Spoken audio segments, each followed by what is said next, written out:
The following program is intended for mature audiences.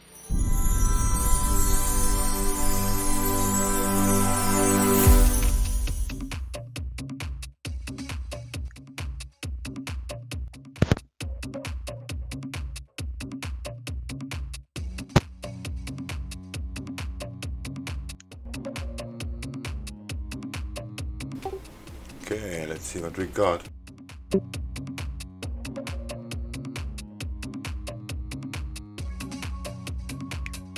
Order filled. Just gonna take it from here, whatever.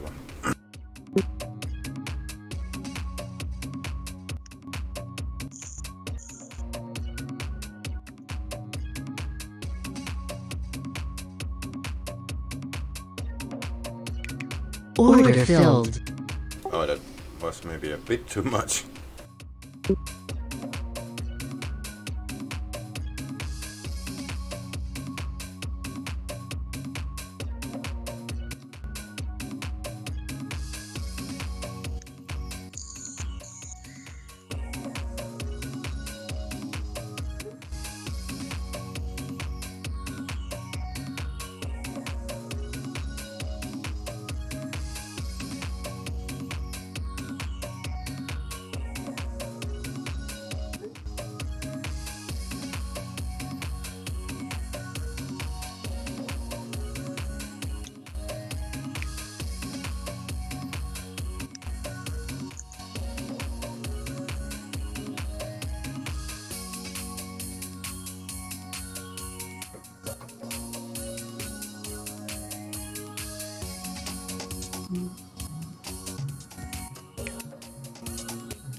Oh, that's pretty far.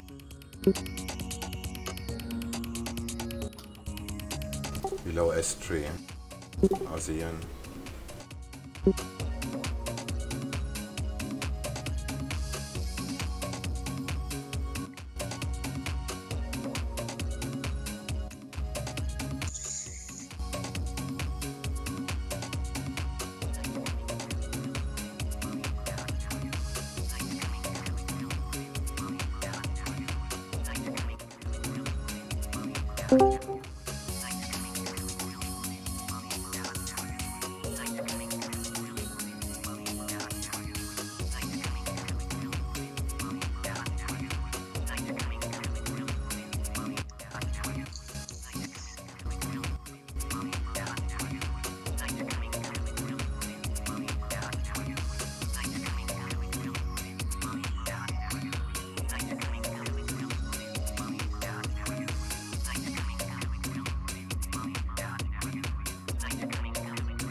On.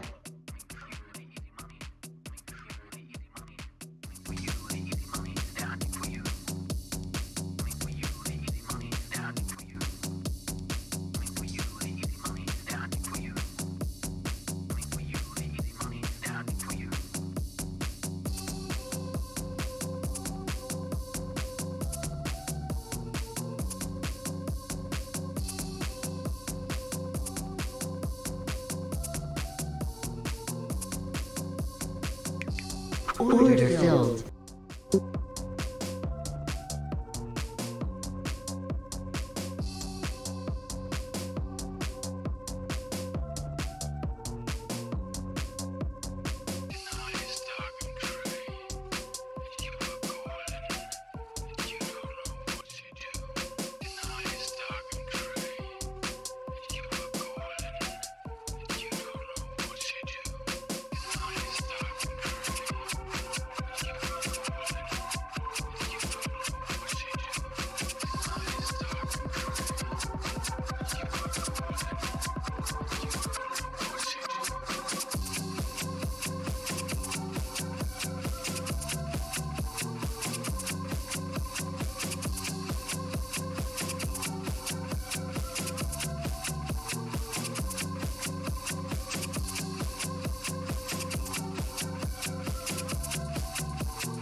Order filled.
Order filled.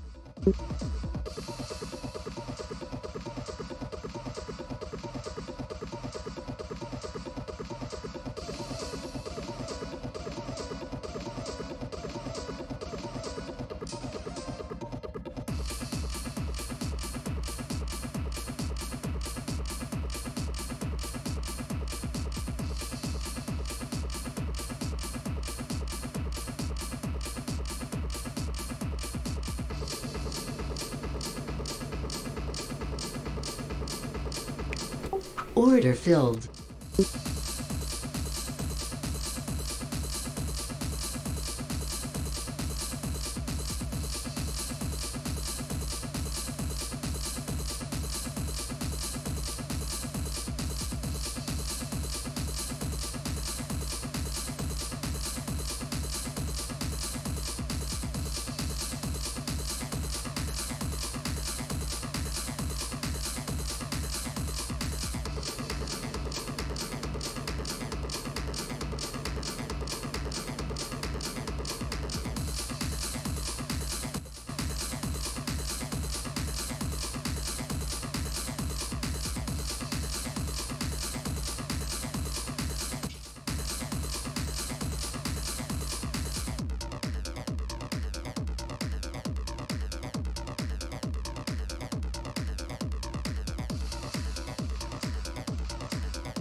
Order filled.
It Dow's going up.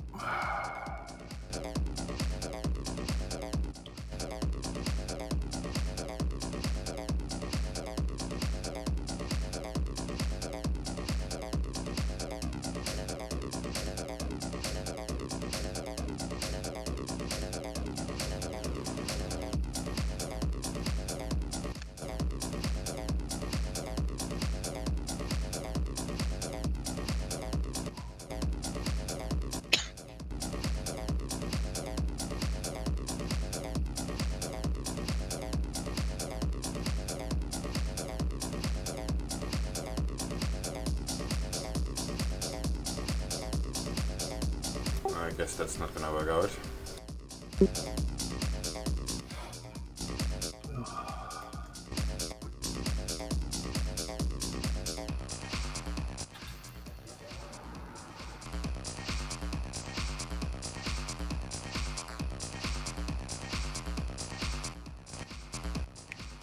Order filled.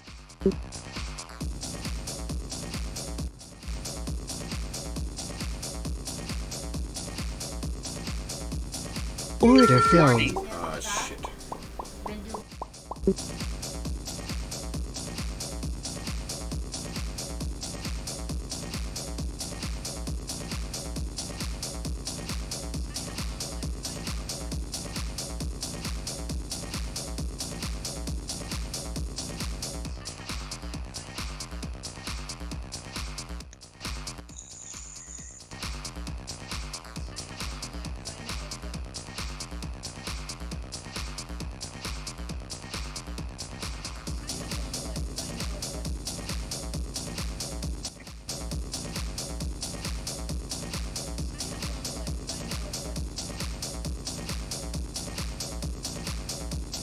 Ooh.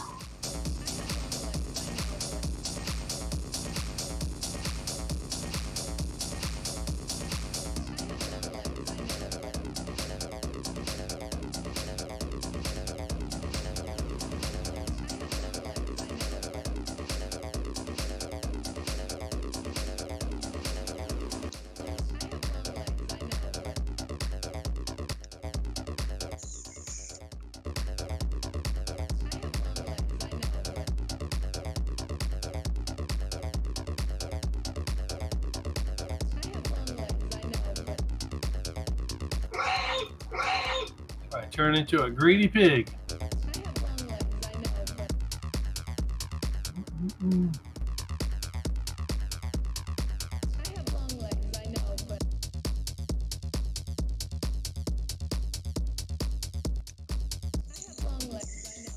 Yeah, that was a grab in the toilet.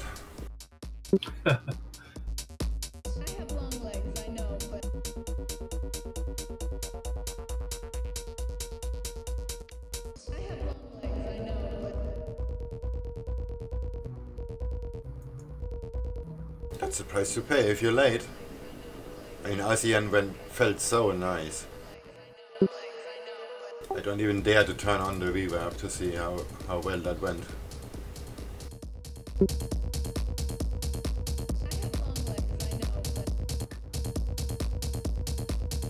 Oh, nice.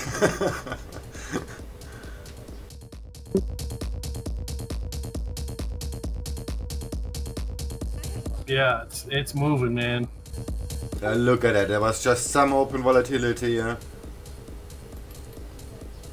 It went down, made a retest, and down ever since. And now I'm setting the bottom. It's probably still gonna go, but I have no real setup.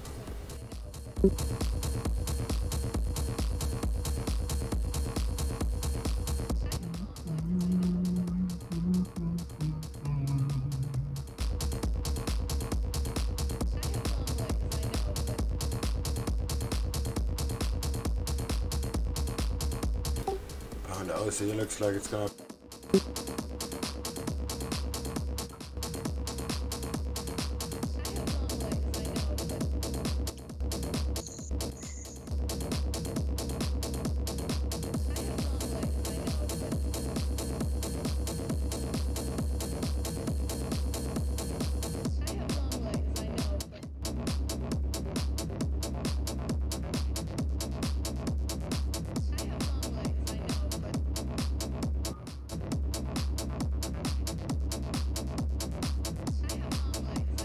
Oops, that's the wrong shot.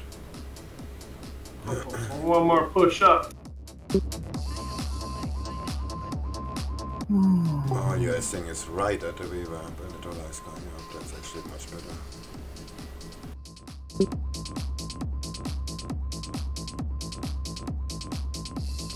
Oh, that's nice. That's nice. Order filled. Just buy it blind, whatever.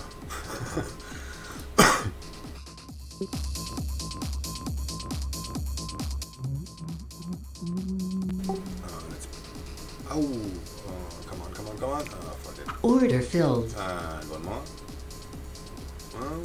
Half more. Order filled. Order filled. Easy, easy. It's right at the weaver. If it's fail, it's very easy to. Order filled.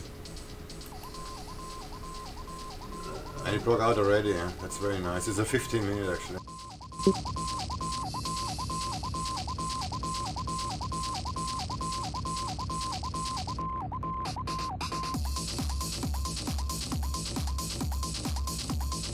Okay, that's maybe a little bit close.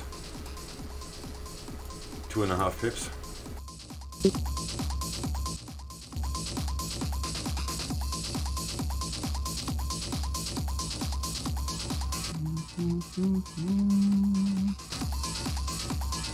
But minus 4%, 0.4%, that's not possible.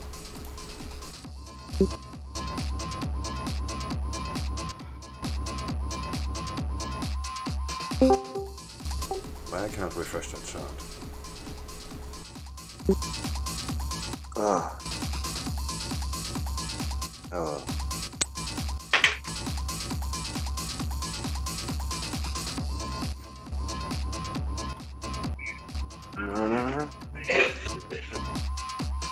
So it's cracking, y'all.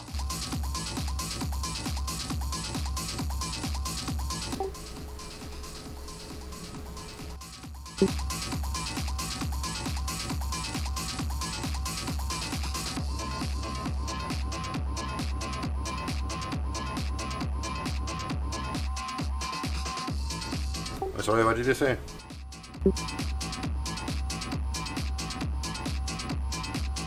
He said, yo, what's cracking, y'all? Oh. Just wasting some money.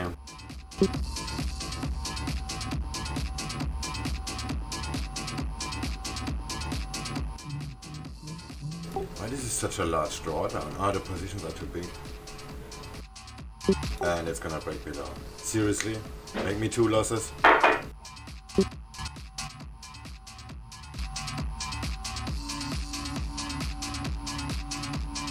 Oh, my scene switcher is not on, that's why. Okay. But the dollar looks like going up.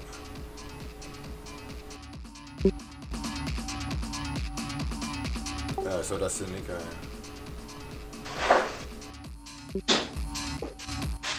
I will see.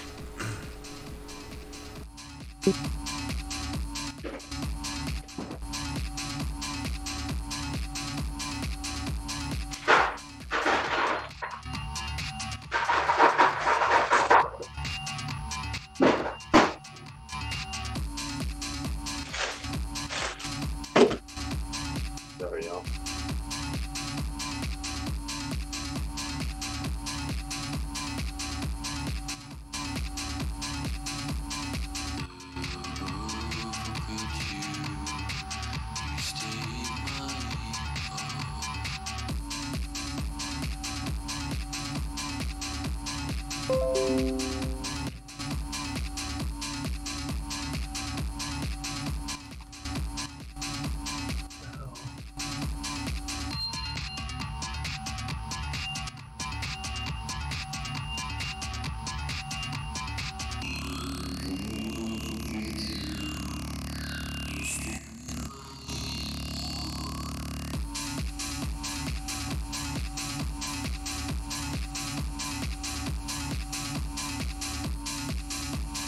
Come on, move it.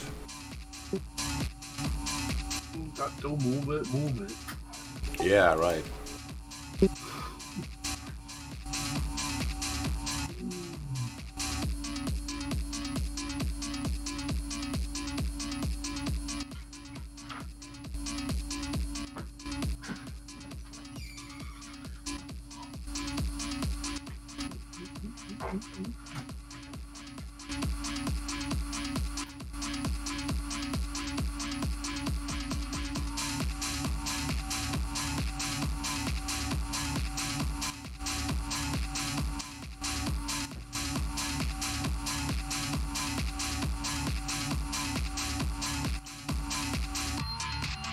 was pretty expensive entry. I didn't see if I got slipped or if it's just if I just went too early.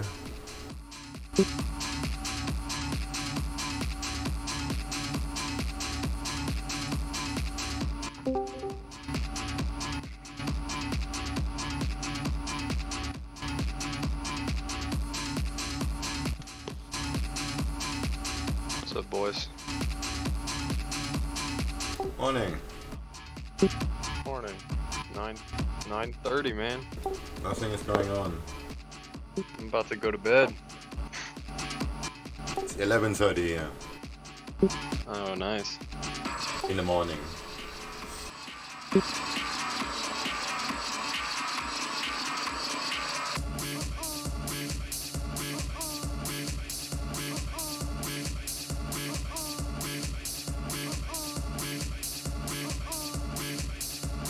Ah, come on, dollar. Bitching around the reverb. Good trading today, Swing? No. I just Come on, started man. like 30 minutes ago or so. And then just tried to catch a knife, didn't work, hedged. And now it's actually my first real entry on US dollar, Sing dollar. But now the dollar seems to bitch around. Oh fuck, I'm a duck. Just see, this is an hour chart. What the hell?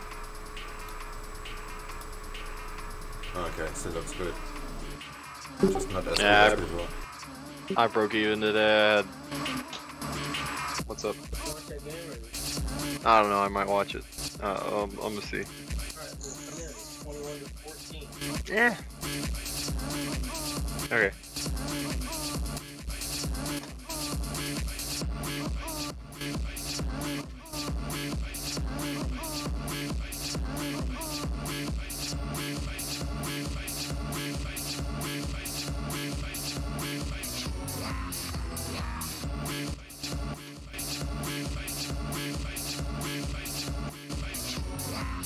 Come on, dollar. Dollar is at the reverb too. That's pretty good.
Come on, move it.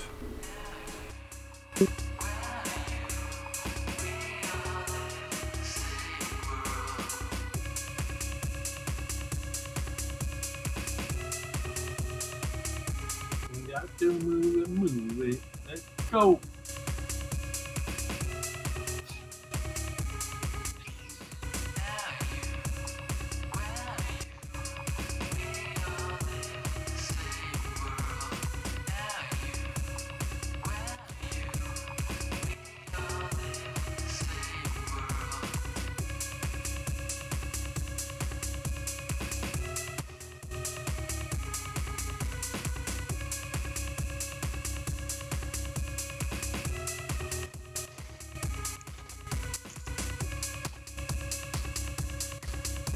look so good.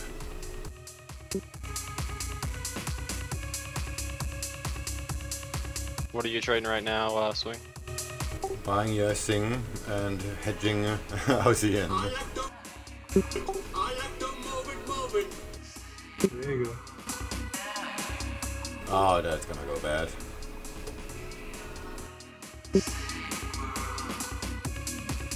Maybe I was too generous in the size.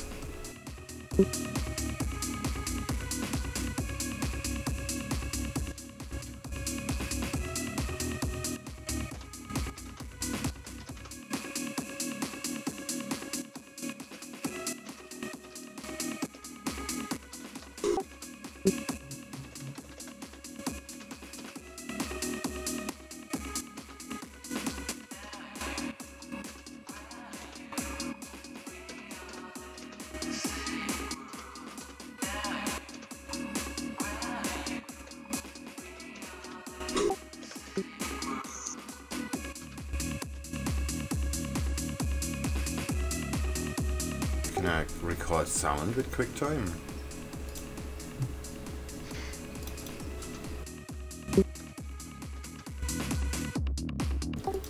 New. Why is my Mac so slow? Just in the 1 month Hong Kong dollar HIBOR rises to 2.28% high since New October audio 2008. recording. Okay. Ah, I cannot select the computer. That's bad.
Oh, nice.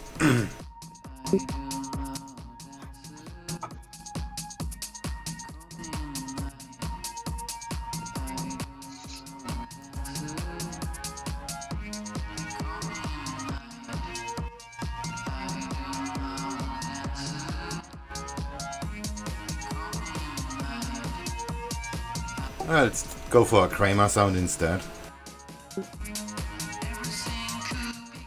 Bye bye bye! There you go. Kramer is so bad.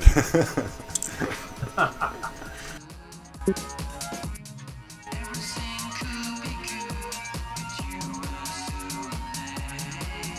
bye bye. I'm not sure these sounds are copyrighted actually. YouTube is gonna ban my ass.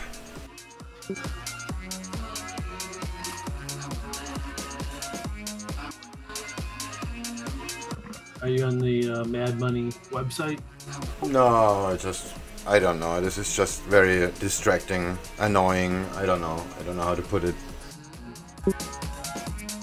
Yeah, they have the whole soundbar board on that he uses on the online.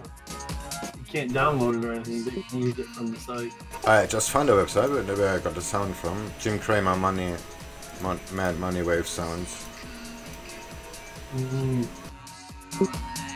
I put it in Hodl My Beer.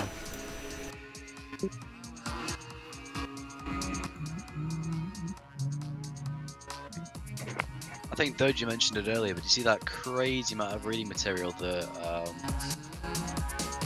Omega put in Book sharing, yeah. Yeah. That's also a secret link. That's why it's in book sharing. Crazy list of stuff. I'm gonna have to binge it.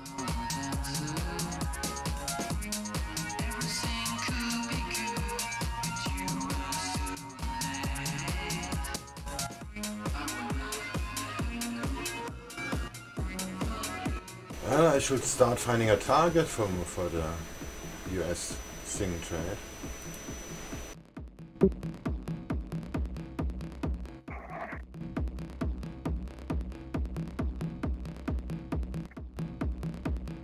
Oh, it actually went there already.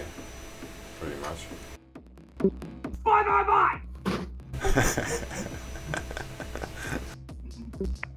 Okay, that's a good one. I have to give it to him, but the rest of the show is shit. Yeah. Swing, is book sharing locked to First Mate, or is it locked to Book Club or something? It's locked to Book Club, but I'm gonna change that to First Mate. But just remove the role Book Club. Because if somebody is a First Mate, there is some trust already involved, so what's the point having another one? Yeah. I mean, if there is a First Mate that doesn't have access to the Book Club, we're doing something wrong. Yeah, I get that.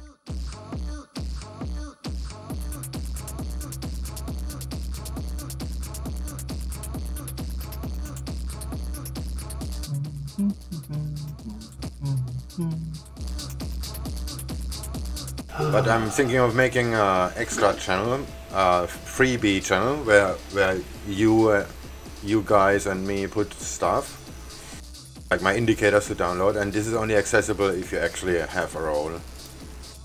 So you cannot just pop into the Discord and say, hey, give me that shit. Yeah, you can't just come in, yoink, and then leave again. Yeah, exactly.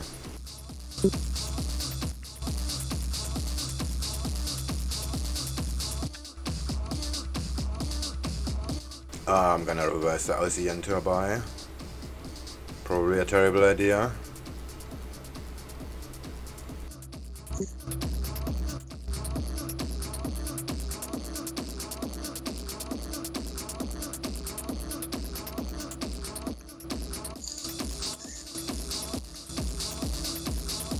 Because there's no target. I have no target. This is okay. I could take the reverb.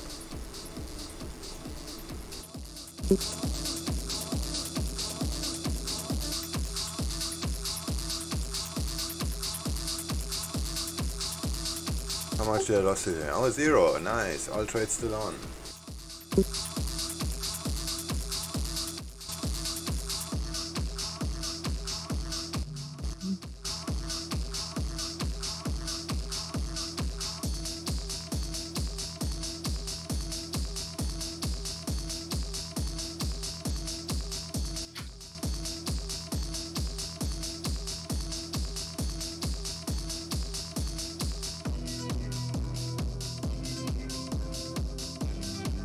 No, I'm gonna leave that alone. That's, I don't know, that's not so...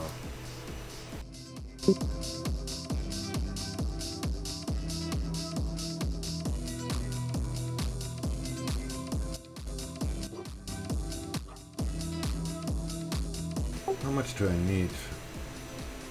Oh, just 3.8. And to the VWAP it's 12. Oh, nice.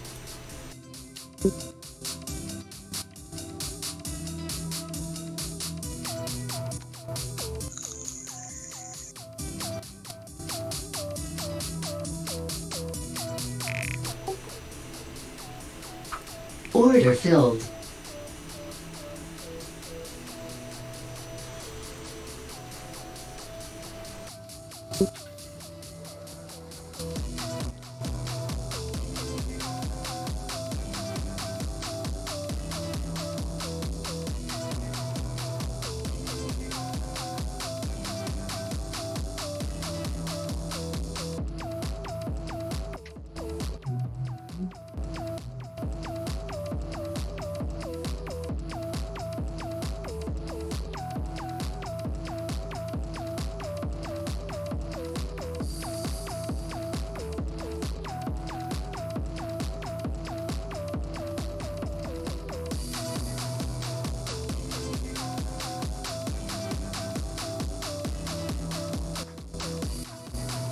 Come on, Dow.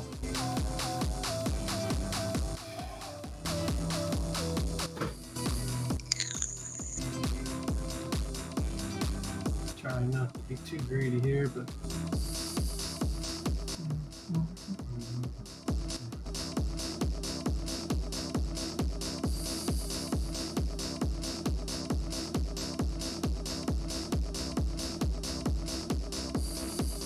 Alright, how much was that? Holy shit, that was expensive. $2,876. That's a good start in the day.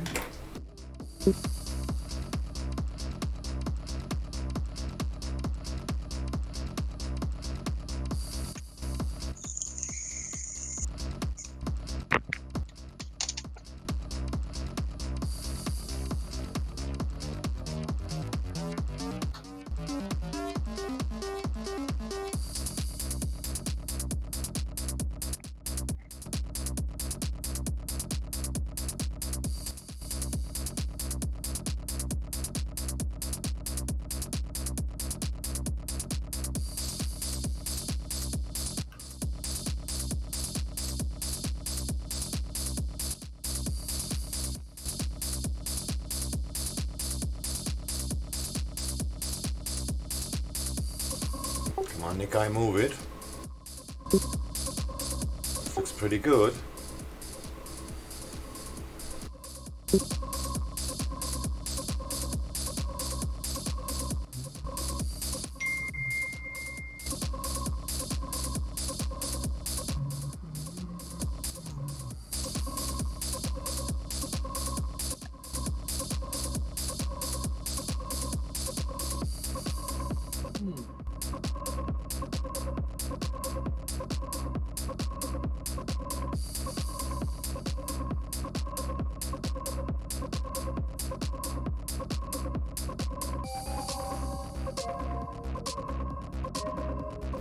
The dollar is still pitching around, but the Nikkei looks okay.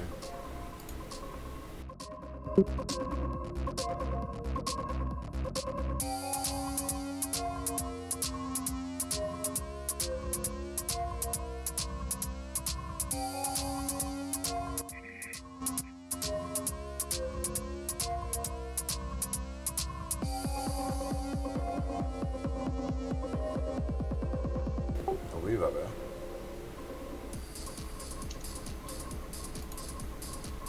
There we are.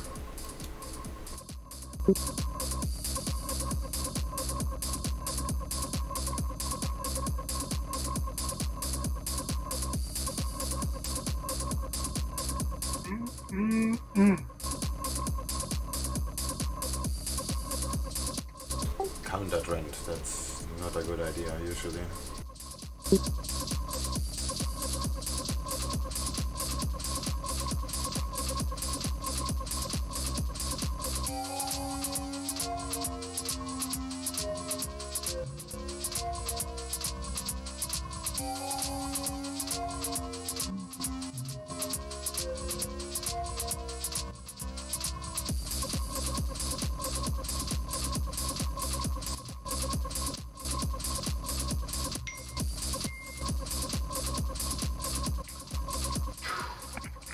Up 64 pips on New Zealand CAD, and I only opened it about an hour ago.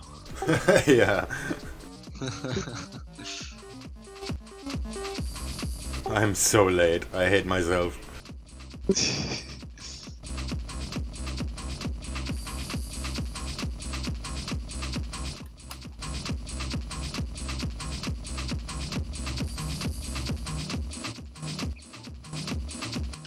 To be fair, no one really saw the whole bank rate adjustment thing coming. It was kind of out of the blue.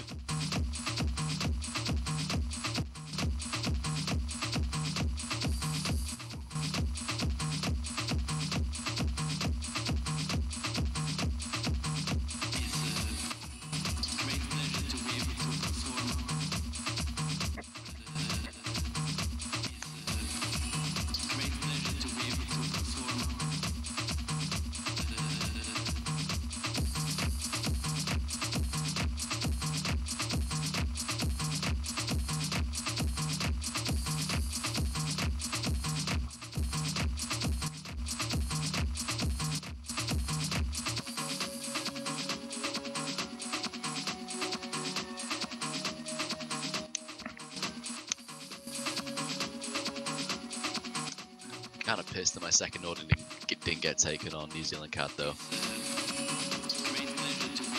I'd be done for the week if it did.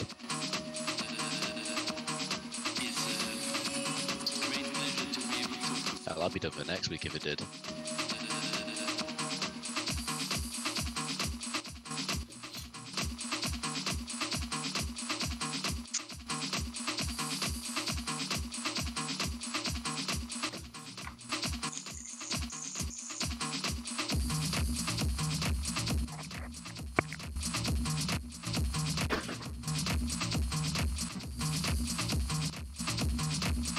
Oh, that Aussie, I'm gonna go bad.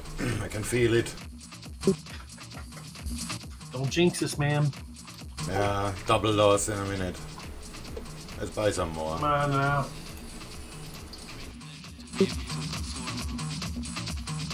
Bye. Dumb.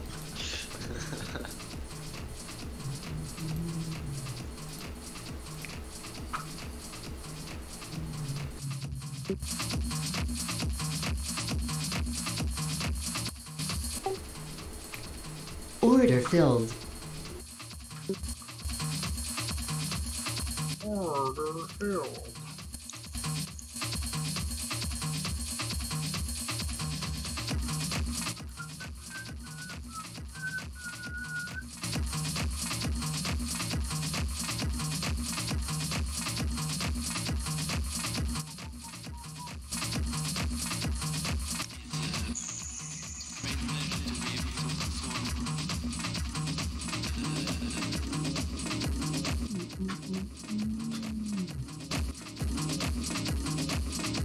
I'm not so sure this US thing gonna do us any good.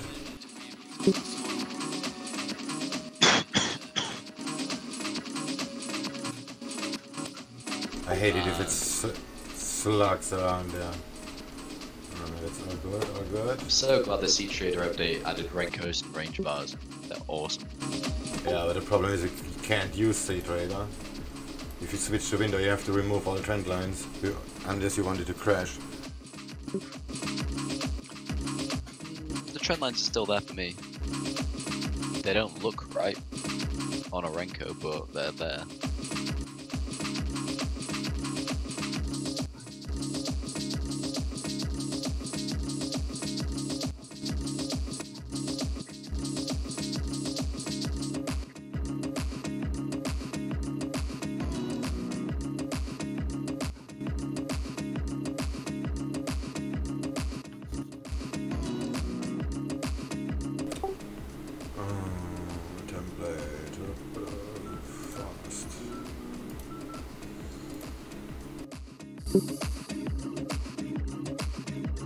Looks like gold is finally going down.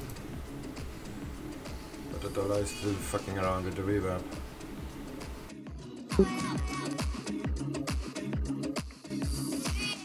I have to remove the reverb here. This is a tick chart. Bye bye. Yeah, too.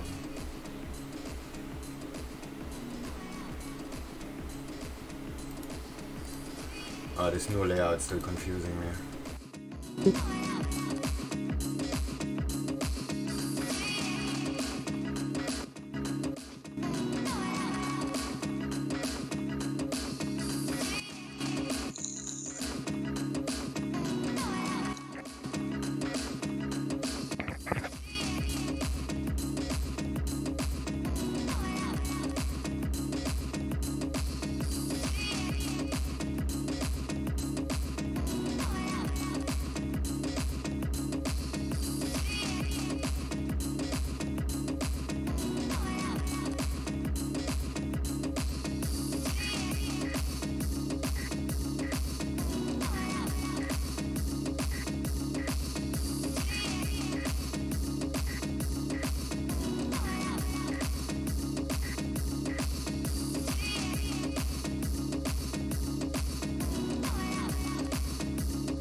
I can see why Omega trades these Renkos. They do look very clean.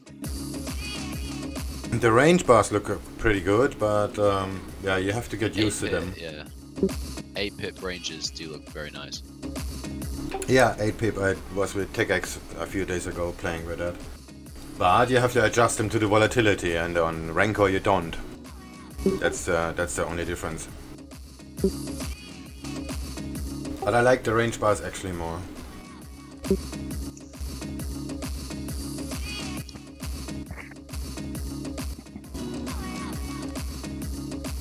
Now 8 pips is a bit much.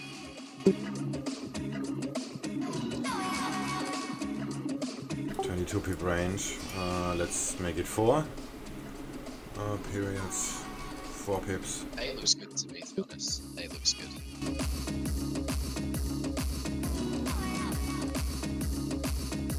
Holy shit, this takes very long. Yeah, that's very, very nice. Just remove the deal map deals. There's only 4 mats on each of my currency pairs now. It looks so stupid. Deal map there it is.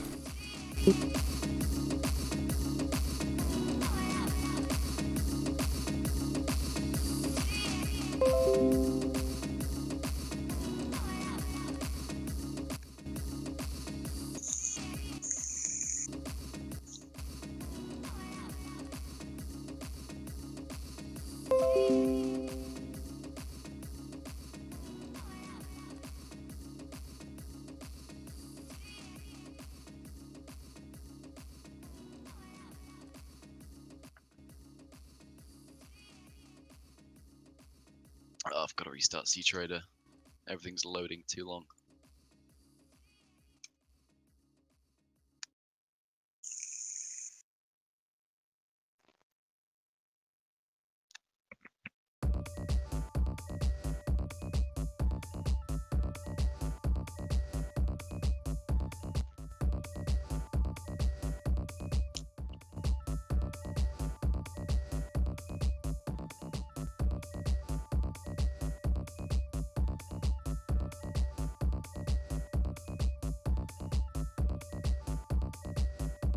How does the VWAP work on a range chart? Does it look nicer or?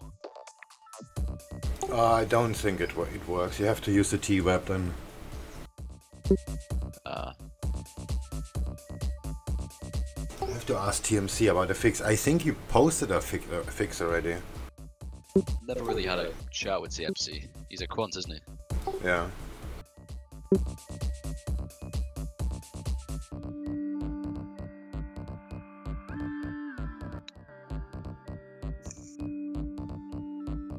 Oh shit, gold is going up.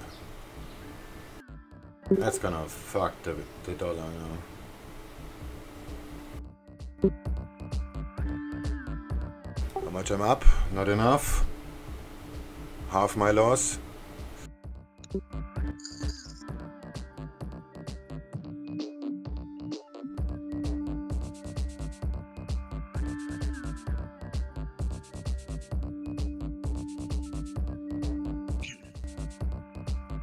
I'm gonna get me another coffee.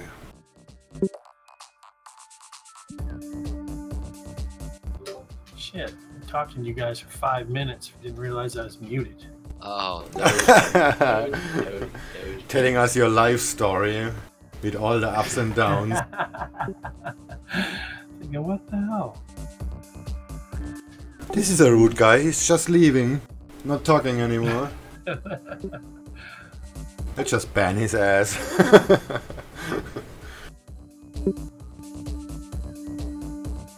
Are you still long, AJ? Yeah, I reversed. I'm just gonna ride it, the channel up. Get my money back.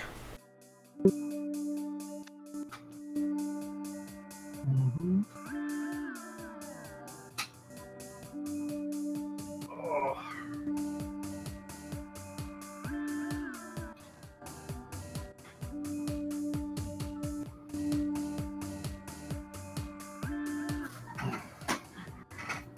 yeah, I'm gonna close that out.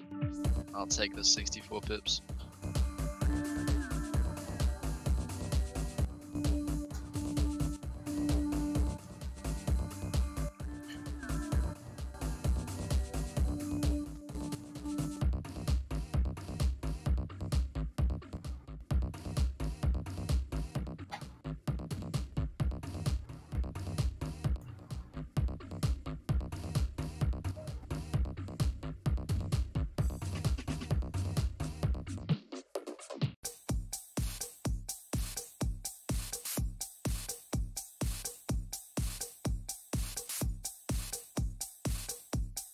Order filled. I'm adding to my Dow. I think it's getting ready to go to the moon, Alice. You just probably don't know what show that's from, do you? That's a no. Show my age now. That's a negative. It's from the Honeymooners. Okay. Real old show.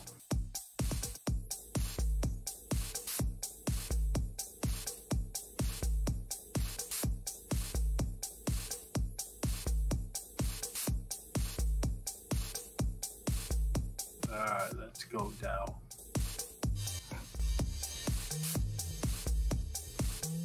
It's time to go. Oh, I'm back. Something happened? No, not really. Yeah, good idea. Oh, see, I thought you were ignoring me again. You went to get something to drink. I think I made that my new buy sound.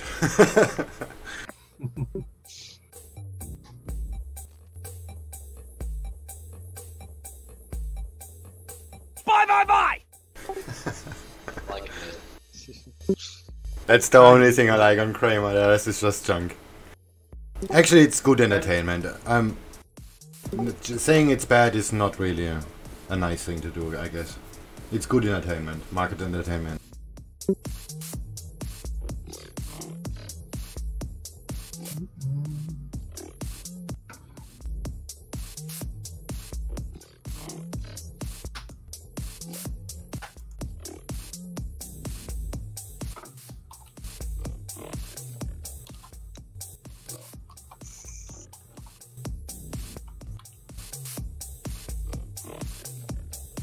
What do you think about my new trading room page? On your website. Yeah, if you click to trading room, I changed the design and now you can see when I updated the blog last time and stuff like that. Let's have a little look. Oh shit, I've just popped open. So if I'm live, the live stream window shows immediately. And if I just have a draft, then you can see what's going on. Stuff like that. Oh, yeah, this thing is gonna fuck me. Yeah, I liked it. It looks nice. I just see the line breaks if the two time information like showed 35 minutes 42 seconds ago. Shit.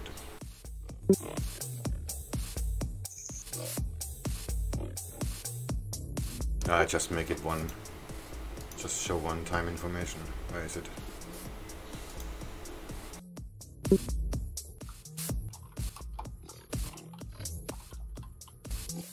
Ah, this is looking very sleek. I like it. Yeah, there is the time is clipping the text. Let me just make that shorter. Just remove the seconds. Still looks very sleek. Heck was that? What a bad boy you are. What a bad boy you are.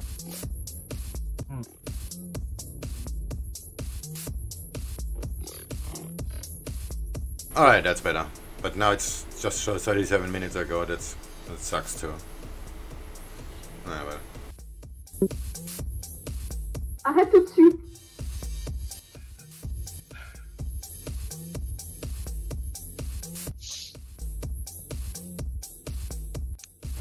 Most people don't really care about my log anyway. They just go to the live page.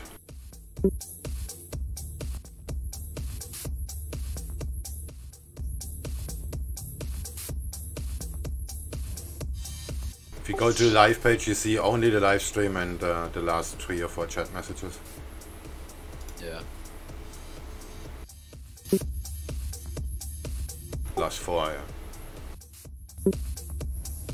And then I removed the menu on the top, so it's more space for the live stream.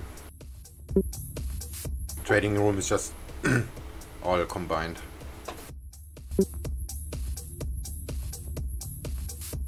Oh, US thing looks so bad.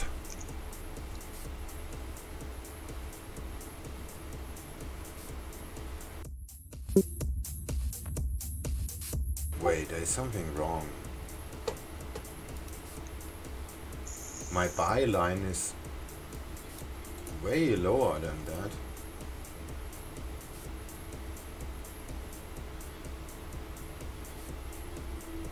This is properly set up.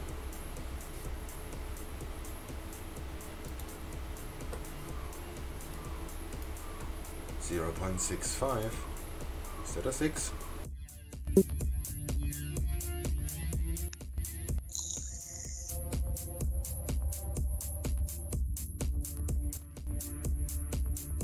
That's a 6.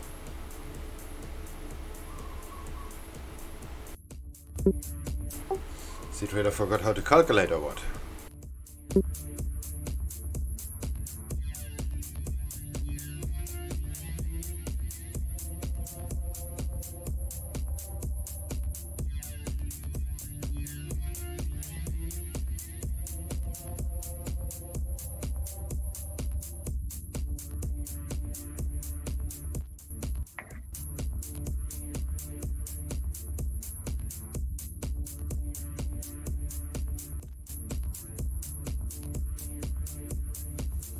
Reuters poll here saying accepting more foreign workers positive for economy to secure labour force in Japan's economies.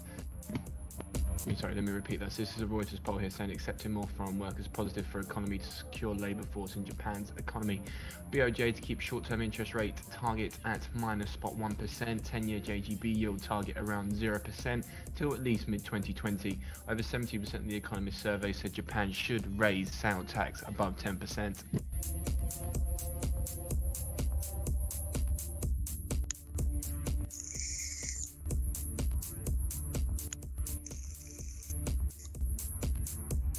Oh, on the trading room website, does the video automatically play? Yeah, it's playing now. Oh, okay. Because I have had some problem with that, getting that to work.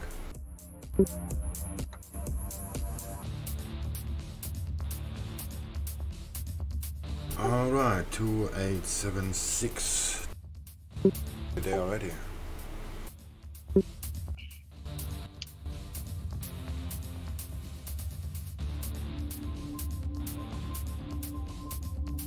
Is there a reason to exit except of the horizontal?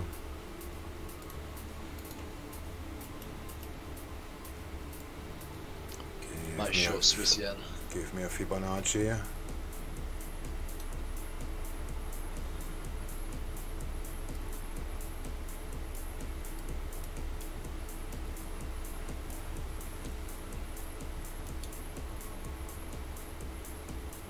No, there is no real reason. Okay, it should be actually higher.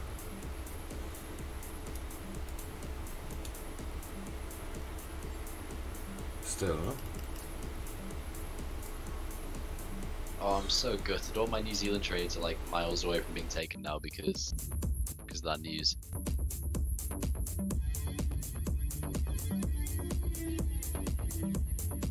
Yeah, this thing worries me a little bit. And there's definitely something wrong with the profit loss display.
Order pending.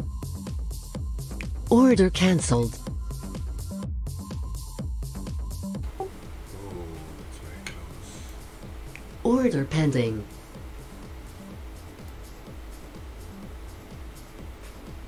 3.5 pips. Not so sure that's a good thing. Order cancelled.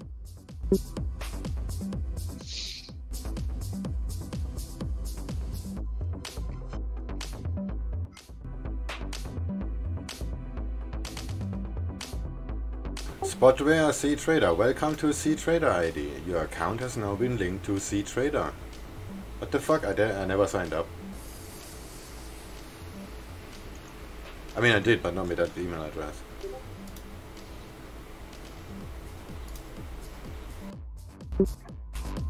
FX Pro Live account. Okay, whatever that means.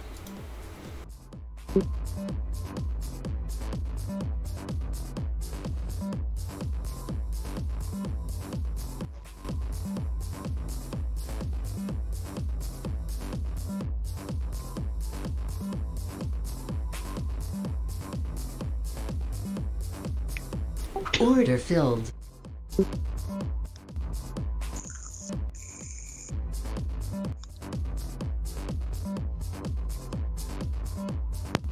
Is your vape like made of out of sand or something? Not that this annoys me, it's just making me, I don't know.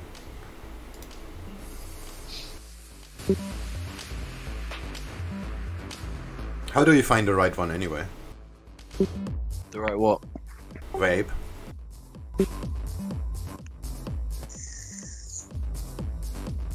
As the most of them are so polluted with shit. I don't know, like different tastes and whatnot, and this and here and that function and that feature. So just finding a normal replacement. It's pretty hard, huh? How many did you try before? Settle with one. Sorry, I'm very confused. I feel like I haven't been part of this conversation yet. I'm still supposed to answer. What are we talking about? About your e-cigarette. Oh, right, okay. No, I just bought one online. So you just bought one and it works? Like that? Yeah, pretty much. Oh, that's cool. I bought a few and I have some friends bring me some from Sweden and from Norway. And but they all have some features and some have, yeah, I don't know. Yeah. They just try to sell you something else, which I don't want. Yeah, right. I have this flavor called Heisenberg. Basically just tastes like Hall's cough sweets. It's very tasty.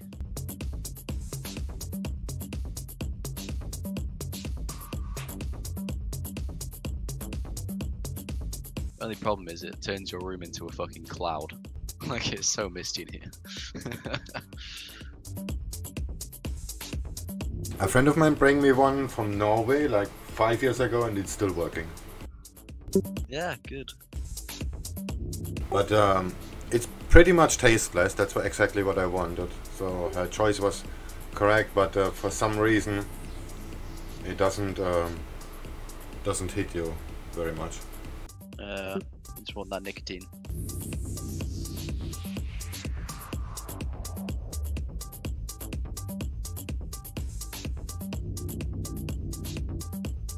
I mean, now it's empty, but the technology is still working. That's pretty cool.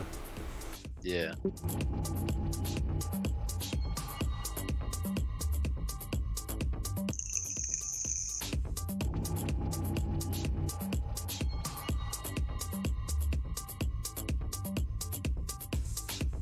Now what if AUDJPY makes the VWAP as target? I'm just gonna exit the US thing. I think this is gonna fail.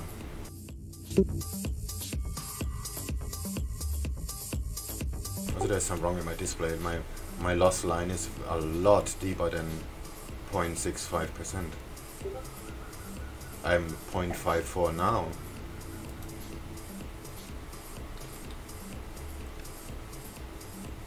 I make a photo for Ask TMC what that is. Probably do some calculations wrong.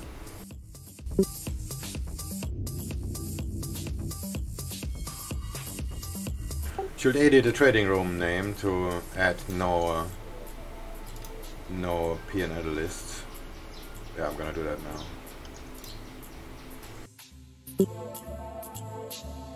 No meme, no blind calls, no trolls.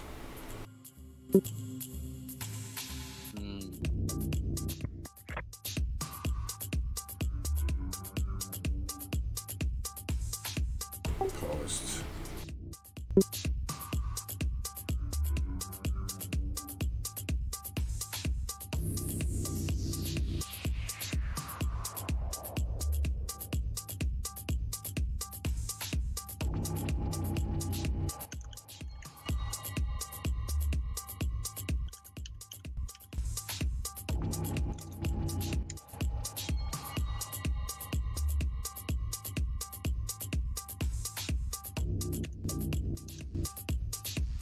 Oh, the Euro AUD looks nice.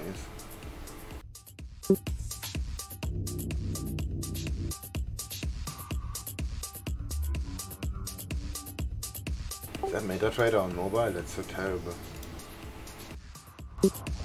Yeah. How much is it? 2.8? Almost there.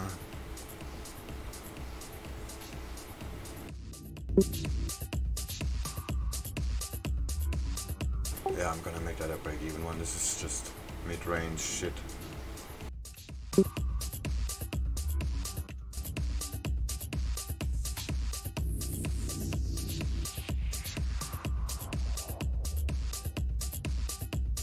Soon, Apple will update China iPhone software in wake of court order and will issue China iPhone software update early next week. Apple update ensures compliance with ruling in Qualcomm case.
Okay.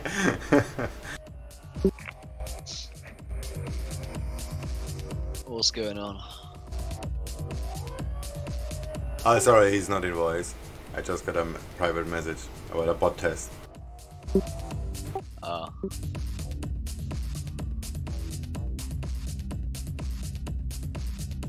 Oh yeah, US thing is gonna fail badly.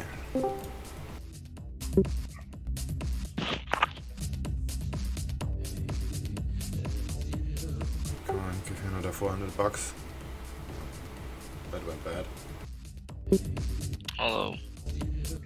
Hex, the price action broke above the Gartley formation and it also broke a trend line. Boy, you should have at least like, I don't know, replied to me and said that. I'm literally just looking at this now. Oh.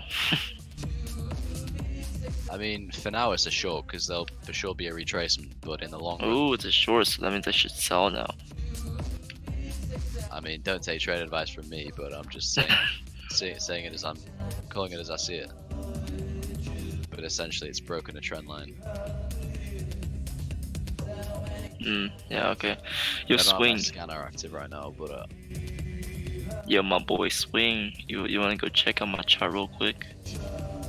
Oh yeah, but I'm just doing some damage control. Can you give me about $400? Then I'm gonna be out of this trade. Just wait a second. Wait, guys, hold up. I'll actually, I'll pull up like the currency pair I was looking at. I was looking at for like the longest time. Hold up. Oh yeah, so it was NZDJPY. Oh my god, that was straight up cancer. And NZDJPY was straight up cancer because I thought it was a buy, but it was a straight sell. I didn't see it. Order filled.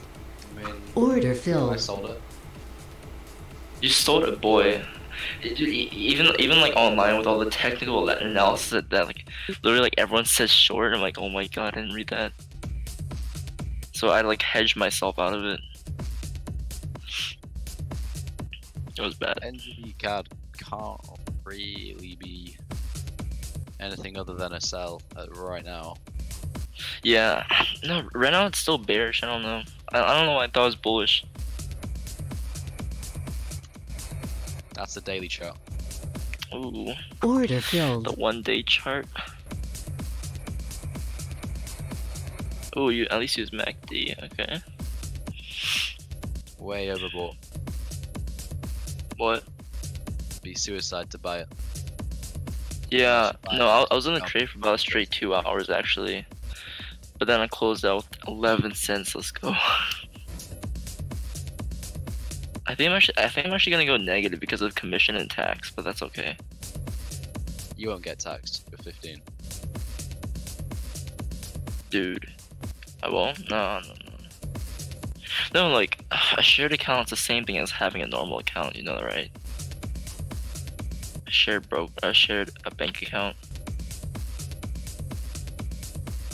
I don't know what the capital gains tax is like in the States, but you Well, don't get taxed if you're trading micro lots. Well, I don't even know. It's such a freaking 11-cent trade. Like, boy, just give me a break. You know what I mean?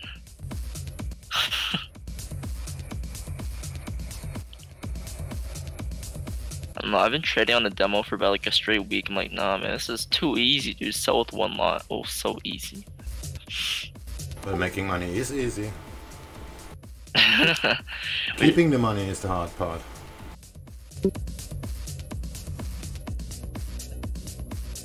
I don't know, losing money is pretty harsh. Losing money properly is hard. Losing money is easy. No, but I swear I thought it was bullish. I don't know anymore. As a trader, your main concern is losing money properly. Yeah, that's kind of true. The money makes itself. Yeah. Money's on the street and picking it up is very easy. Your job is to keep it. Yo guys, have you guys what is stock options? I've heard of it like all the time on YouTube now. It's the American way of CFD trading. Oh, okay.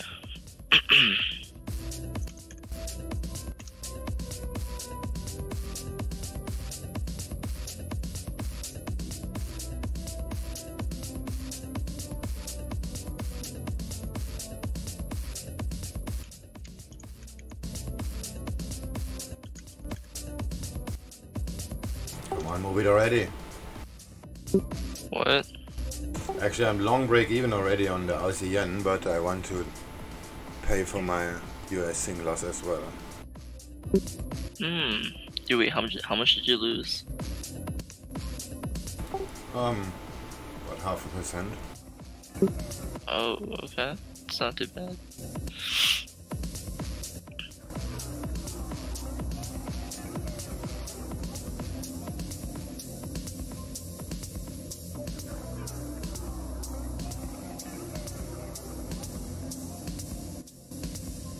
I'm gonna couch Swiss yen on the retracement. Put in a sell order. Do you actually like sell orders? Hello. Hey, Rusty. How you doing, bud? You mean sell orders? Hmm? What do you mean by sell orders? Buy limit. Yeah, I use sell orders. What? You mean to sell limit? Yeah, sure, you have to use limit orders. Sell orders. I hate limit orders. An order is an order. Just heads over 10 minutes until Stop the bottom of and the hour. limit We of get Japanese variations of an data. order. Industrial When I say sell output order, rev it's for just an order. October. No estimates for the prior Okay. of 2.9%. And what do you say sell And order? capacity utilization month on month I'm all- seasonally adjusted I'm for placing an October order. from Japan as well. Just No say estimates sell. for the prior of -1 Well, spot 5%. if I say I'm gonna sell, then that would indicate that I'm making a market order. i.e. Yeah, selling right exactly. now, which is not what I'm doing. What?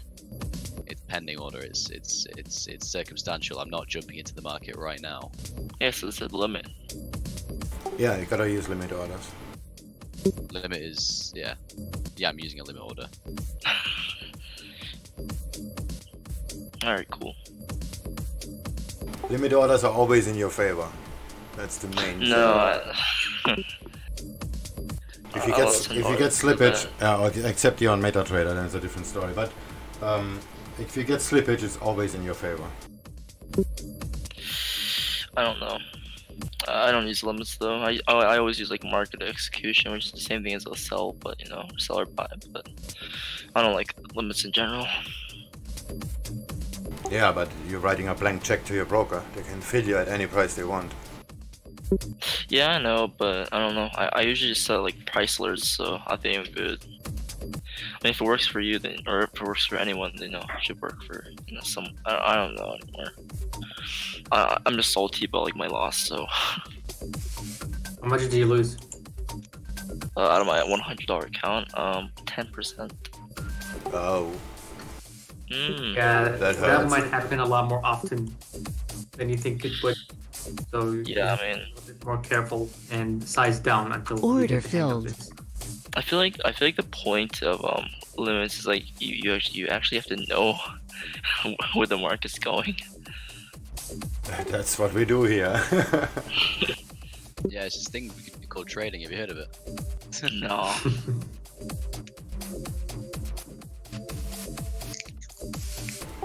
Order filled. Okay, so how do you guys decide whether to enter a trade or not once it gets to an important point? Once the price gets to an important price, for example. What Beerbongs just said, you have to you place an order before price gets there. Yeah, but how do you decide whether to enter the trade or not? Look at news. No, this is just a technical thing. Entering the trade is a plain technical thing to do. If you look at news, that just makes your decision to take the trade or not, but entering the trade is 100% technical.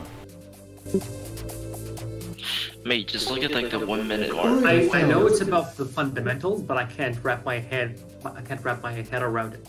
So how long am I supposed to look back? Am I supposed to look back for the past day, the past week, the past month? I don't trade fundamentals. Okay, so what am I supposed to do? Unless your first name is Dieterich. Speaking of, where is that old son of a gun? He's been fairly quiet recently. I don't say trading fundamentals is bad, it's just something I don't do. I trade what I see. Yeah, I understand, but is there any advice that anyone can offer? Because it has been causing me a great deal of stress recently. And understand how it's supposed to work. Yeah, and to make it easier for you, trading Forex on a fundamental basis is the most difficult markets that exist on this world. I can guarantee you that. There's so many variants, my god. It's economics, macroeconomics, economics, and this is spanning the whole planet. You cannot really... Yeah. I mean, if you trade on stocks, fundamentally, that's a different story. You can just compare it between two companies. Yeah, exactly. Yeah. You just look what the market is, the field the company is in. You look at the earnings reports, blah blah blah, and then you make your decision. That's it. You just hit it. But just do it, man. But on Forex, it is very, very different because you cannot really monitor. I mean, banks have hundreds of traders and analysts who does that shit. I don't understand why people think they can beat a sweatshop from a bank with hundreds of people that have I don't know. So I just trade what I see, basically. Yes, like I'm support willing, and resistance. I'm willing to put in the time Order to analyze filled. and take into consideration the majority of the variants, but the problem is I don't know where to start from.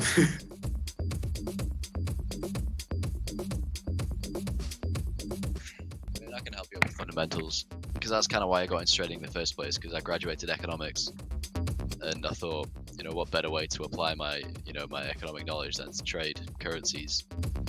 In high school. And how long did you do that?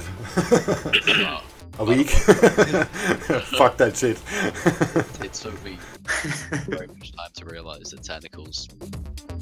You know, yeah, with Forex it's just... Okay, let's say I'm gonna hold the trade for several days. Okay. Tops. Should I be looking at fundamentals whatsoever? Yeah, sure, then you have to have several days, maybe not, but if it's like a week or two, sure, you have to look what environment around this currency is just doing right now. Multiple days maximum. It doesn't reach a week. Sure. Then you have to have a look, like what's going on in this region or whatever, or in this country that actually affects this currency. But entering and exiting is plain technical. Yeah, you guys are like the most patience I've ever had, bro. By the patience, yeah, I would actually have long positions, but I would never do that. I don't do that too. Okay, that's not true. I have another account where I hold trades for weeks, months. I have trades on there in a loss since forever, and they're in profit because of the swaps the broker pays.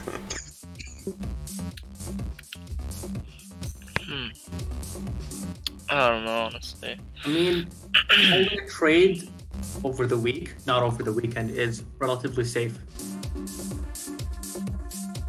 Yeah, because you don't know where it's going to go on weekends. Weekend holds can be great, but they can also be horrific. Yeah, but if you hold your trade a week, then who cares? This is just something that happens.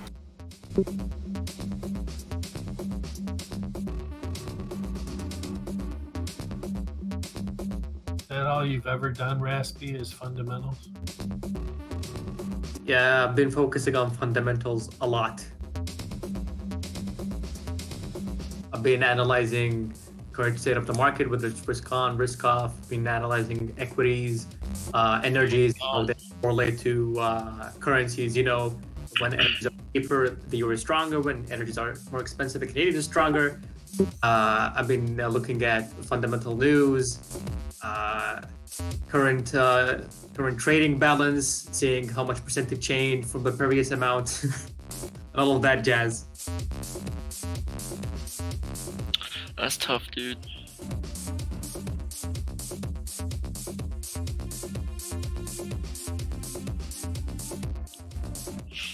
I've been also keeping up with the geopolitical factors. Like Brexit, Brexit. And more Brexit, I like it. Yes, there's a lot of Brexit. But there's yeah, don't forget Brexit. And there's one more thing, very important, Brexit. Yeah, nice side order of Brexit. Yeah, it's very. Yeah. Just under 1 minute now until the Japanese data. There's also a social aspect to it, like Trump tweets and stuff like that. This is very, very complex. That's why I just trade what I see, technical levels. Like you have a zone where price may bounce and you just have a limit order there. If price goes there and it bounces there, then you're good to go. And if not, then yeah, well, you get run over. That's just how it is. We are traders, not investors. Yeah, but the thing is, I've been getting run over way more times than I've been getting trades off. Yeah, but if your management of the risks and the exposure to the market my is risk correct, management is okay, but the problem is, I have no clue. like today, I'm in 2 losing trades. Well, this is my fault because I'm late, but that's why nothing happening too. That traded against me. But this is just how it is. My record is in one session 7 times 7 losers in a row, and this day I made a very, very large profit. This is just how it is. You just have to sit through it. We are traders. We're here for the execution. Yeah, I understand. Losing is part of the process. That's perfectly fine. But I'd rather to figure out some way to increase my odds. That would make me feel at ease a little bit. So you wanna trade with that, but you wanna cut out that part where you lose money.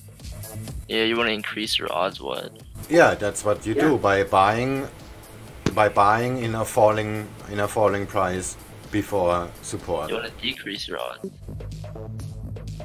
Like right now, are you seeing my live stream? No. Wait, I post a photo just a second. Still waiting on that Japanese Hold data. on. I can just click on your Yeah, I don't have to profile. look at it. I make a screenshot.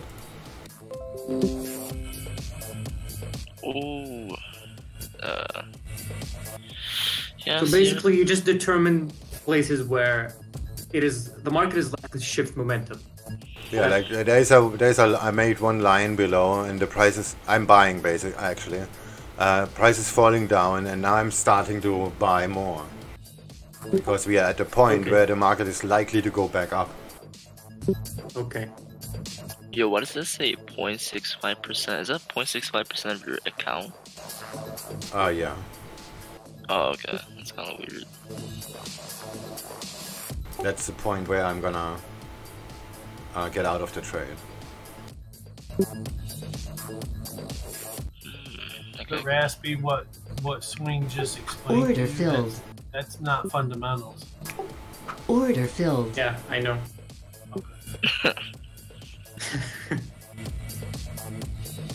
And by the look of things, this is gonna the trade I'm just in. This is gonna go bad in like 10 minutes or so. But it's just how it is. And it's the second time in a row I'm losing money on this pair, Australian dollar, Japanese yen. It's just how it is. Oh, AJ. Why is everyone trading AJ? What the heck? I trade that mainly. AJ's bomb. G'day, cunt. Hey, Jan. Oh, there you are. Hey, you posted a picture in private message to me, and I was just talking about it, and I realized you're not even there. So what the fuck? No, I'm here now.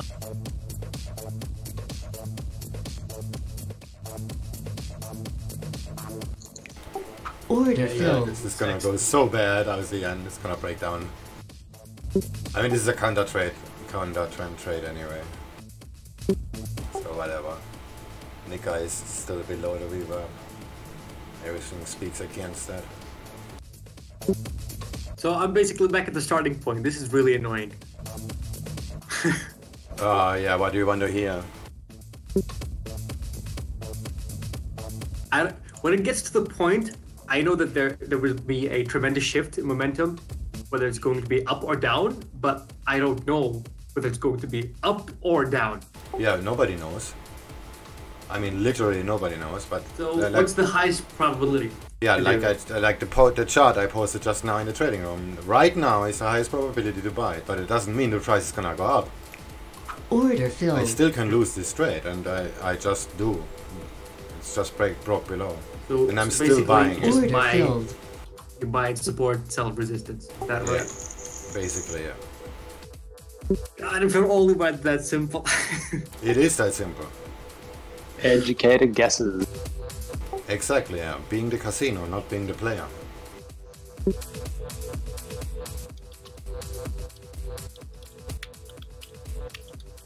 So like right now we are at this very point where the probability is extremely high that price is gonna go up. And that's where you have to place your orders. But there is still a very good chance that this is gonna go down because this is a counter trend trade. So, but then this is just how it is. Yo, swing, man.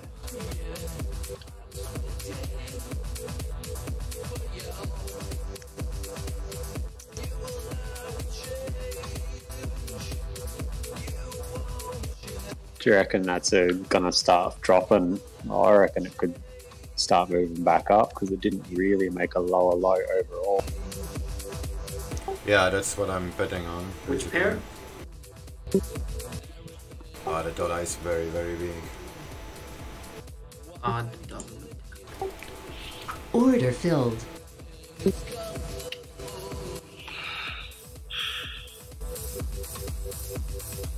Yeah, I don't think that's gonna work.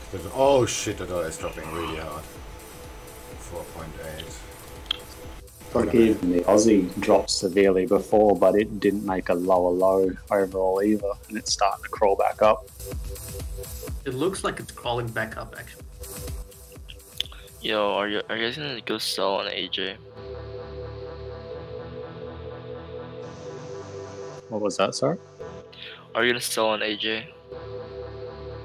$1 Japanese. I'm long on the Aussie dollar at the moment. Oh my god. Major. Wait, on what? You're long on what? Dude, who's big tick David below? Is that David again? If it is, I might kick him. He joined like yesterday, so I think it might be David. I don't know. You can go ask him. But be like low key about it. I'll know who it is by his vibe. You know how he talks. David has very big giveaways. David who? You know David, who we've kicked about 5 times.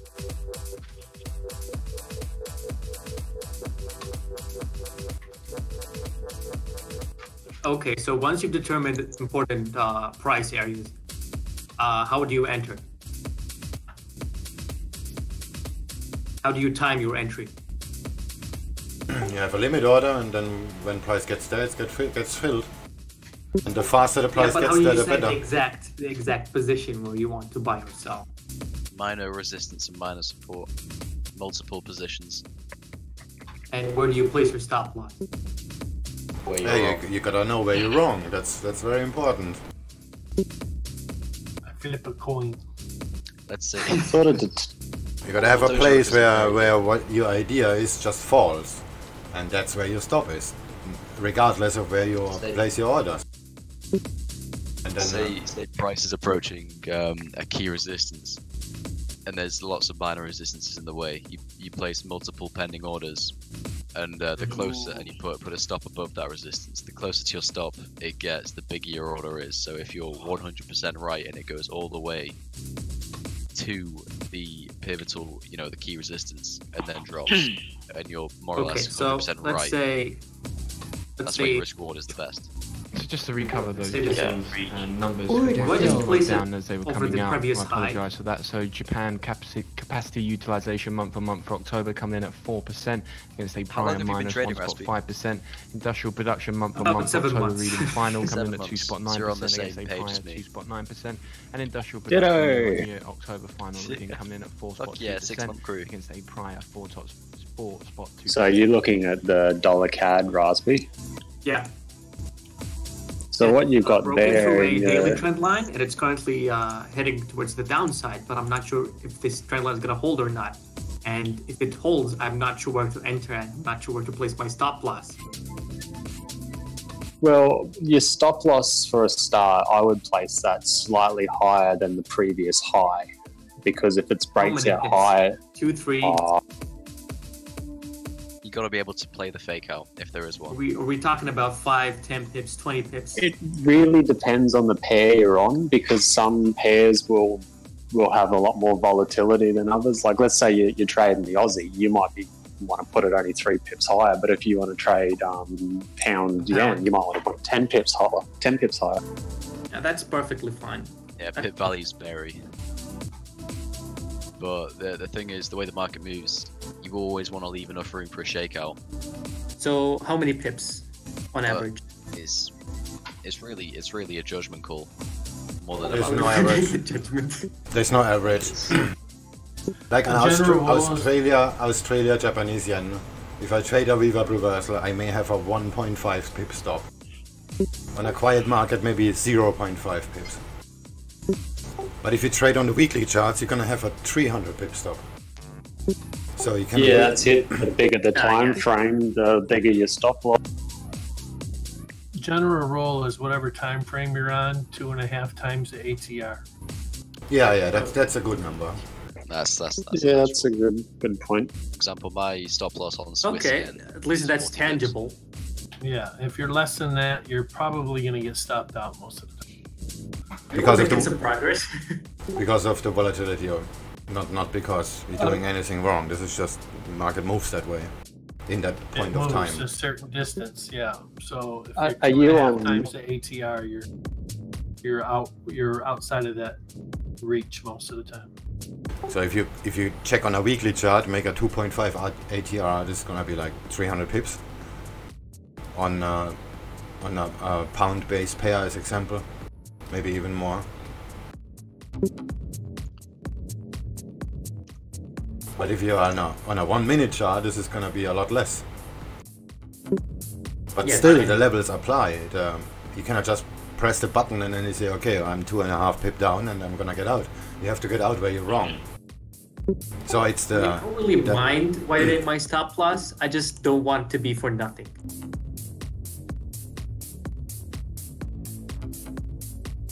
I don't understand what that means. I meant that I'm perfectly fine with reducing my trade size and increasing my stop loss, but I don't want to make it too wide. Yeah, they don't. You have to have a price or a location where your idea doesn't work out anymore, and that's where you stop it. So, plus 2.5 RTR, ATR. That I posted. Let's say I sold at the trend line and the candle closed outside the trend line. Is that my stop? Or should I just let it go? Order filled. Yeah, position.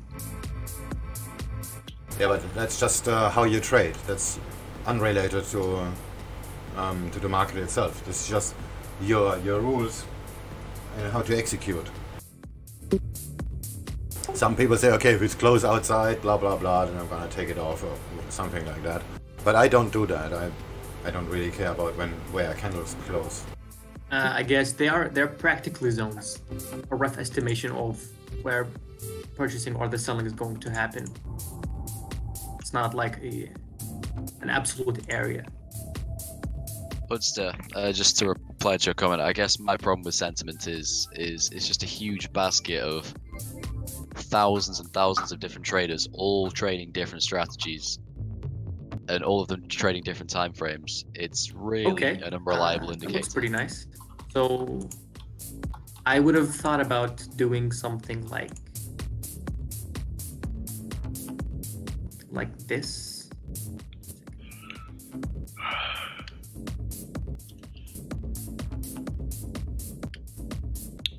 See, no. Banks don't use broker sentiment. Banks use their own sentiment. They are the sentiment. I mean, they don't look at these broker sentiment is usually what you want to avoid because most retail traders lose money. See, I'm talking to Hoodster. He's basically wait, Hoodster, which sentiment are you using? Where are you getting your data from? Because if it's from your broker, then it's really not the best. Yeah, it is pretty good if it's from the broker, then you see where the retail market is going. Yeah, but Oh, daily facts, that's good. It's all the same market though. Yeah, but like here I see now US dollar, Sing dollar, 59% of the clients are buying. That basically means you gotta short it. Because It's like on the Aussie at the moment, it says that there's 70% of clients are selling, so I'm buying. It's like That is actually a pretty effective method. oh yeah, right. I have 89% selling. Bet against. Okay, the so trends. AUDJPY, I really like your idea, but what do you think about this? Should I exit at the new low or should I exit on the trend line? What was the first choice? There's a few different ways you can approach this. I mean, you could exit on the trend line, or you could open two positions, close one at the trend line and let it run, or close both if it doesn't continue past the trend line. So you could, have two approaches by splitting your trade in half as such. I think that I'd like to stick to having a single trade, so I can follow my money management plan. But Does your broker allow you to shave volume off a trade while in progress? Exiting the trend line or exiting at the new low? Yeah, but scaling in and scaling out is very difficult with a single order. It's a lot more easy to do that with multiple orders. I've done it with single orders before when I've scaled in really heavy right before a stop and like put a lot of margin on while maintaining 1% risk. And then when those trades go correctly, then I'm shaving money off one single order because it makes sense to do so. But yeah, multiple orders are much easier. That's why I have on my chart a loss line. There's a line on my chart. On the screenshot I just posted, there is a line which says there's a gray line, a horizontal line, where my max loss is.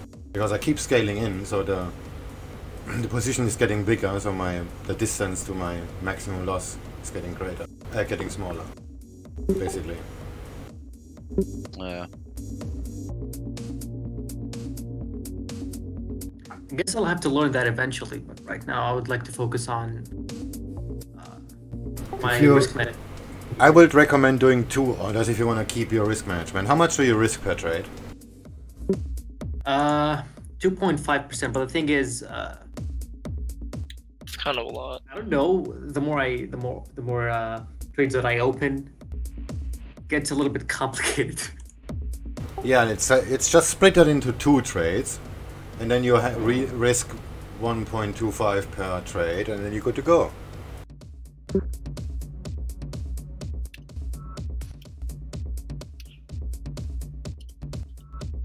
Hexalicious, you were 5 in 2010. No, oh my god, okay, no, it's like, okay, no, okay. No, okay, so myself, I didn't use it, but like my parents used it, like... You basically were a fetus, let's just not go there. Are you retarded? Boy, a fetus is like when you're actually still in the stomach, bro. If I was 5, I'm like actually out of the stomach. Babies are fucking grown in the stomach. Hey, Mario, do you care about the trend? Biological breakthrough. Dude, we're talking about biology, hold up. Biological breakthrough. Turns out babies are actually grown in the stomach, not the womb. Okay, sure. 2 babies. This is getting really awkward right now. Mario? Can you hear that? A baby was just born. That was a stomach baby. Right off the USB port.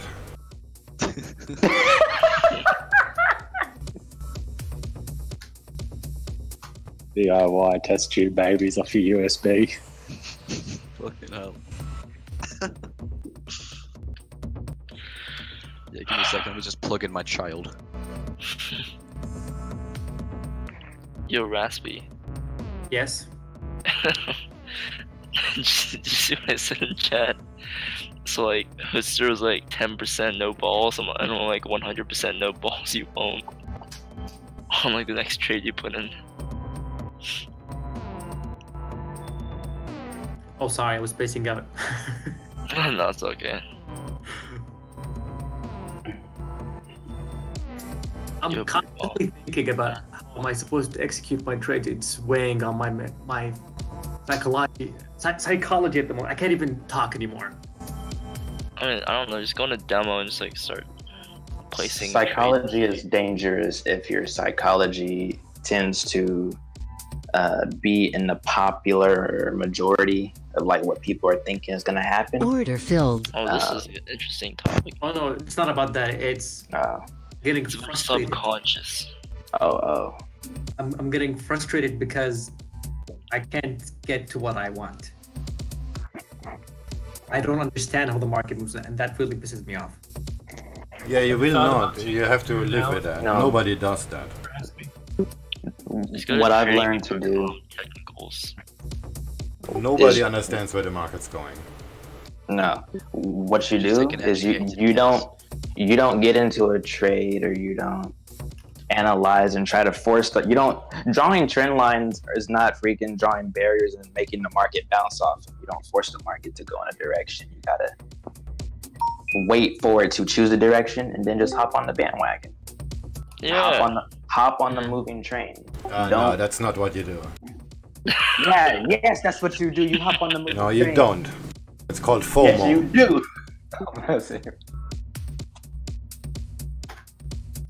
You have to find a place where things may turn, and that's where your orders are. Also, and the faster the price goes there, the better it is, and that's what scares most people off. Like right now, US dollar yen, this is the best example. Look, the price is very, very slowly grinding outside of my range. I'm already wrong, but I'm still in the trade. Because it doesn't move fast. It just slowly keeps going against me. Hey Swing, have you ever traded dollar peso? Yeah, sometimes for fun. It's pretty garbage. Not for real. I don't think anyone trades this since it's actually like, kind of exotic. If nobody traded it, then the price wouldn't move. Bro, but like it's like so like no one I don't know. I'm pretty sure you don't trade it, so that means everyone doesn't trade it. I think something nice is gonna happen on the pound dollar tonight, or morning, or wherever you guys are. Bro, we're in the same country, mate. Which is? No, we're not. I'm in Africa. Oh, you're in Africa? Oh my god, my bad. Yeah, I'm in New York, Zimbabwe. Oh, I thought you were American. What the heck? No, I'm in California. In California. What is an acceptable risk to reward ratio? 1 to 17. Nice. No higher, no lower. Has to be 1 to 17. Come on, 17. Are you pussies or what? Must be 85 at least. What about 1 to 17? What are you crazy? Next year when I get into a trade where they 1 to 17 risk reward.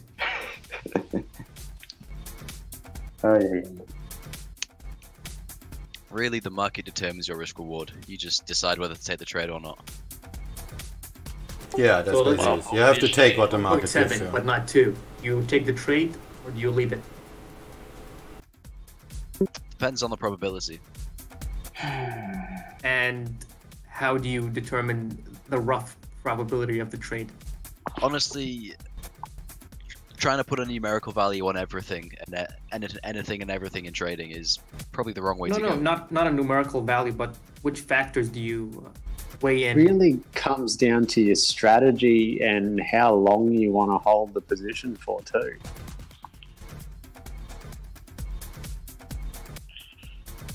I mean, if you're scalping like a few pips here and there, like, you know, your probability of something could be a lot higher because you only have to go such a small amount. But if you want to trade and hold a position for a week, then your probability is going to be. Yeah, it has to be maybe a less. significantly higher risk reward because it's of a lower probability. Yeah, I get it. All right, good night, boys. It's about 12. I have school tomorrow. Have a good night. Take care of yourself. Peace. Adios. Bye. Boy.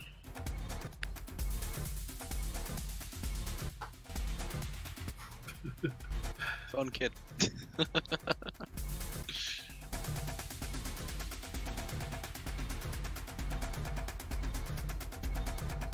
Damn, it got quiet. Funny that. 7 a.m. in here. I'm trying to see what pound yen is going to do tonight. Pound yen looks like it's going. It looks like it's going up, and it's tracing to down before continuing upside again. That's what it's looking technically, at least. What time frame are you looking at? The daily and the hourly. Right. Here, let me post. Because it made a higher. It made a higher low. I mean, like it's like on the. It broke through a daily trend line. Yeah. The momentum is upwards potentially. Currently the momentum's downwards, but that's Yeah, the likely to momentum is change. down. You see, the thing is, sure it broke out, but the candle closed below the trend line, which basically just means it looks like a fake out. Looks like it's ranging. Yeah. It's ranging in a support zone. So I mean. Thing is, it broke out of the Asia session range to the downside, which is a bad sign if you're going long. But then again, it is in a major support area right now. It's in a really big support area right now. I didn't even see that. Yeah, it is.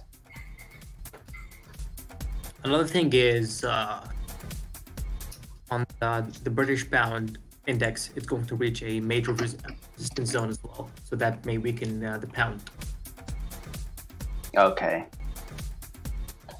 I've actually never looked at a British pound index before. Well, me neither until a few days ago. I never even knew that it existed. Yeah, I think I told you about it. Yeah, you did tell me, but it's super useful. It's like dollar index for every single currency. Because I analyze them every weekend and write my equal blog post.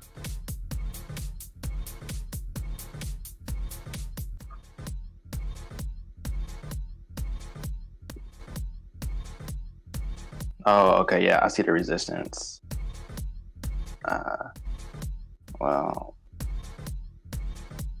Well, that's kind of how I was interpreting pound dollar. I was looking at it in terms of resistance too, instead of support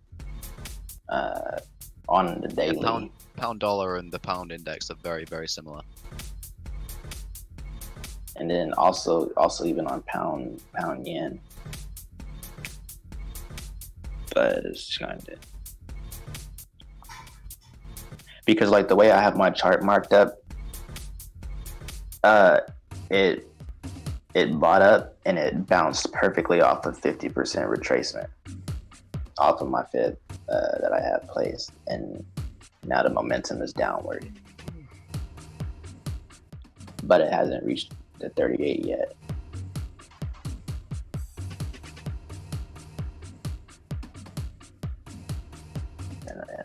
I'm just trying to figure out, because like I want to say it's selling, but at the same time it looks like a wait. Yeah, it's just have to wait and see. Wait and see, yeah. According to We're still talking about pound. Order filled. Yeah. I'd say if it tests the underside of the resistance that it broke, and gets rejected, then it's still a short. But if it breaks, then it might be a reversal and a break. The downside looks like it has more potential than the upside, because it does look very favorable currently. See, but that's the problem. If it goes up, it's going to face selling because of British pound. True. No, but see, but that's what I'm thinking. I'm thinking some stupid shit's gonna happen, and it's gonna like break. This is why I barely trade pound. Yeah. Because, as you say, stupid shit. Order filled. It's always around the corner. Order Or filled. actually, I think it might just be. Oh, it's just ranging. Oh. Wait, hold on. Got a downwards bias on British pound for the next few trading sessions to reach a resistance pretty soon. As do I. Also, you got to remember, kind of due some bad news for the pound. Oh yeah, bad news comes out all the time. I've got a gut feeling. I know I shouldn't be talking about gut feelings in Forex, but I've just got a gut feeling there's going to be some bad news around the corner.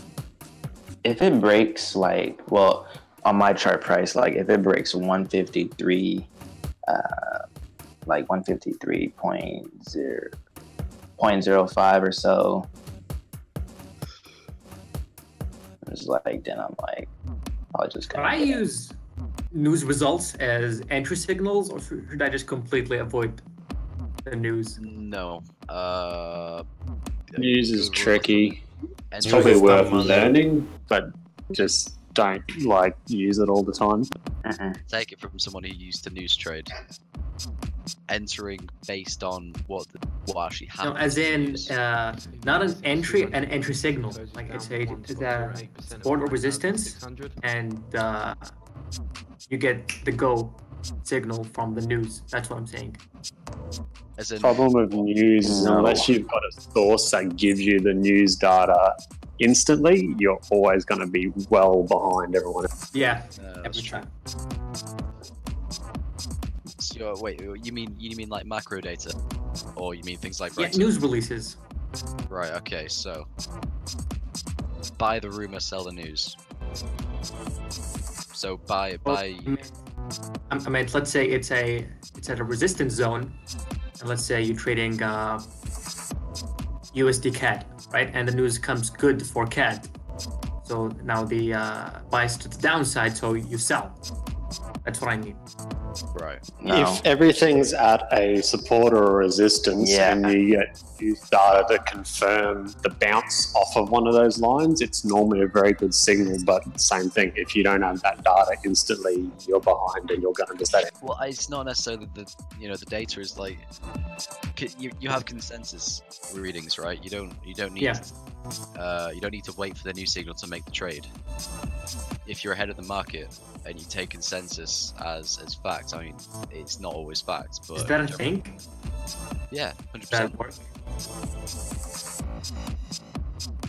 Looking at consensus, whether it's going to be up or down. As long as you have a stop loss, the market isn't going to gap above more than 10 pips based on news. You're fine. And you also have to look at multiple new economic data releases that correlate with each other, because let's say you've got 3 data releases and you have one high impact that's really good for whatever pair and the other 2 are not high impact and they're really bad for the pair. If those bad news releases are correlated to the good news release, like they sort of say retail sales and something like that, if people aren't spending the money but they've got good retail numbers, it might actually be bad for the pair because people are spending but they don't have the money. So then you're going to short whatever the pair is rather than go, long on it. I can't think of an exact example, but like that's the sort of thing. You can't just look at one economic data release. No. You got to look at multiple. But the thing is, over the span of how long exactly? A day, a week, a month? For you to determine whether to buy or sell. At that It's always going to be short-term volatility, but I don't know. These news releases. Personally, if I was you, what I would say is the first thing to look at, and maybe the only news data to look at, it would be interest rate changes and announcements, because they're like the biggest. Yeah, that's the big stuff. Consensus is always spot on with interest rate. Yeah, get a feel for that, and then maybe start branching out into your smaller economic releases, I'd say. That's the problem with interest rate releases, though, because consensus is almost always right. It's almost always priced into the market beforehand, which means that you're literally just riding short-term volatility, and you're not actually ahead of the game in terms of, you know, the direction. Okay, so bias based on consensus. Is that what you're saying? Yes. And I should compare to the previous release, correct? Yes. Okay. That sounds pretty good. Most things in the immediate are sort of a bit like the actual versus the consensus. For long term, more so the actual versus the previous. But in general, from what I've sort of found out and looked at as well, is when a interest rate release is given, it sort of sets the sentiment for that pair for the next at least 2 to 3 weeks. That's a good point, it does. And then it sort of dies down a bit until the next one, which is normally, you know, 4 to 6 weeks. Just don't fall in the trap and have FOMO on the volatility and the news release moment. This is just a how to say that? This is just a way. Lots of orders being placed and lots of profits being taken. That's why the market moves fast. The market doesn't move fast because of the news. That's why the big players, the banks, and call that dumb money, because they don't have to hide their positions in a major news release. They just press the buttons. And then everybody does FOMO buying, FOMO selling, and they get the liquidity to actually place huge orders. Like as example, if you wanna buy 500 million, okay, let's say 5 billion Japanese yen versus the US dollar, you cannot just press the button. That is not possible. Yeah, you're gonna need orders, so you can fill in the. There are companies who do that for I mean, service providers who actually do that, placing these large orders. And they call pools or dark pools or something like that. Pools. And what they do is they make a lot of very, very small orders. But in a news release event, if you are a big player, you don't have to do that, because the volatility is so great you can just press the button. And that's why the market moving that fast. Yeah, but shouldn't you be worried about slippage? Not getting filled in at the price you want, or do you just use limit orders if you're a big player? You can't get slipped on a limit order. Yeah, so they just use limit orders. Yeah.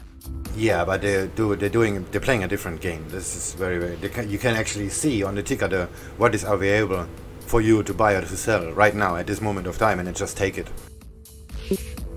And then if you as a retail trader come along and do the same, then you cannot get slipped because the bank took it already.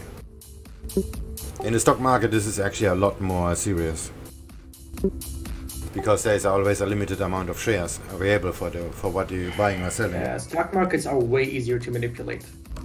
Yeah, because money is in unlimited supply, but shares are not.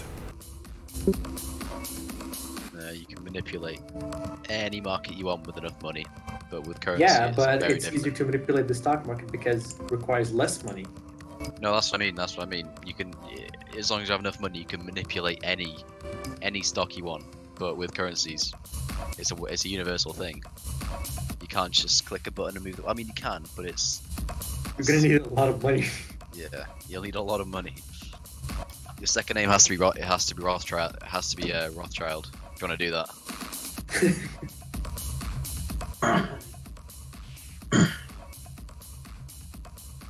That's why all this myths about stop hunting and whatever is just complete nonsense. What the fuck was that? Somebody want to get muted.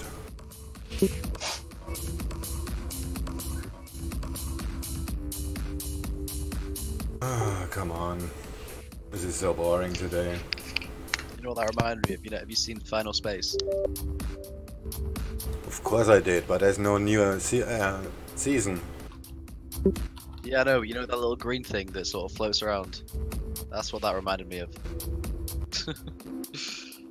Mooncake. Mooncake, that's the one. That's a good. It was a good series. That sort of floating around, just going schmuckety. Oh, when are they bringing out a new season? Yeah, it's about time. I also like the commentary of the creators on the end. Yeah. Like with the wormhole. Yeah. Just a worm that makes a hole. It's a wormhole. Exactly. Funnel space is funny. By the way, who recommended that I would use 2.5 ATR for my stop loss? Doji. Alright, thank you for that. But should I place beyond the previous high or low, or should I just in general use 2.5 ATR? No, you have to have a level where you're wrong. And that's supposed where your stop loss is, but then you have the 2.5 ATR as well. So you have Oh, to 2.5 ATR as a buffer. Okay, I get it. So basically, previous high, previous low as a rule of thumb, plus 2.5 ATR. Yeah, if your stop is within structure, you can get stopped out while still being technically correct. And you don't want that. Okay, that's pretty useful information. I like that.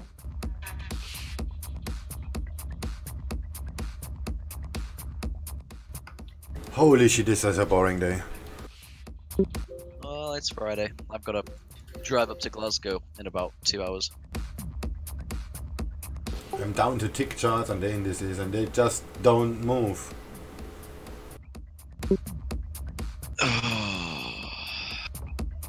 Do some shopping for Christmas. Shopping for Christmas, destroying money. Exactly. We got one more present to get, and fucking it's hard to get. Hey, I thought you were a trader. How are you going to fall for these bad trades they offer you for Christmas? Yeah, well.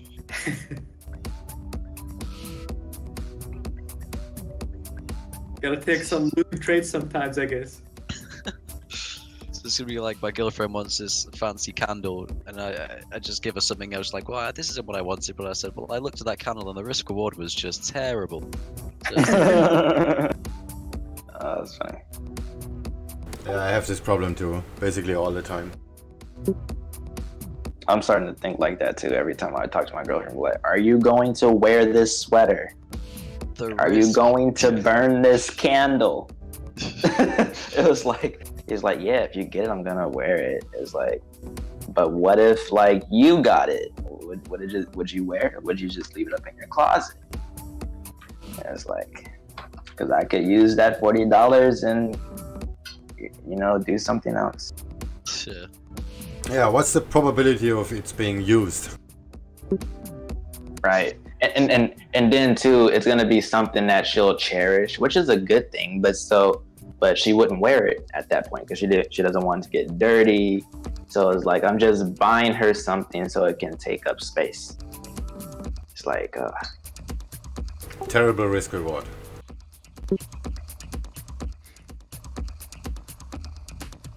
Come on, gold is dropping, but the dollar is not moving. What the hell is going on? Freaking thinking about reward, I haven't even. Hold on, I need to text her. She hasn't even bought me anything. Yeah, well, the reward is not getting something in return. Yeah, the reward is pussy. The risk reward for that relationship sounds terrible. No, it's your relationship. You just straight out. You need to close that position. Close that position. You're banned from Twitch. Sorry. Oh dear. I'm still there. That's no fun. Nah, it's just when you're the one with the job and she doesn't have a job, it's like, oh, it's okay. But then that kind of gets old. It's like, okay, this time you pay for my Olive Garden. This time, okay. I work with a dude who he works full time as a chef, and his girlfriend is just doing nothing basically. And basically the only thing that she's done since school is joined a pyramid scheme, MRM, lost a load of money. Oh my god. Fuck all since. And then her boyfriend's just fucking working away. It's just kind of sad, to be honest. Happens to a lot of people, but MLM, that was it. Multi-level marketing scheme. I used to be in a whole bunch of those when I was 15 and 16. You know, I thought I was gonna be rich, everything. Oh, well, if you're a salesperson, it's not like you cannot make money by doing that. It's just a false conception. If you are a good salesperson and a good recruiter, then this is the way to do it. This is the easiest way to make a lot of money very fast. I had gotten into some kind of multi-level marketing thing, and I had a bunch of Instagram pages. I sold them, and so I had a big following. I was like, oh yeah, if I just post a link, ooh, I'm gonna get money. And then I realized that I was getting I was reaching so many people, but not closing any kind of deals. And so I just said, all right, I'm just gonna sell my traffic. And I started doing that. And then somehow or another, my pages got banned. And yeah, sad. You got sold a full stream. Happens to the best of us. Well, sales is still the best way to make money. As I was 15 or 16, I worked for some gang for newspaper subscriptions. And the leader of this gang, this is really like in the movies. They picked us up with a mini bus from somewhere, and then we just went out into some city where they don't know us, where they didn't know us. And then the leader of this team, he didn't even had a pen. And he just walked out and said, this is how you do it. And the first thing is he got a pen from somebody. I mean, he didn't steal it. He made somebody give him a pen. And he sold him a newspaper subscription as well. Persuaded him violently. That sounds like some Jordan Belfort shit. Yeah, but that's why I'm not really about this stuff like Jordan Belfort is an evil guy, because this actually works.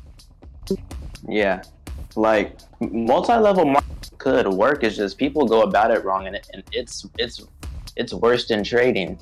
Like, you have to be in terms of how patient you have to be, because the way to make it work is, okay, you get your first tier, right? Then you help your first tier get their first tier of people. So then that way you have secured your first tier of people. No, this is how it's sold, but this is not how it's done. Oh, well, I don't know how it's done, but I just know like the framework in the system to set it up to secure it. Yeah, that's how it's sold. But there to take your money and fuck you over. Once they have your money, they don't care what happens. Oh yeah, that's the point. That's why your anger, your edge must always be the volume. That's why pyramid schemes are only favorable for those at the top. Only, yeah. Like, what? There's this dude. I think he goes by Millionaire Mentor on Instagram. Like 2 million followers. His whole life is just pyramid schemes. And it's so funny because he goes from pyramid scheme to pyramid scheme. Like, he's in one for a year, and then the next year he's in another one. Because like at some point, like they run out of people to market to. It's like he freaking got everybody. I think I've heard of him. Yeah. Does he have a name? Jason Stone. I've heard a story about a similar that kind of guy. He'll run a pyramid scheme for a few months, and then he'll get caught out by some financial authority.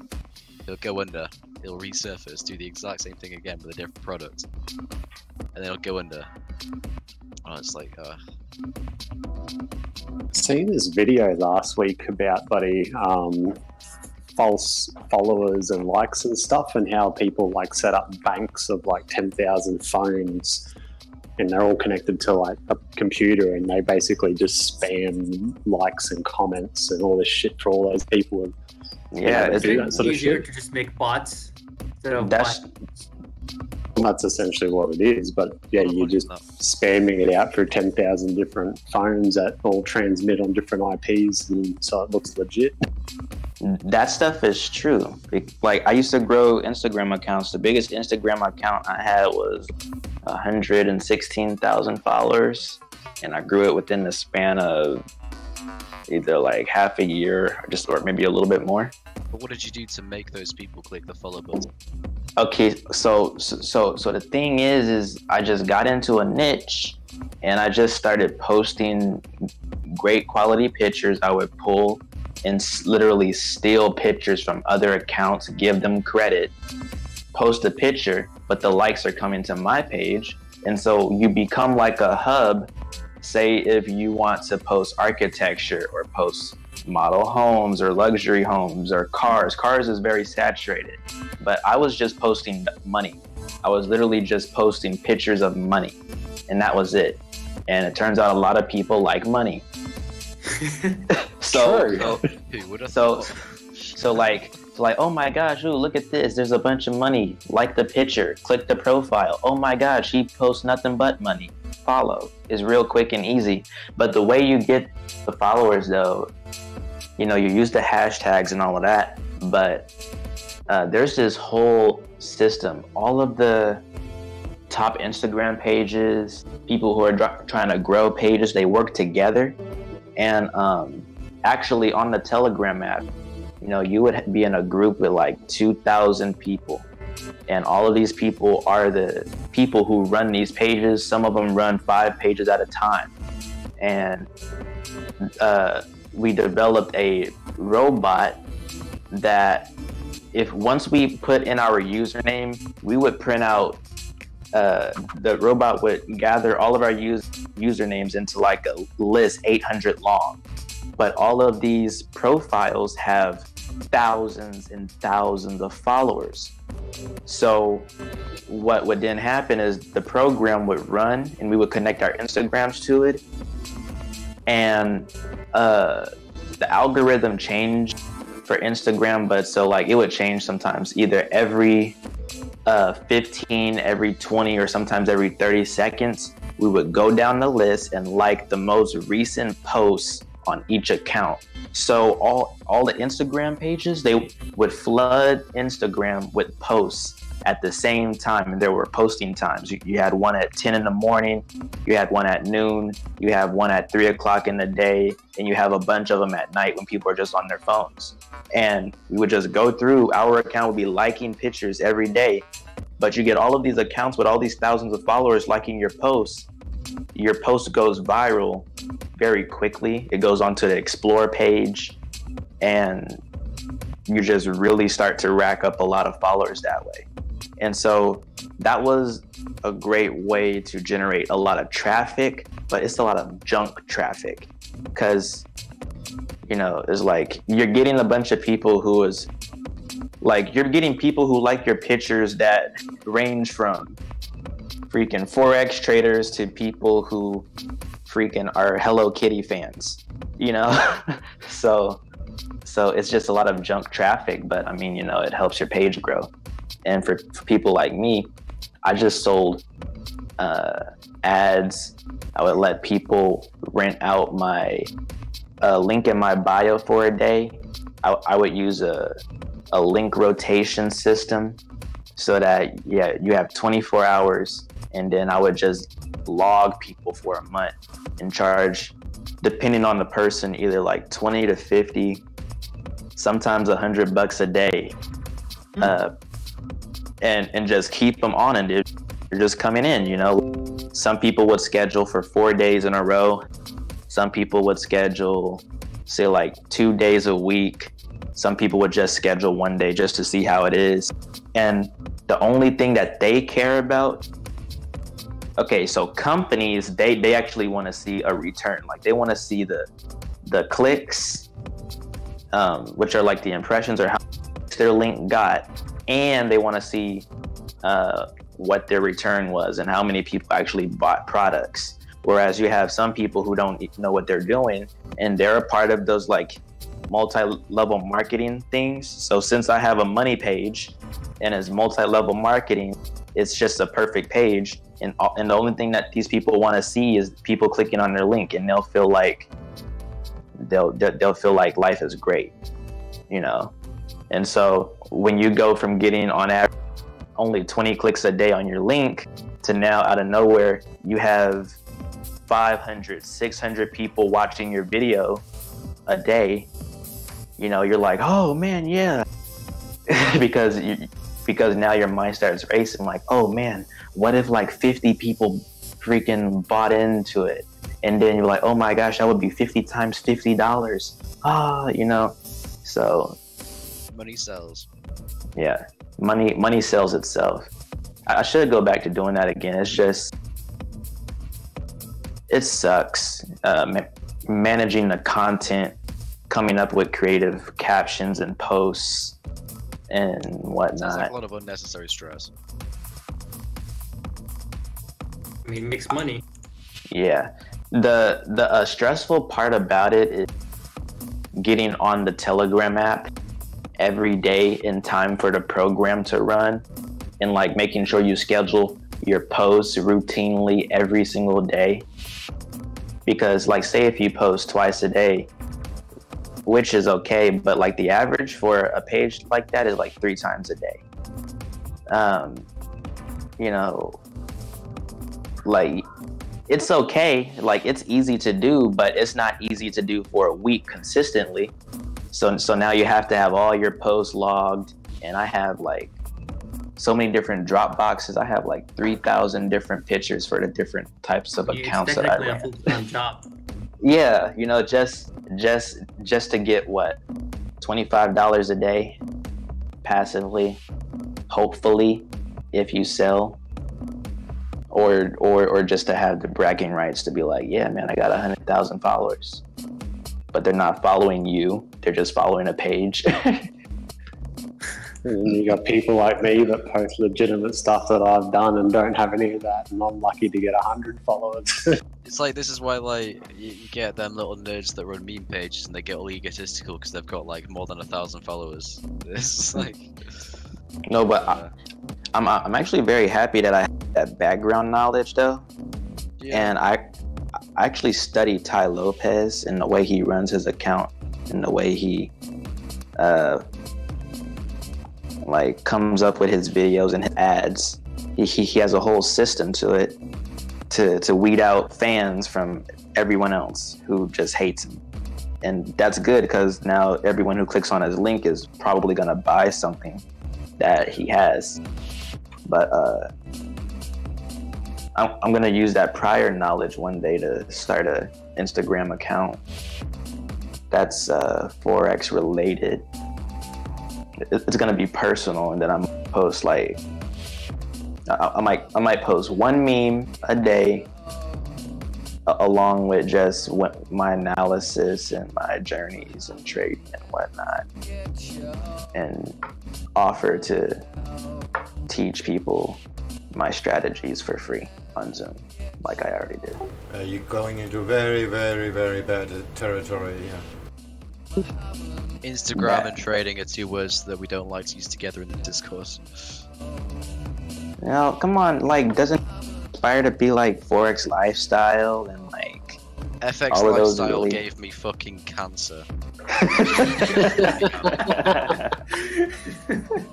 Yeah, my name's Dave, I'm a fucking idiot, and basically I make a lot of money. And, no, okay. Do you I guys know? actually love to know how much some of those people make, like doing scamming. I actually know. What? There's this dude, his Instagram page is My Life real quick. And I actually talked to him for about an hour. And for some reason, he decided to be very transparent with me. And he said the only reason why he's successful is because he's a mediocre trader that has a lot of money. So, I can see so that being true. So he just like he makes his living by winning just enough, you know.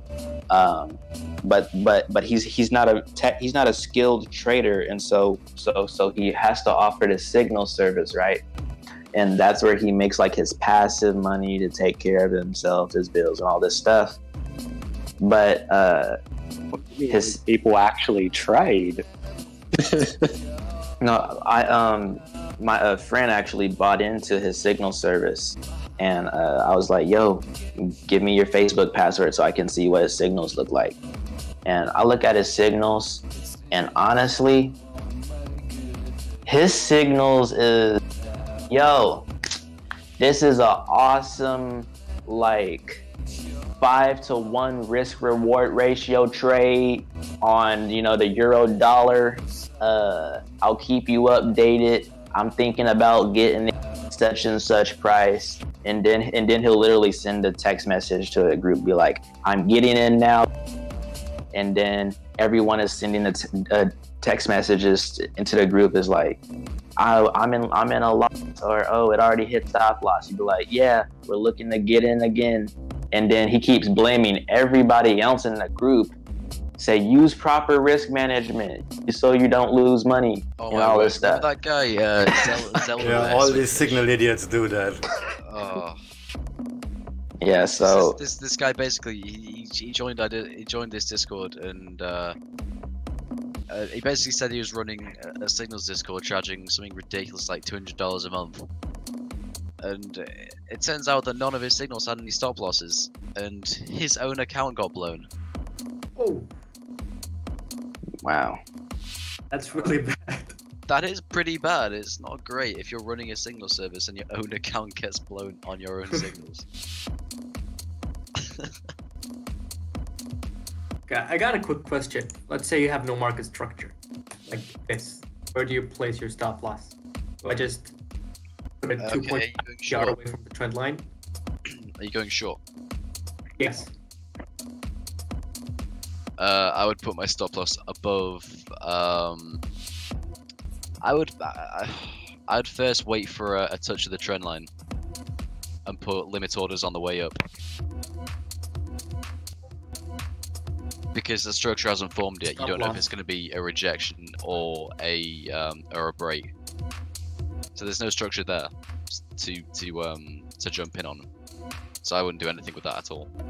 Okay, so you wait until you see a rejection. I would wait until there is a rejection, and then put limit orders. What do you on consider way back rejection? up for the retest.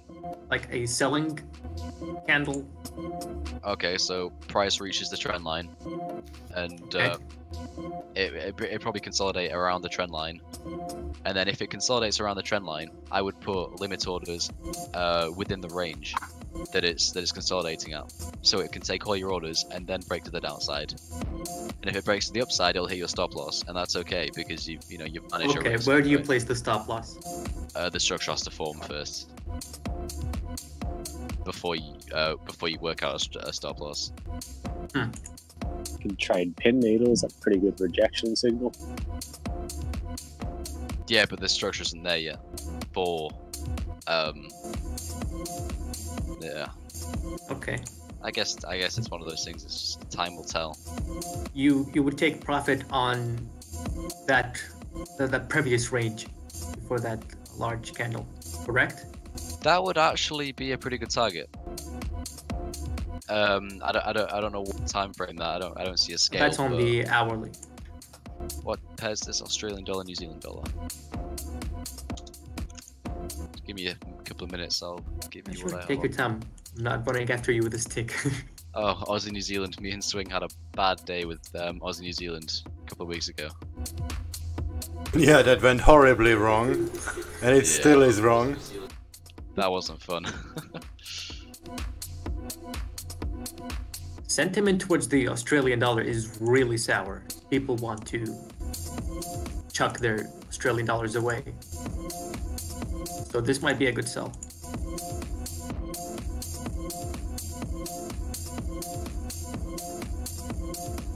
If you want to throw your Aussie dollars away, I need some.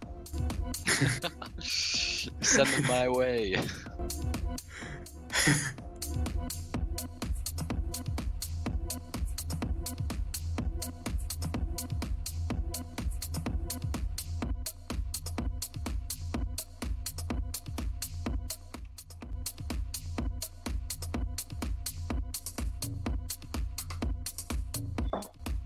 Oh, I hate end of the year. Lots of withdrawal requests coming in. Does the lead up to Christmas normally give some sort of sporadic movement?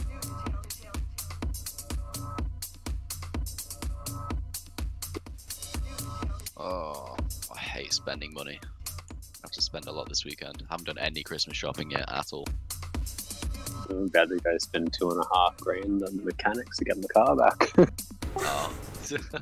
Yeah, do something useful. You actually get something for that money. Yeah. Yeah, I kind of need it.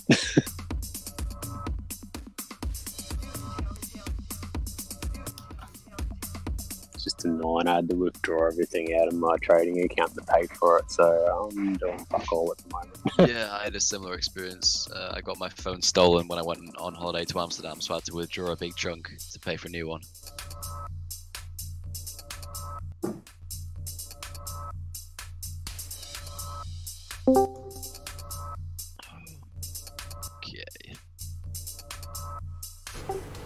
Looks like this Friday gonna fuck up my stats. Gonna have a red day today.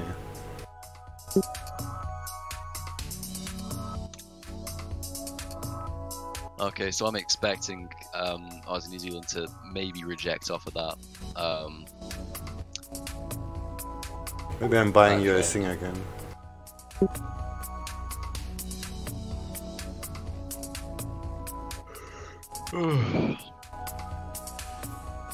I'd honestly wait for it to find its new range, and then once the structure's there, it'll just sort of it'll snap, and you'll realize where the trade needs to go. Okay. But when you're unsure about where the trade should go and where the stop loss should be, it kind of means that the trade isn't there yet. It's not ready. Okay. Don't force a trade. Yeah.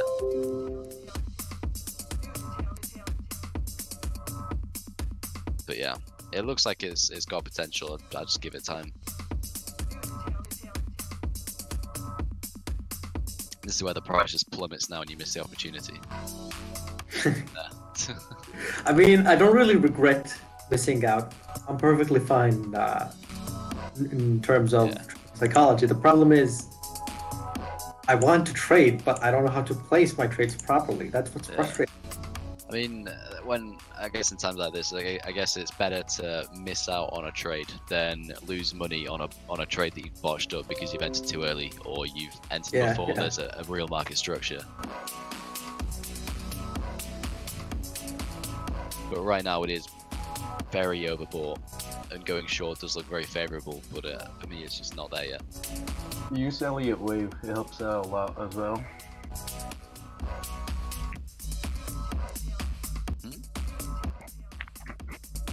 Sorry, I didn't hear that. Elliott Waves? Oh, I still need to get my head around Elliott Wave theory. I haven't really given it the time of day. Psychology. In my opinion, it helps out a lot.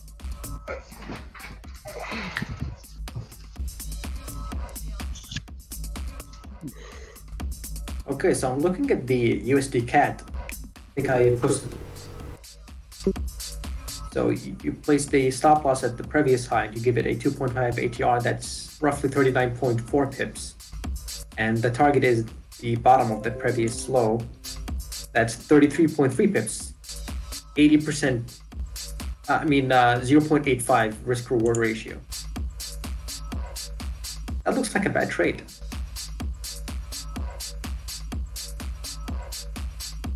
Where are we looking? Hold on, let me get you. Whose trade is this? This trade. Basically, we discussed how I should place the stop loss, right? It's above the previous high and plus 2.5 ATR. Thing is, you don't get a proper risk reward ratio. So should I ditch this trade? I mean, I've got a setup on USD CAD currently. It's not active yet because the trade hasn't been triggered, but I can give you a general idea. Yeah, the thing is it 2.5 ATR plus the previous placing the stop loss above the previous trade? Order filled. 2.5 ATR. Order pending. 2.5 ATR.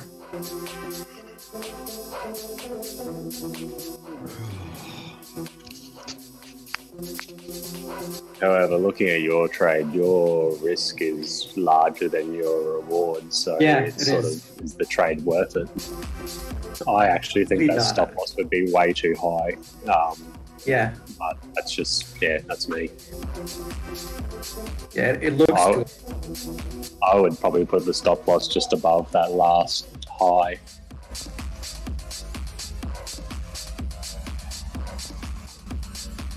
I guess it depends how you're trading it. See, my stop loss is above its monthly high, but then again, I'm going to be swing trading it because it's put in a reversal pattern, so I'm going to probably trade it for, I don't know, about 320 pips. Which is, what's the risk reward on that? About 1 to 6, 1 to 7.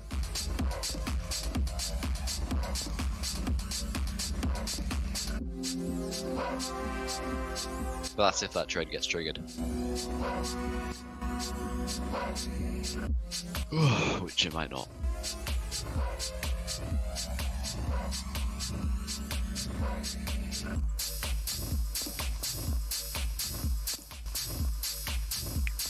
Order filled. Fuck, I hate when neighbours play shit music up full ball. What are they playing? I got no idea. Some hip hop shit.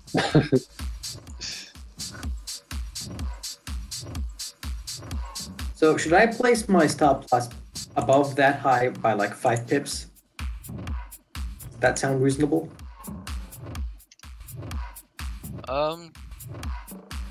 Which high? The USD-CAD previous high. Previous, Order filled. It's on trading room, the one above yours.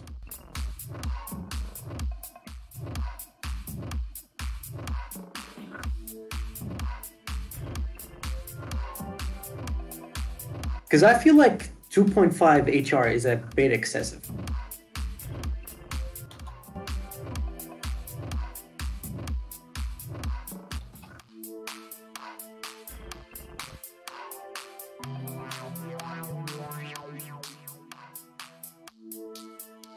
But the question is, are 5 pips above that high enough?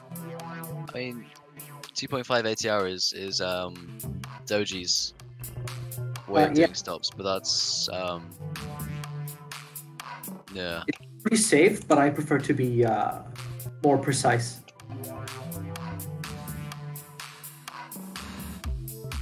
Yeah, I've kind of gathered that about you. You like to be numerical and precise with everything. You want to be more precise, go long.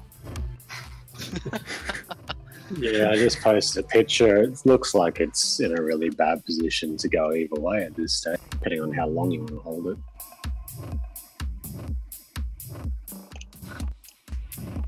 Like it might still come down a little bit to the, you know, to the lower support trend line as such. Oh no, I'm not going to hold it that much. I'm just going to close it at the previous low on the hourly.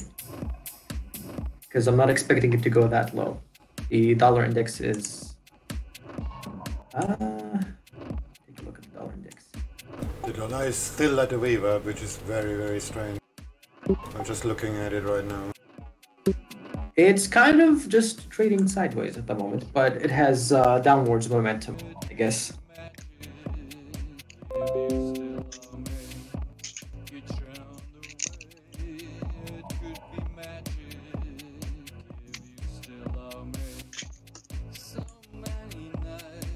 It's in a pretty interesting spot right now.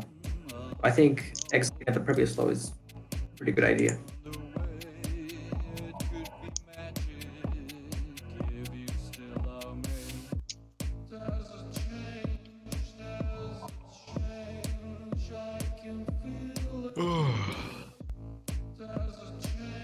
That would be great if price could move.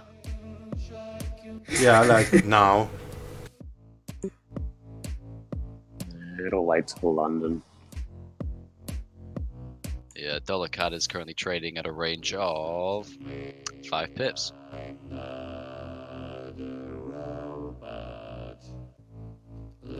Got US Sing is 2.5. I've got a position open on US Sing. Don't actually remember why I opened it, but I'm gonna have a quick look now.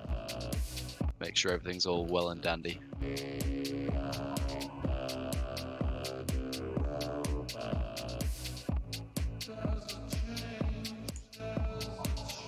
Where can I find the US dollar positions on commitment of traders report? Because I can't seem to find it anywhere. They have positions for every other currency, but not the US dollar. Order filled.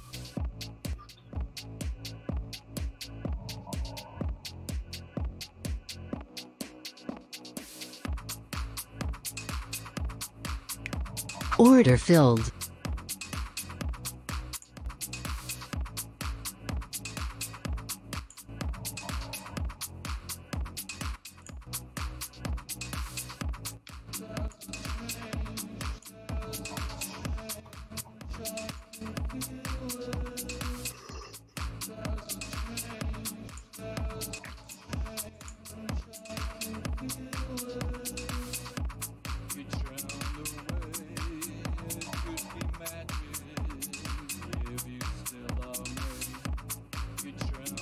Quick look at what Virgin stocks are doing right now.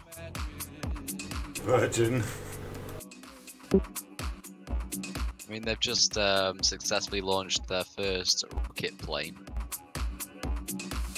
Not sure what that means, but Who? A kid flying the plane? Sorry, I just couldn't. You just have to jump on that innuendo bandwagon. Yeah. 4 more.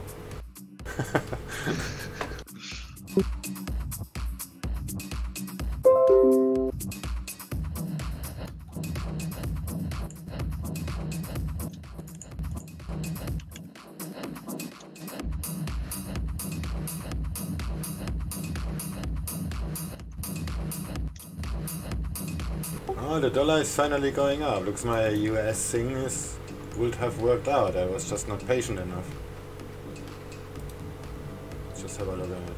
Yeah, shit. Never mind. Oh, they're not actually a publicly owned company. Never mind. I thought that'd be public, but apparently not.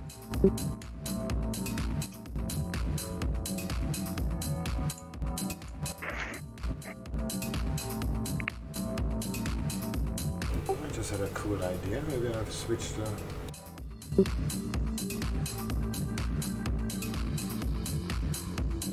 my layout a little bit.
Alright.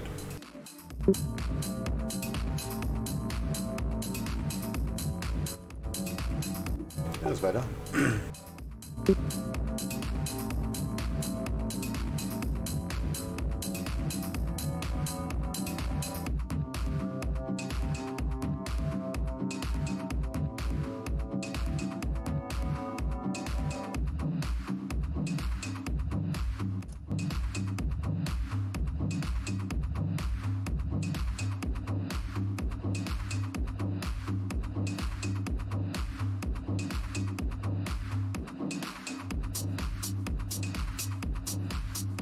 Seen by the Messaggero that Italy government considers value-added tax hike in 2020.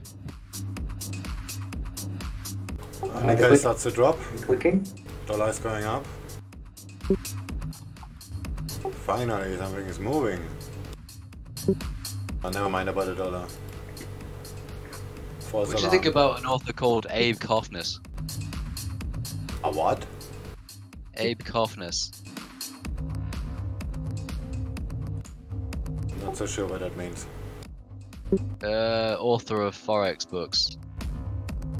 Oh, you mean a person? I'm being extraordinary stupid today.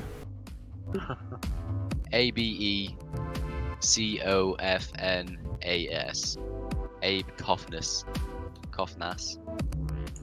I don't know if I'm pronouncing his name correctly, but that's what it looks like.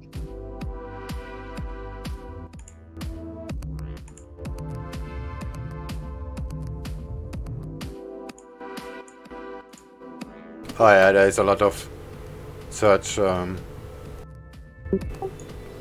related to that trading course. Binary. If you search for net worth, I accidentally picked that. First guess is binary dimensions world binary training. Order. Abe Koffness net worth. Self-study guide. It's pretty expensive.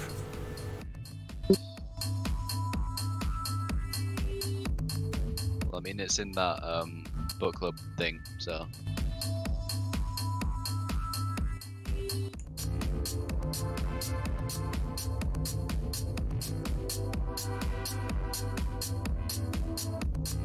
A pioneer in currency trading shares with his vast knowledgeable and hands-on guide of mastering currency trading book is designed to build an inspiring trader's knowledge base, blah blah.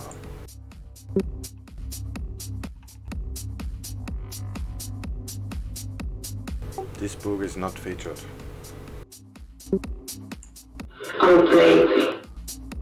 Jesus Christ. Oh, you need to turn off your microphone.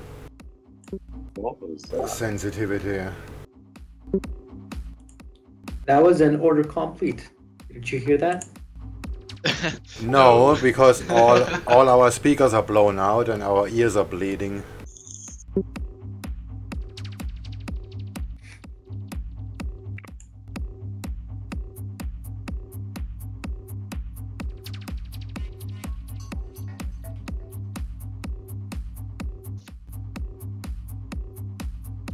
Holy shit, is that a slow day? This is unbelievable. I'm gonna get me another coffee. Yeah, that'll speed things up. Good idea.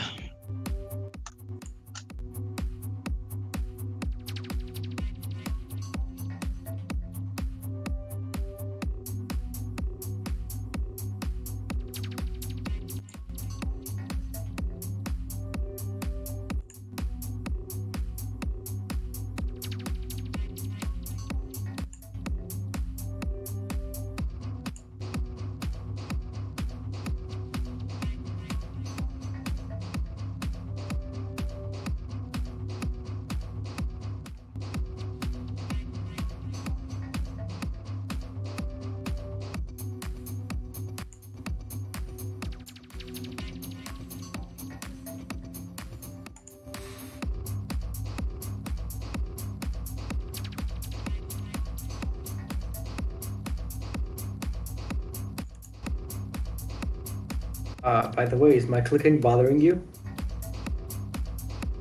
No. Assumed by the stamp that Italy EU may be €4 billion apart on budget.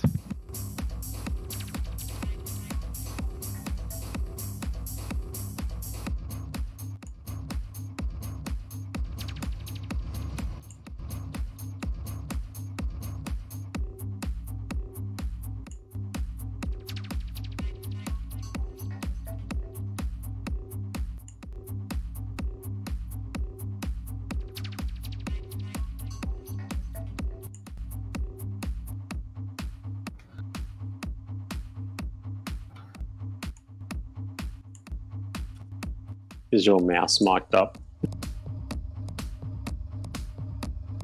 What do you mean? Click, click, click. Oh, my microphone sensitivity. I'm actually clicking it a lot, but the louder clicks are the ones that you hear. Yeah, it's alright. I'm not too concerned.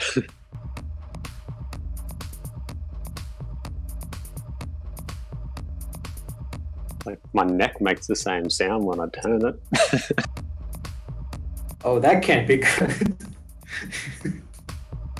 Yeah, it's probably. I'll probably find out what that is in about 20 years. I mean, technically, you're just releasing air bubbles. Yeah, they say that. I've got a lot of air bubbles. But nobody actually knows if it contributes to. It's not really air bubbles, it's fluid, but yeah.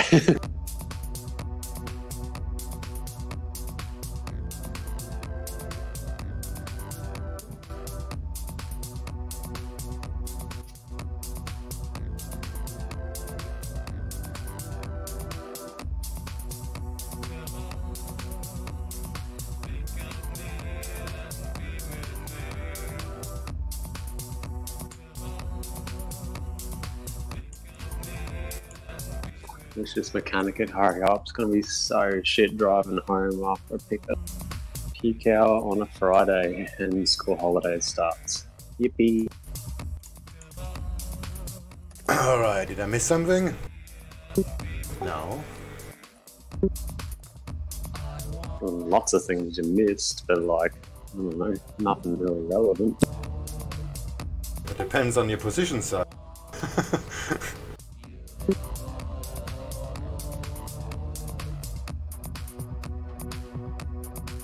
Like one tick up, buy a boat, one tick down, broke. Fuck, spread. Oh shit, yeah. Slip it. Broke anyway. No boat for me. It's either broke or less broke.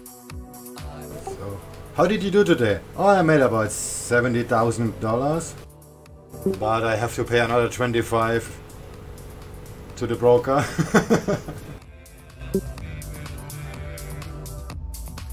I had 75 grand, but there was this little like negative symbol in front of it. I don't know what the fuck that was.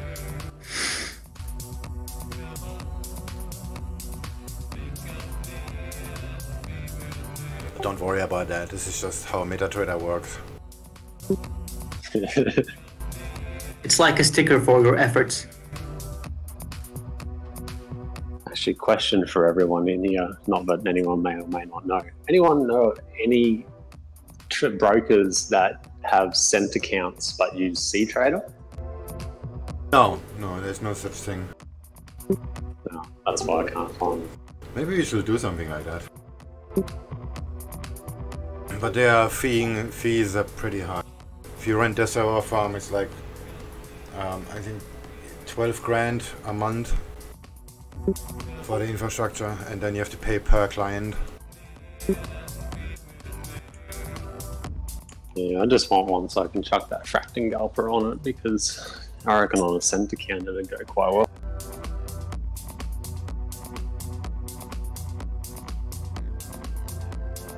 Okay, so quick question. As a rule of thumb, you want to place the stop loss 5 pips above or below market structure. Correct? Yesn't. That isn't very helpful. Everyone, I guess, has sort of tried to say it, get like a definitive number out of your head. You're going to have to flow what the market gives you. Is there something that I could use? Some rough estimate? No. Thumb? No. Well, are you on live or demo? I'm on live. Okay, I was going to say, like, you can do it on live, but probably better on demo. You could just try, demo obviously being the better one, put a few positions in a few different stop losses, and, maybe put one at 3 pips, 5 pips, 8 pips, 10 pips, or whatever. It's completely random. Do that on all of your trades, and over a couple of weeks or a month, you might see which ones are stopping out, and which ones are holding on a bit better, and it might give you a better gauge. I guess that works. Just an idea. Yeah, that's a pretty good idea, but I don't see a logical basis behind it. Well, I give you a logical basis. Look at that. That's pound Aussie, but it doesn't really matter what asset it is. I trade VWAP reversals. That means I enter on the VWAP in the opposite directions. You see the price touched the VWAP exactly. That is a 0 pip. It went over by. It doesn't went over. It hit it and went right back up. So like a half a pip stop would be suffice for a trade like that. But if you're in volatility or in the US session, then it looks like this.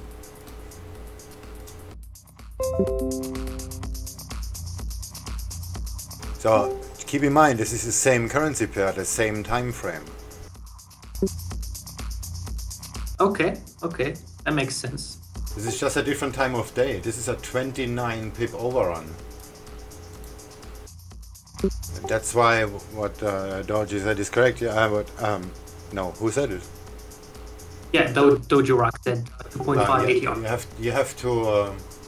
It's depending on the situation where you're in right now.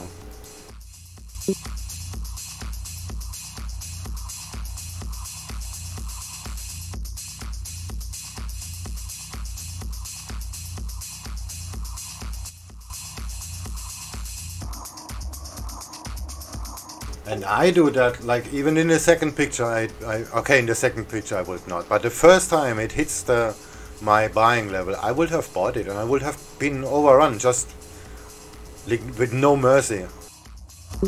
Like 1, 2, 3, 4, 5, 6, 7, 8, 9 times.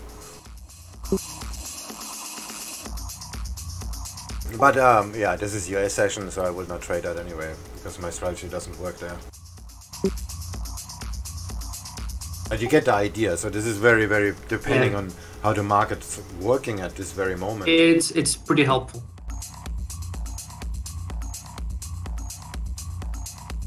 Now I'm conflicted. The ATR method is really nice in terms of safety, but it's not precise. Yeah, but if you use if I want to go for precision, I'll get hit by what, 1 pip, even if I was right, and the trade will continue without me. Yeah, it sucks when that happens. I guess I'll go with the ATR. Yeah, ATR is better for that because it adjusts based on how the market moved before. I'll just be more picky about my trades. Yeah, you gotta be picky anyway. Unless you're making a numbers game out of it, like you trade just everything. No, I meant pickier.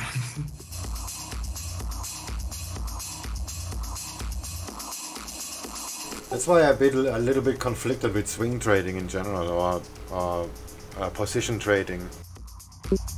Because like, you're having a strategy and it looks like it works, and then you're gonna do it.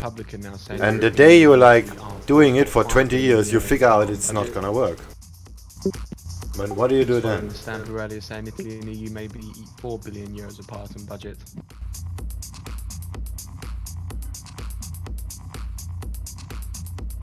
Because if like one trade holds like 5 months or 6 months, and then you're gonna need like 20 years to get a decent sample size to actually figure out if the strategy works. So half of your life is over already.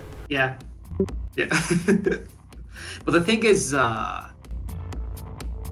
if you have more information about, let's say, fundamentals, and you know how the markets work, position trading could be quite lucrative. Yeah, banks do that, and yeah, sure. Yeah, but you need really deep pockets.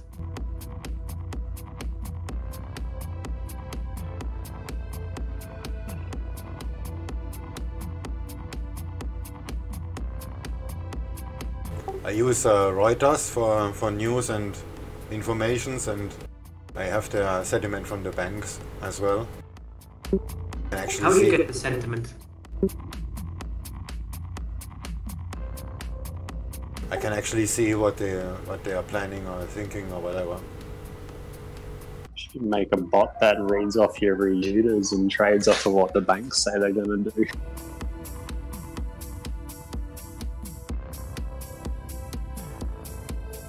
Yeah, it looks like that, right? This is on another computer. You have to wait for the Google Drive syncs it. I saw the Republica. Yeah, but you probably pay, what, $100 per month for that service? Yeah, the full Reuters service is about $1,000 a month. But you can get it a lot cheaper.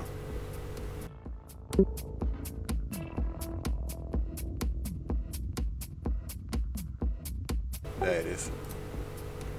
For some reason the Google Drive is super slow on this computer. This is a Euro USD 3/4 forecast. These are like net positions, correct? No, this is a forecast. Oh, forecast. It's like the Forex weather. Is it as bad as the real weather, man? It's cloudy Yes. with the slight hint of Brexit. I actually post, it's not always from Reuters, but I have in market opinions on the website. I make a trading view chart every week. Oh no, this is from beer bongs, just another one. Yeah.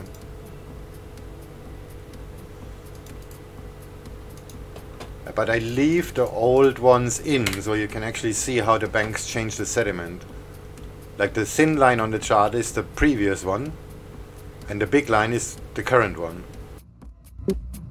Take a look. And if you look like Aussie USD as example, last week they had a completely different opinion.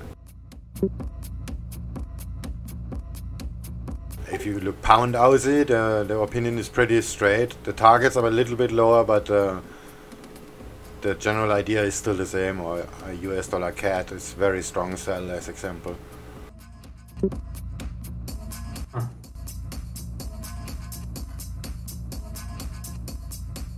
Aussie yen is actually pretty good. Like the price was still ranging on the top of the range, and the forecast was very, very strong sell, and Aussie yen went down like a stone.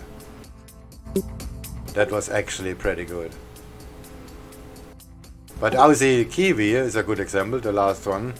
I was long Aussie Kiwi as well, but not because the bank said so. And then after that I said, oh, there is a strong buy, and that's why I actually scaled in into my position and hold them.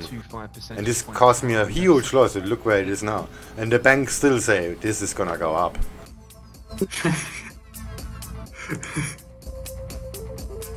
You know, even the banks lose every now and then. That's why you are absolutely right. You need to have really deep pockets to do this kind of shit.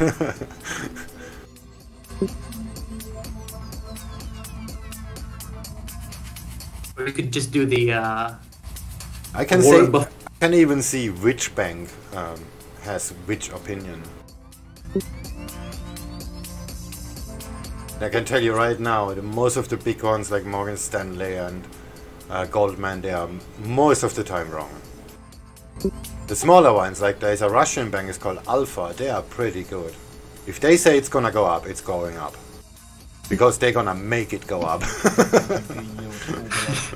Why? How do they make it go up? 20th, 2018. I can also see level 2 data on my Reuters package, so... And the Alpha Bank is one of the banks that actually moves the market. Like if large volatility comes in, then you always see very, very, very generous bids and asks from Alpha Bank. Oh, Jesus Christ, I almost stepped on my cat. Didn't even notice she was sleeping under me. Yeah, forget it, there's no learning curve about that. Look, like right now, US dollar yen, Australian dollar yen, there's only one bank moving the money, and that's just their bots. Huh. I'm pretty sure they're very heavy in automated trading. So they're holding the price basically at a certain level by placing bid and sell orders. Wait, I show you. Have to wait for Google Drive again.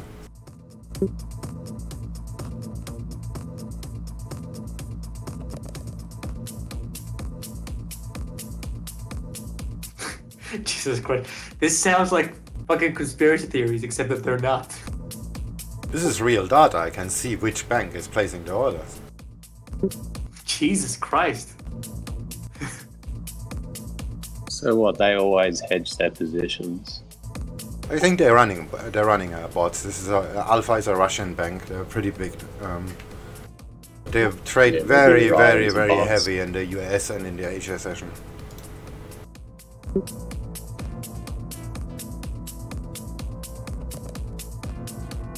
Like if there is like news releases, then you see the big banks like Stanley and Commerzbank, Deutsche Bank having big moving the price pretty much. And then after the initial move is done, then you see only orders from Alpha, and the price they're just fading all the moves. I think this is algorithmic trading.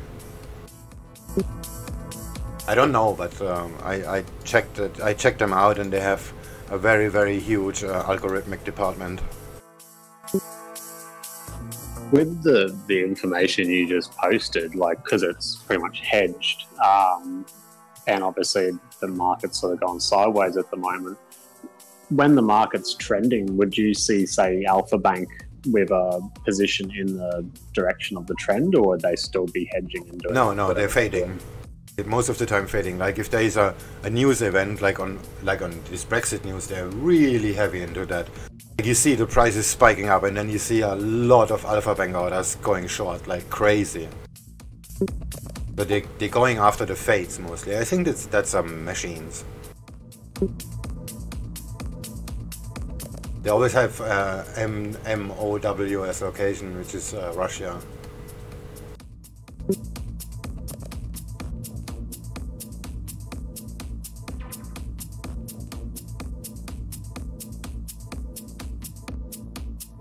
By the Repubblica Italy, Salvini resists more cuts to pension reform.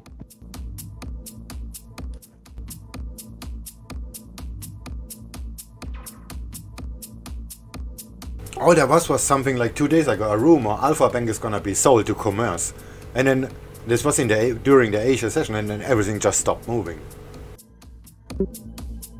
But I saw that afterwards. I was actually angry. What the fuck is just happening? Everything just stopped moving. And then like an hour later, I look at the Reuters and I see there's rumors that Commerzbank gonna buy Alpha. It's pretty interesting.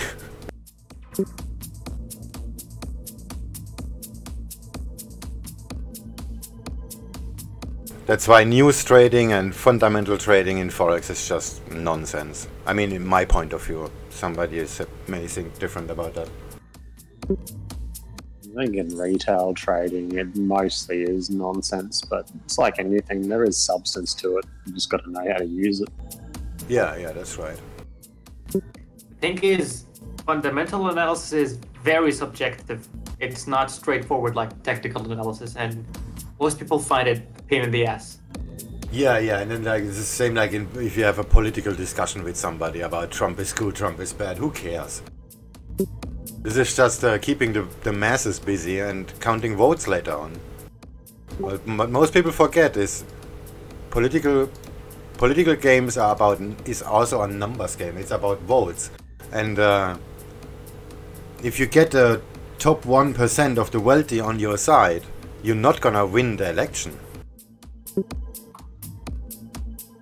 You're just gonna win more underhanded payments. No, because the point is, if you get the votes from the 1%, it's still a numbers game. You got 1% of votes in your pocket, but you're not gonna win the election by doing that. You're gonna win the election by addressing the masses. Yeah, but if you because it's a numbers game, you have to get the numbers. It's not about the quality of the vote. It's like legit and not rigged. I mean, that's pretty much why candidates have this specific sector that they want to grow, because they want that sector's votes. Yeah, but it's nonsense, because this is just a numbers game. It doesn't matter if a McDonald's worker votes or a $100 billion guy. It makes no difference. Yeah, but here's the thing: if someone promises, someone promises less taxes for the medium to low class and more taxes on the high class, you're going to see more votes coming in from, you know, the lower end. And based on the numbers, this will be better for the politician, and that's why they do this shit. Because the 1%, yeah, that's 1%. That's it. So if you have the rest of the country against you, you're not gonna win the election. So you have to do something that pleases the masses. Wow. That's why, like in Germany, this is very obvious. Like they're making promises to get the votes, and then they just do the opposite. Because isn't that like every country in the world? Yeah, but you have to stay on top of this, and this is the same with trading, with like fundamental analysis or Elliott waves. Elliott waves are extremely powerful, but they're very subjective. And then people start to arguing about on TradingView about this is bad and you are stupid, you're doing it wrong. And like with this Sharpie guy we had a few days ago, the same thing. He were applying it wrong, so TechX did kind of attack him. But the way he does it made it actually right again, because he did apply it wrong in the first place, and then he changed the Fibonacci numbers to compensate for his wrong appliance. But he didn't know that he's doing that. But in the end, his strategy may even work. You know, you're having a wrong input, and then you're back adjusting the output to meet your criteria. Something like that.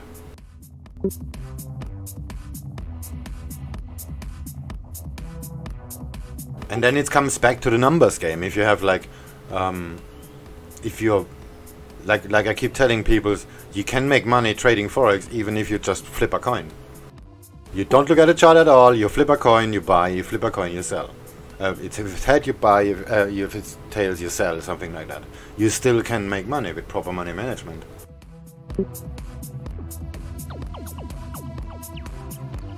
I actually want to do that. I will make a video, maybe not this weekend, but maybe next weekend, where I actually make a point and figure chart on a piece of paper and recording it, and my price information comes from dice. Gonna see there will be support and resistance areas, there will be consolidation, this will be all be there, and I will make money. I really want to do that. How comfortably are you living off of Forex money? Again, it comes down to risk. How heavy you apply the risk, basically. Oh, that's a good fucking coffee. Sampling a new brand of filter coffee.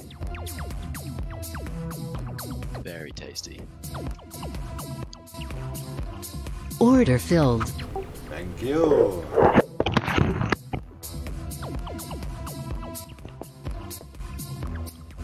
Oh, Anderson. Let's see if that pound Aussie works out. Yeah. I feel weird saying that because that's my second name. Your name is Anderson. Yeah. Where are you from? Scotland? I am from Scotland actually. Really? I was born there. Cool. My dad has like a couple of whiskey barrels there, and he said there was an Anderson clan, and he bought a kilt. Oh my god, that's so weird. I've got the Anderson kilt, the green and blue, right? Yeah, I think it was. Yeah. Green and blue tartan. Yeah. Order filled. So with family. Bloodborne. Yeah. What? Solidarity, brother. Yeah. Scotland is cool. I wanna go there sometime.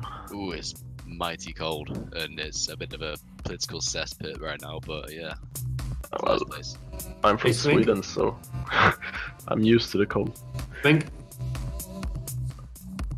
Mind if I ask you a question? Who? Me? What? Swing. No. I don't know how to respond to that. Can I ask you a question?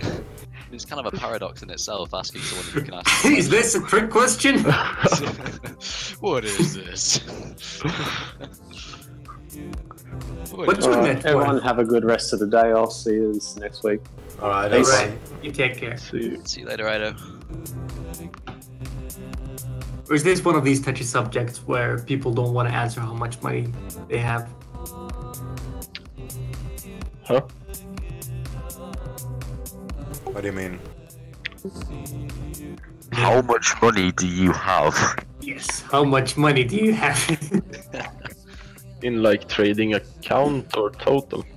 Total. Just cash laying on the bank? This is like No, I have the cash on my sofa for the Instagram photos. Exactly. You've got that Lamborghini parked out front. 6 months. No, seriously. Can I live potentially comfortably trading just Forex?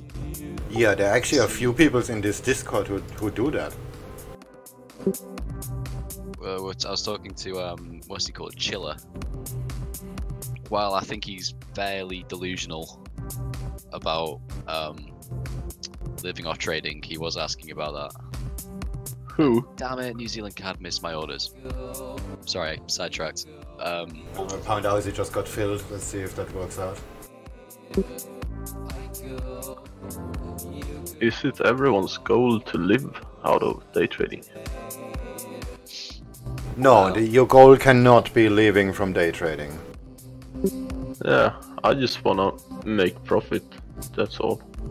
Honestly, my this goal. is just a project for me. This is a safety net. Yeah, it's fun way to maybe make profit. I mean, you have to think about time. You have to. The time is something you can only invest two things: time and money. And if you day trade, you're investing a lot of time, so it must be worthwhile. So if you have, let's say, less than 100 grand on the account, it makes no difference as having a job. Let's put it that way. Okay, it's like 100 grand is maybe too much. Let's say 25, 30 grand you should have on our account to day trade. If you have less, working at McDonald's gonna make you more money. That's the point. Yeah. Yeah. Like currently my trading, sure I earn above like I don't know, a minimum wage.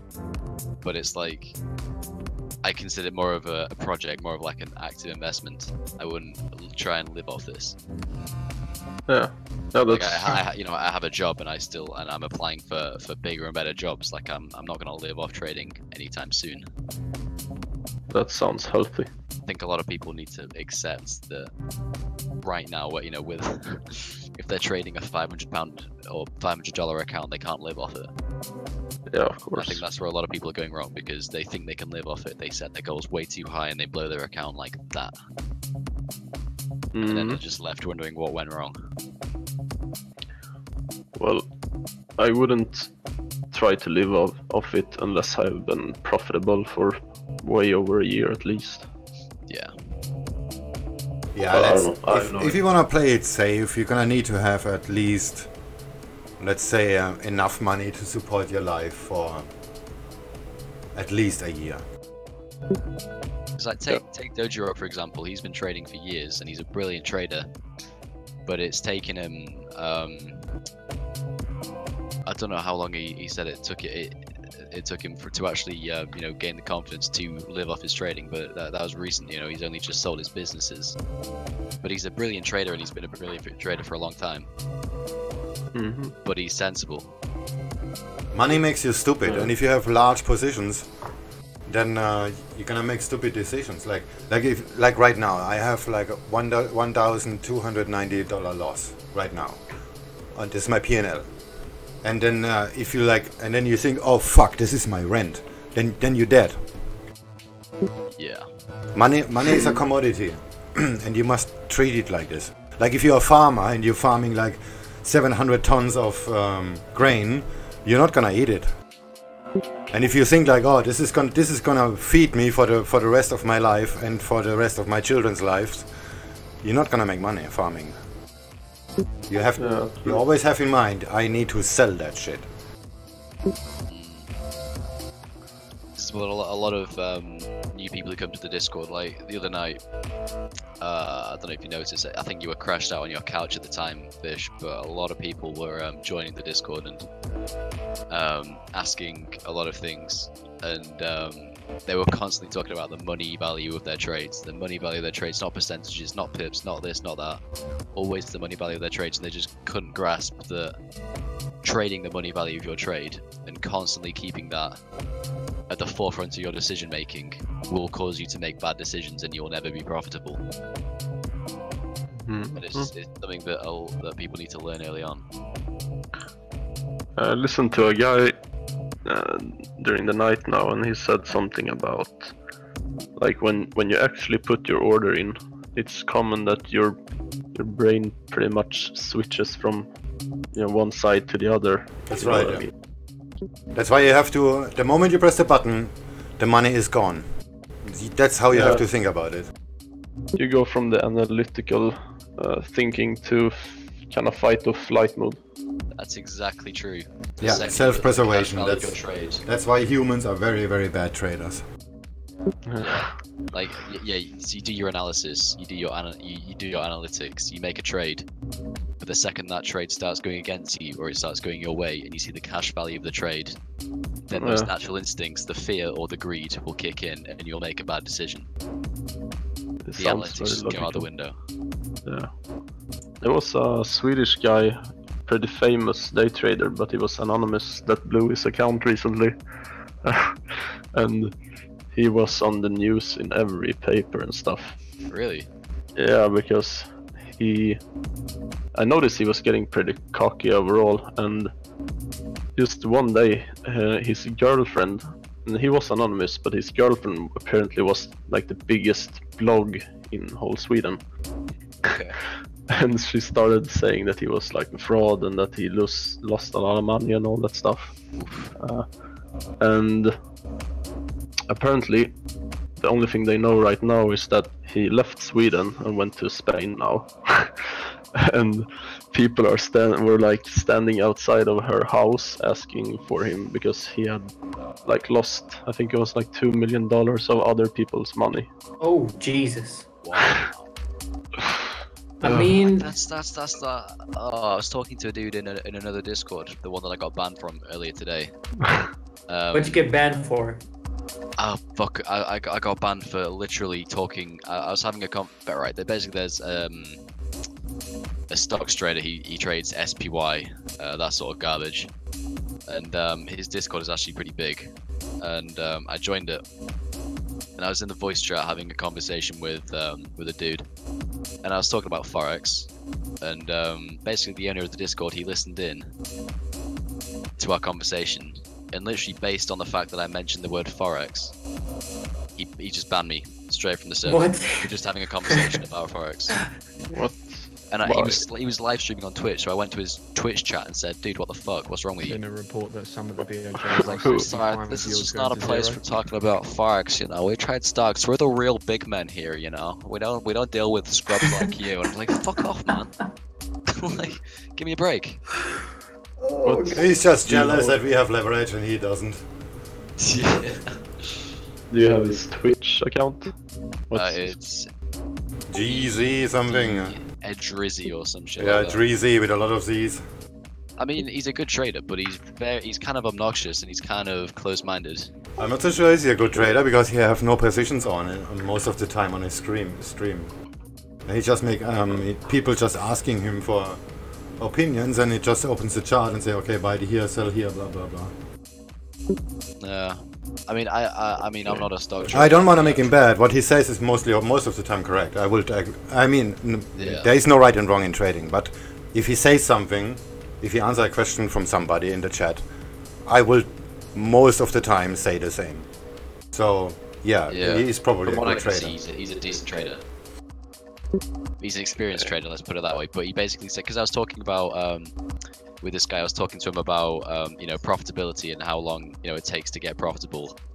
And the guy I was talking to, this is how I got on this tangent. He said that he started trading stocks after he lost 10 grand of somebody else's money on Forex. And that's why Forex bad.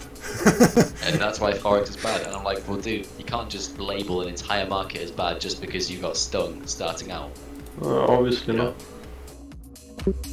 I mean, stocks feels easier, but it feels so random as well. Yeah, a lot of fundamentals.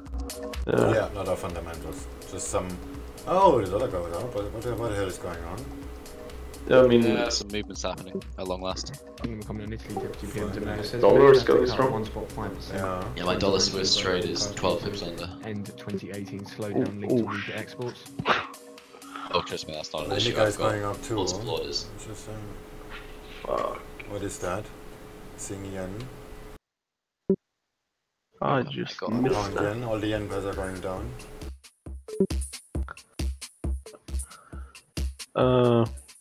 Yeah, can you type his Twitch name? Oh. It's something like this. It's something like that. If you put that in the search bar, his name should pop up. It's something like that.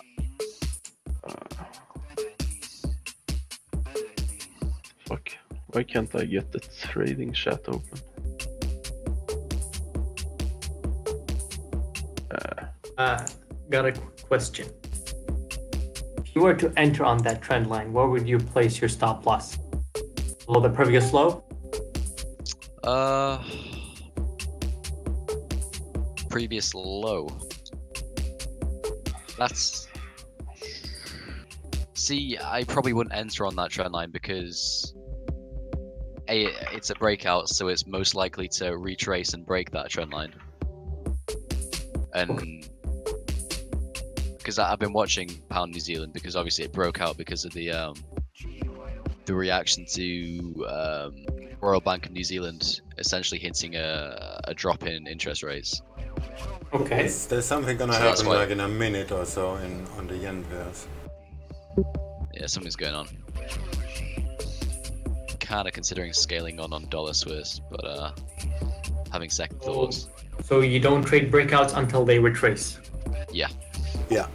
Never make a formal trade on breakouts. Never These ever. days, breakout trading is a mug's game. So well, yeah. Let's say here, you would wait for it to retrace back to the trend line it broke, correct? That's correct. And no matter how steep it is. Okay. It doesn't matter at all. No retest, no trade. Very easy. Very easy. Okay. If it breaks out, it could literally it could break straight back through that resistance and just be considered a fake out, and it'll continue within its range. Yeah, and you will be in a massive drawdown on the distance wise, like pip wise, because you basically bought the top. Breakouts are always a big no-no. Everything associated with breakouts as well is a big no-no. No, that's wrong. That's wrong. You gotta. Yeah. You just don't hit it because it broke out. You wait until it comes back to the breakout location, which is usually then lower or higher. That's what I'm saying. And then you hit it. Yeah, with trading the initial breakout, you can't really set a target and you can't really set a stop loss. You can set a stop, but the stop will be on the other side of the formation, and this will be really far. So your risk reward will be still good, but your position will be so small you won't make any money. So like I'll try and do a bit of editing to your chart. Oh Christ, I forgot how bad I am at this. I have to catch my cat. Just a second. You have to catch your cat.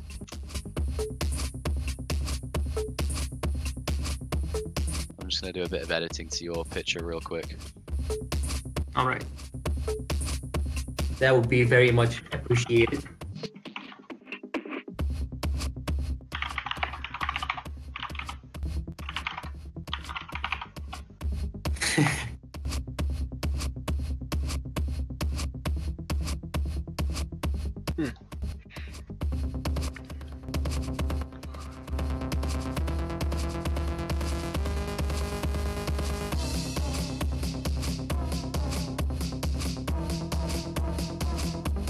This is a very rough idea. But essentially this is what I'm seeing. Yeah, I just need to probably chasing the market. Okay, Yeah. so after If I was to take this you trade, know when it's essentially, time. I would How essentially do you know? expect it to break through that small support. Yeah. And if it broke below the resistance and broke above, then it's a breakout, right? And I would probably expect it to find support at that horizontal, and then if it did, I would put my stop loss below that horizontal, because then there's an actual structure that you can comfortably put a stop loss underneath.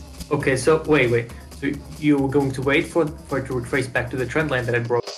Yes. And then? And then go long. If it breaks below the trend line and then breaks above, or even just bounces off. If it breaks down, then closes above, or if it just. If it bounces off. If it bounces off the trend line or breaks below and breaks above, then I would consider that a breakout, and I would consider trading it. Okay. But if it broke below and stayed below, then it's not. Order It's filled. not really a See, breakout. here's the thing. It's really relative. How do you know that it stayed down or bounced? That's the thing. You don't. That's why breakout trading is so risky. Okay, so what do you want to do here? What should you do here? Right now, I wouldn't do anything. No, Unless after it retraces and goes up and down, does whatever it wants to do. You just completely ignore breakout trades? Well, if it retraces, it will form its own structure, and then you can find its range, you can find its support, you can find its resistance, and then you can base a trade off that. But right now, trying to preemptively predict the structure that it's going to form on which to base a trade is kind of counterproductive. I still don't know when the structure forms. They're objective, so you have to pick your own, and then When you talk about trade like this, what time span do you use? Works on every time span. So doesn't matter. Okay. It's just the amount of time you want to spend in front of the screen. Like if you have just like a few hours a week or something like that, then you do it on a daily chart. But if you have all day, you do it on a 3-minute chart. That's the difference. That's the only difference. Okay. Trades on the 1 hour chart usually take between a day and several days to complete. Or at least are my trades. Yeah, that's...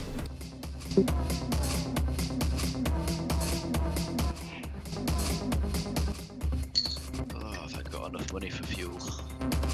I use 2 time frames. Wait, I give you a screenshot. Okay, so you usually wait for a structure to form on an imported level, right? I do, yeah. Okay, so how do you know that it's a structure? Like, what do you just? If it finds support at a certain level, or resistance at a certain level. So basically, if it stalls, what you're saying. Yeah, if the markets are hesitating around a level, then they're bouncing off a certain level repeatedly, then you can see that there's a structure forming. Okay.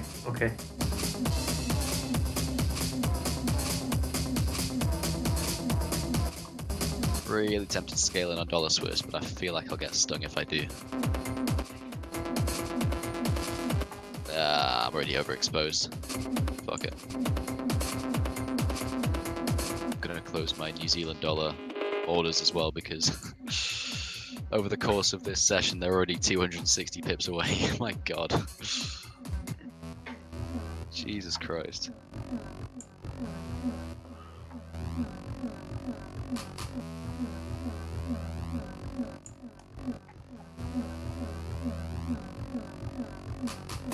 I'll leave them open, whatever.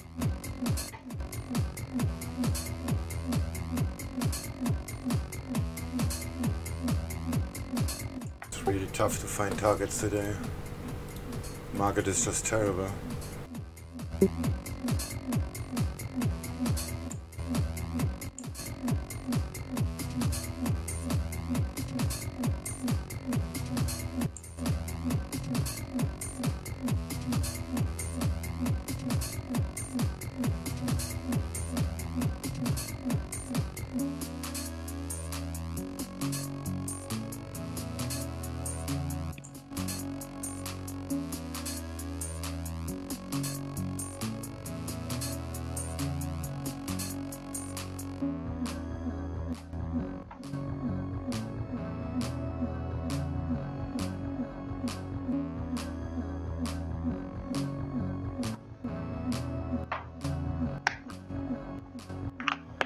would you enter this trade? I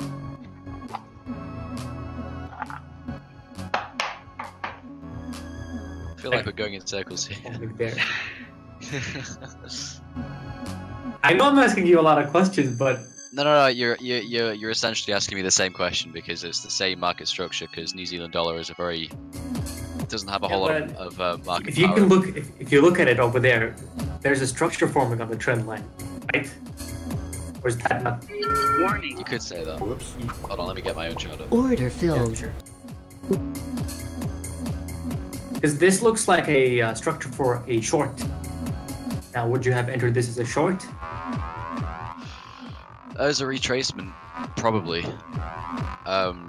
I mean, all my New Zealand dollar orders are long, and but for my orders to be triggered, it would have to retrace almost 100% of that huge bull run. Oh no, I meant before that huge bullish candle formed. Like, there's a structure they're hesitating to break through the level, right? Okay, that you couldn't really predict that. If you're looking for a reason why it broke out in such a glorious fashion, you won't find one. You won't find one from a technical. Yeah, if it were you, would you consider that a structure that just formed on the resistance level? Good morning. I would see it as a tradable structure. Just a quick look at some of the developments overnight. Okay, can you give me an example of a tradable structure? I'm sorry I'm bothering you a lot. No. I've been really frustrated recently with happy to. Lowest level in more than a decade and a half. Official data showed on Friday. Sales grew at 8.1% year on year, according to China's National Bureau of Statistics, down half a percentage point from October's levels, and coming in below a median forecast of 8.8% from economists polled by Reuters. We also had Japan's Tenkan survey shows business sentiment steady in Q4. Business sentiment at Japan's major manufacturers ended a 3/4 decline during the last 3 months of 2018, according to the key survey conducted by the Bank of Japan. Another key story coming out of Asia was the New Zealand RMBZ. New Zealand eyes raising bank owners' capital contributions. So the RMBZ is considering a sharp hike. You understand, the level of capital that bank owners must contribute to their businesses in a move designed to reduce the chance of banks failing. I've studied price action before. The central bank said on what are you Friday talking about almost specifically? Double the amount of high quality. Okay, so things like double tops and vary across banks. general stuff like I haven't paid. Oh, these are the structures you're talking about. Capital, representing about 70% of the sector's profits. Yeah, so a tradable structure for me would be something like this. Had a source this was. Okay. Yeah, I understand. The Trump administration. So this is a tradable structure for me. Decision delay until March. The thing is, this is the structure on the hourly chart. Bad, but if you go on a lower time frame, you might find a structure. Would you still trade it? This is New Zealand CAD on the 4-hour chart. It made a double top at its monthly highs and broke below its previous low. In 2019. So for me, that's a strong sell signal. BOJ cuts 5 to 10 year purchase. The double top alone is a strong sell signal. Regular operations since June, and we also saw 1 month Hong Okay, Kong dollar so I should high just use actual 2.28%, structures. which is the highest since 2008. Overnight, we had a piece from Bloomberg saying debt stuff like that is far more tradable and far more reliable than any breakeut formation that you might find. Yeah. In US equities, I saw a piece So on the I should rely on things like double top, double bottom, head and shoulder. Most money from US I'm not saying don't trade breakouts, I'm just saying, wait for the retest and wait for an actual confirmation. Yeah, I'd rather not trade breakouts. I actually don't like breakouts. That's a good choice. Breakouts don't work. From what I understand, they used to work very well because not many people traded them, and that's why they worked. They work pretty well in exotic currencies because once a bank wants to break something, or an institution, once a level breaks, is not we had Adobe. From what I understand these days, a breakout will surge a few pips, everyone will take their profit, and the price will just crash back below the level that it just broke out from. Revenue coming in at $2 with revenue coming in at 2.46 billion. So breakout strategies just don't work like they used to. Costco posting strong results, but by the way, I'm told anyway. I wasn't trading then. So. About the structures. With sales coming in at 34.31 billion. Head and shoulders, bull flags, bear flags, things like these. Yeah, stuff Also like that. comments from EU members last night still playing hardball and not willing Is there to like a drop, list not looking like that they want you to budge. EU's young should concern will use, publish all like a information website? in preparation Lists for all the Brexit scenario reliable on structures? December 19th. The basics of candlestick patterns and chart structures from a YouTube video. I don't remember which it was, but it's basically just a webinar that somebody illegally recorded. And basically just it's such a simple overview of the patterns the charts make. The chart patterns themselves are easy to understand, but the difficult part is trading them. Where do you put your orders? Where do you actually throw yourself into the market? Where does the confirmation come from? That's the tricky part that took me a while to get a grip of. 7, Germany November wholesale prices at the top of the hour. 8, we have Spain November final CPI figures. At quarter past 8, we have France December flash. I guess I can find the places, but I just need to learn which structures to use. How to use. And at 9, Eurozone December flash manufacturing services composite PMI.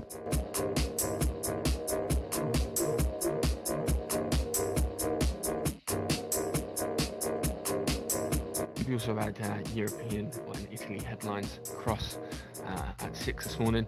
EU and Italy are 4.5 billion euros apart on the budget. That's according to Republica, and according to Republica as well, the EU and Italy aim to finish budget talks by Sunday. Okay, I'm going to give you another and the EU another pound 45% on the deficit. This happened right before the breakout. Would you consider that a double top? Right there. Some more from the Bank of Japan as well that came out around 20 minutes top. ago. Some at the BOJ are said to be fine with yields going to 0. Have you guys looked at pound USD? Holy fuck. What's going on with it? Just picking up the comment here from ECB's Villeroy saying French economic situation Everything is remains moving. favourable. I'd just like to wish you a good session ahead. The trend line. To those that have Blown been off the with me cliff. throughout Asia, Yeah. thank you for joining me and have a good weekend. There's that retracement we were promised. Huh. I mean, That's actually the same structure as PAUD New Zealand, except that the US dollar is stronger than the New Zealand. yeah, dollar is going really strong. But if you look at pound USD now, it's kind of breaking through the previous resistance, right? Support. Yeah, support. To me, it's just retraced off of a very, very major level. I mean, if you look at like 30-minute chart. Yeah, I'm looking at the hour chart and it's just broken through a major horizontal support. So, would you do anything here? I personally wouldn't know. It feels like a 50-50. I mean, prior to that, is that a structure? Is that like a double top or something That like that? actually is a structure. That's a head and shoulders. But Okay. But prior to that, would you have traded as a double top? wait, oh sorry. Are you talking about the pound or are you talking about They're both pound USD and pound New Zealand. Okay, so pound USD, it's a head and shoulders, which is Okay. I'm because there's no news right now. I'm literally watching, BBC news right now, and there's no Brexit news or anything. So that's a technical drop. So I'm assuming retail traders and banks and funds and whatnot are seeing that head and shoulders pattern and thinking, okay. Yeah, but would you shoulders to have the ground. entered before that pattern formed? Like if you look before there was a double touch, that'd be a double top. No, that's a reliable pattern. If it was any other currency other than pound, I would trade that. But because it's pound, I'm not going to. I just want to see if it happens like on the other charts. Yeah, that's a tradable pattern. Okay. I mean, not head and shoulders, the one before it. The one before it. Yeah, like it touched once, fell, and then it touched again. Growth outlook. Yeah, so that's just testing the resistance. So that's not a it's double top. It's not a double top. It's just it's testing diagonal resistance. Okay, but the second touch, that would be a double top, right? Yes, it would. Okay. Oh, you mean right to the left, right to the right of the screen? That does look like a double top, yeah. Oh, are you talking about pound New Zealand or pound New Zealand. So it's to the Okay, very, so that's a double top. To the very right hand side of your Yeah. chart shot, I can see a double top. Yeah, unfortunately broke above because the New Zealand dollar is garbage. Yeah, New Zealand dollar has been behaving weirdly in today's sessions. But as I said, that's fundamental stuff. The sentiment of the institutional traders towards the Japanese yen and the Australian dollar is just butchered. Most of them are just short on sentiment. And the New Zealand dollar is kind of a proxy for the Australian. It behaves quite similarly.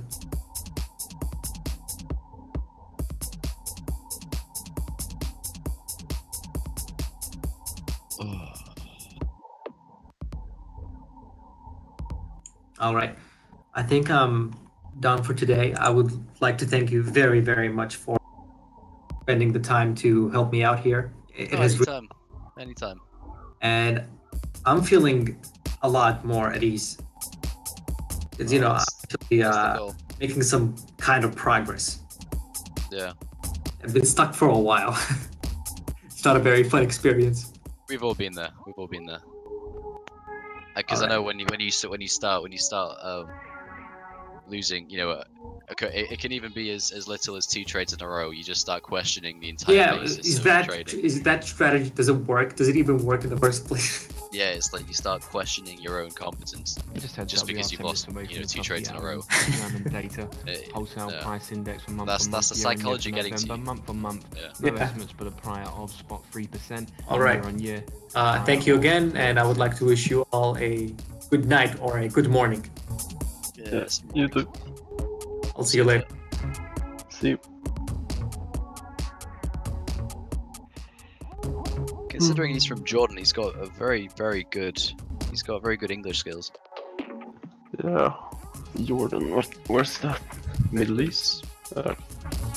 Just next to Israel, I think. Yeah, true.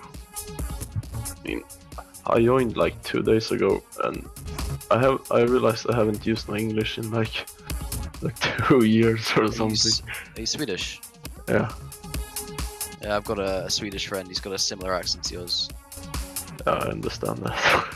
Whereabouts in Sweden are you based? Seeing car registration what? coming out of Germany. Whereabouts in Sweden? Month on month, like against the prior 26.2%. Middle south. Coming in at -9. Yeah, I know. Stockholm and not Stockholm. That's the only Swedish place there. Car registration. Yeah, so pretty close to Stockholm. A little bit southwest, maybe west. And year on year coming in at -3% against a prior -2.9. It's like a 2.5 hour drive to Stockholm. Okay. So, yeah. I might be going to Sweden sometime next year. Yeah. Where? Stockholm? I don't actually know where he lives. It's in Sweden somewhere, I know that much. Well, you should go in the summer at least. Yeah. I mean, most places on the coast is really nice, so yeah.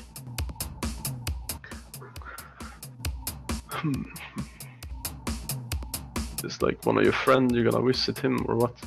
Yeah. So how you know him? Oh, he's one of my old CSGO pals. Oh. Okay.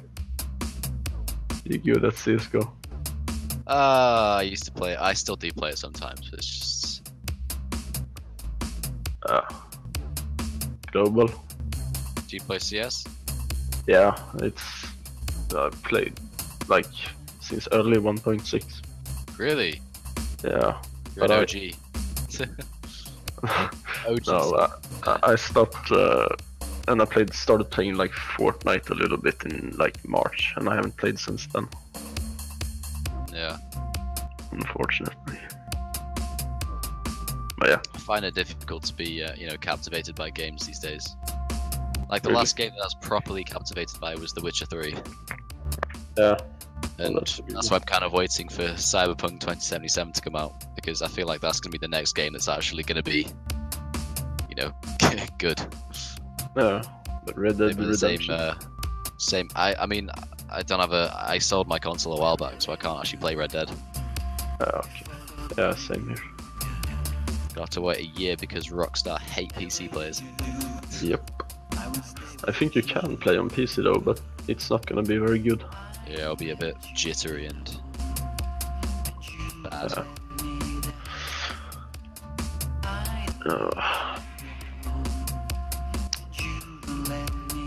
Well, I'm gonna see day trading as a game for now, I think. Yeah. Instead of playing like 5 hours a day, I'm gonna do day trading.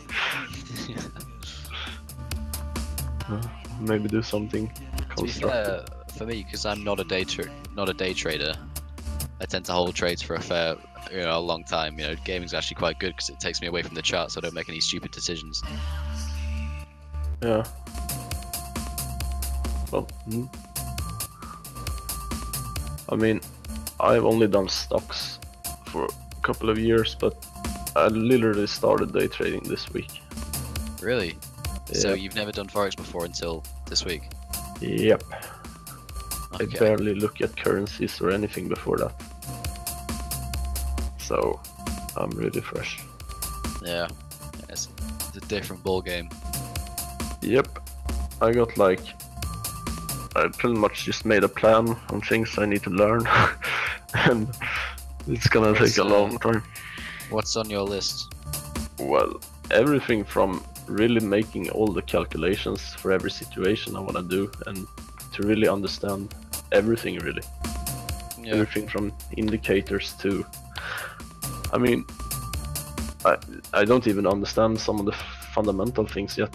Like, for instance, how much money I actually could lose. Yeah.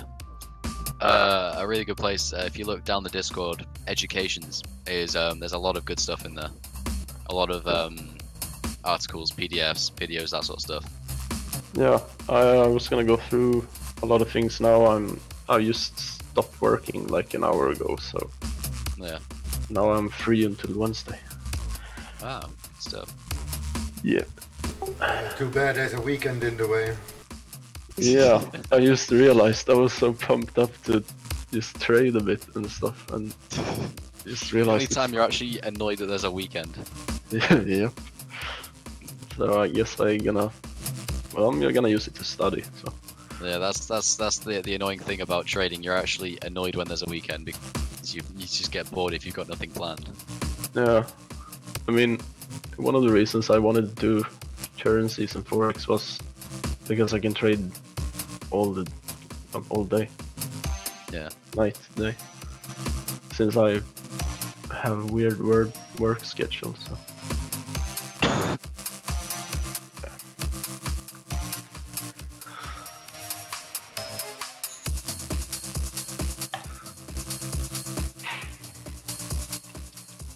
Do you guys listen to a lot of podcasts and stuff?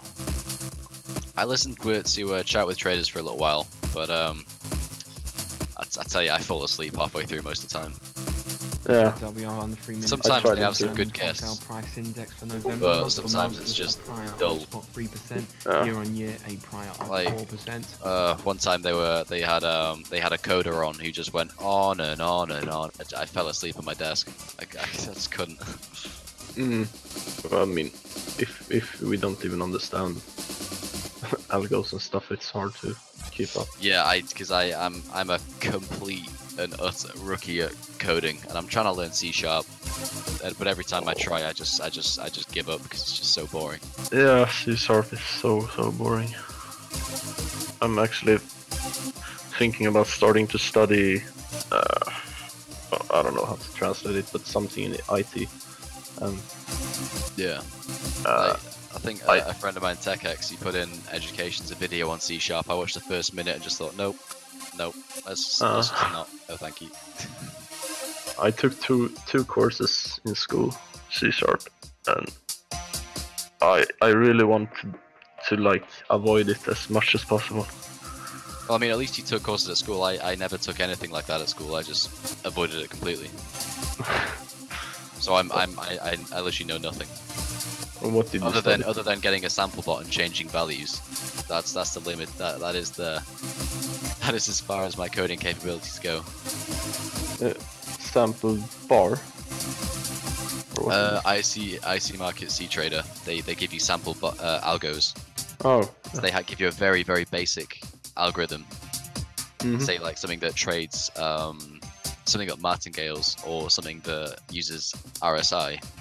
I'll just sort of tamper with the values. Yeah. And that's all I can do. I just can't do anything else other than that because I just don't know C#. Yeah, I mean it's really fucking hard. You have to learn so much, and then you have to be so fucking smart to even. I don't know. Yeah, that's my problem. Mine too. Smart enough. Yeah. What did you study in school? Economics. Okay. Economics, history, and business were my subjects. And how long? Like, was it university or was it? High school, I did those subjects, and then sixth form, which is your college. I think you said high school. That's like age 16 to 19 or something. Yeah, so then I did college. Or well, it's sixth form, but it's college. It's like it's different in the UK. Okay. But I did economics there and graduated economics, and I'm meant to be at university now, but I turned down my offers to sort of take a year out because I didn't want to throw myself into debt instantly because it's just. Yeah, that was my plan too, but I haven't even started yet. Amongst that though, Europe car sales dropped 8.1% in November, third and decline in like, a row. I got my interest about economics like after I ended school, and I so regret I was reading or studying technical because now my grades are so bad. To be fair, I wasn't the best student either.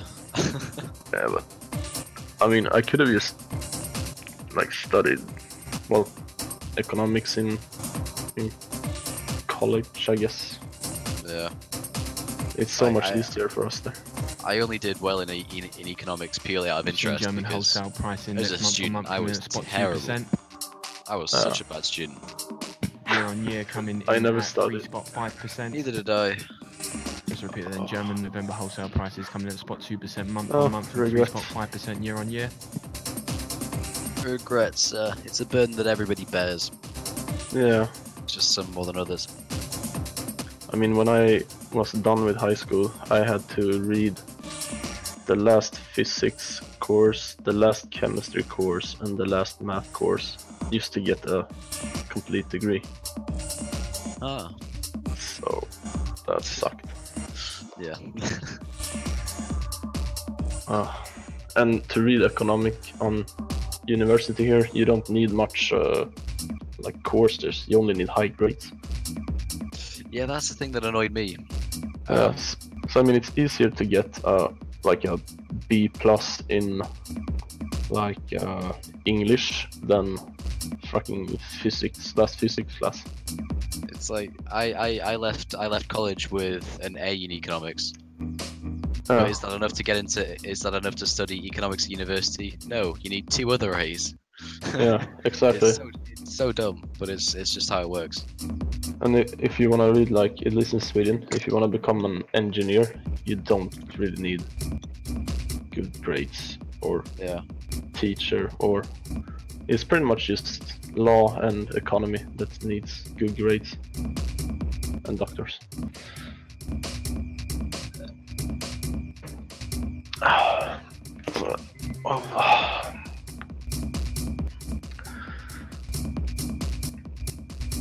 So that's why I'm thinking about studying something in computers. Yeah. And like the demand for IT, is it IT? I mean, I guess it's exponentially increasing. Yeah, it's insane. My dad works in it, and he pretty much said that you don't really need your education. Just prove that you can work and that you know something, then they just hire you. Yeah, you just gotta prove that you have a brain.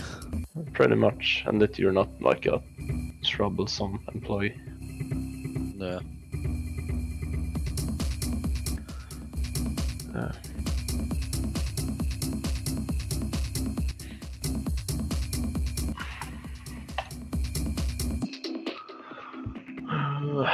I wanna make a trade. I don't know where. I guess that's not a good sign. Ooh, we've got some EU stuff shaking the tree. Really? The whole Brexit deal's coming under jeopardy because of Ireland. Because of Ireland? Yeah. What are Ireland doing? It's a long story, but the basics of this, essentially, you know the island of Ireland. Yeah. They essentially had a separatist movement. So Northern Ireland. So Ireland used to be part of the UK. Yeah, and not half. But then they had a separatist movement, and it basically split into two. So you have Northern Ireland and the Republic of Ireland. Northern Ireland is part of the UK. The Republic of Ireland isn't. And currently there's a soft border between Northern Ireland and the Republic of Ireland because we're all part of the EU. So there's free movement of people, free movement of capital. Yeah. But if we were to leave the EU, there would have to be a hard border between Northern Ireland and the Republic of Ireland, and that would break a thing called the Good Friday Agreement, which was signed in, I think it's the 70s or 80s. Mm-hmm. Because there was a lot of violence and a lot of tension. Yeah. I don't know if you've heard of the IRA. Yeah, I have. Sons of Anarchy. Yeah. But yeah, a lot of tension, and so they signed these agreements, and these would all come under jeopardy if there was to be a hard border. Okay. So it's a sticky wicket, and it didn't. And the politicians just didn't think about that when they signed this Brexit deal and when they started pushing for a Brexit. Yeah, but they didn't think about the repercussions. It only becomes a problem if one side isn't happy, right? Like, neither side is happy. That's the thing. Or can't they just use the same? Like... There's an incredible, volume of flow of capital and of people between Northern Ireland and the Republic of Ireland, which would come under jeopardy if there was to be a hard border. Can't they make like the same agreement that they had when they were in the EU? I don't know. I mean, if both parts want it, they should be able to do it. Yeah, but I guess it goes deeper than that. I wish I understood the politics behind it. Yeah.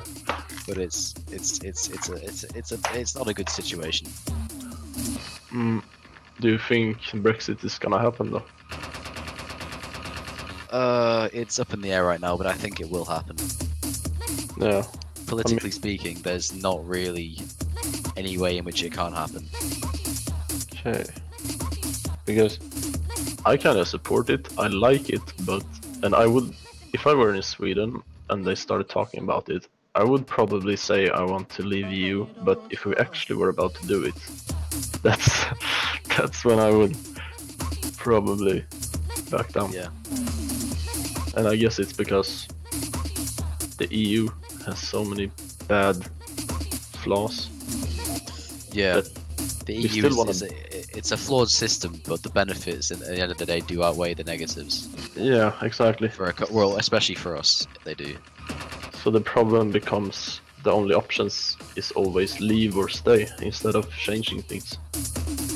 Yeah, that's see, that's why that's the trouble. Because our Prime Minister Theresa May is trying to get a deal, essentially, trying to bridge the gap between leaving and staying.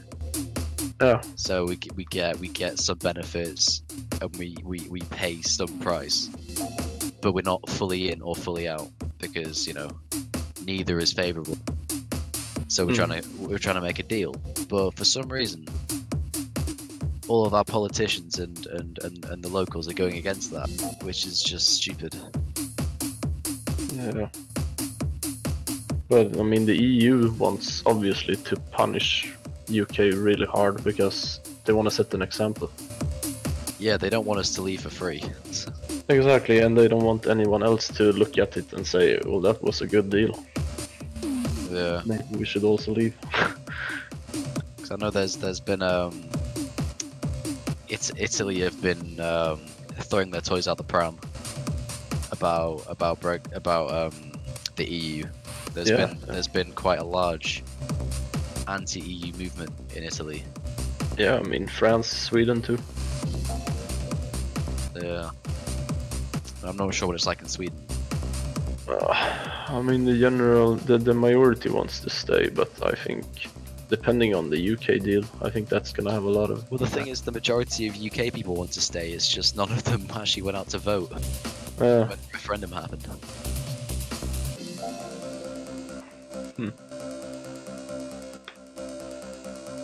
It's a weird thing. I hate politics. Yeah, and it's like you try to make to choose a side, and in reality you always know that you don't know what's the best thing. Usually. Got some company news there. Bank of America Merrill Lynch cuts price objective to €100 from 105. I mean, the EU is so weird. I can't remember what positions she got. She's a big politician in Sweden, and she's in EU, and she has like 20,000 euro every month without taxes, just the salary from being in EU. Yeah, it's a fundamentally flawed system. Yep, she makes more than our prime minister pretty much.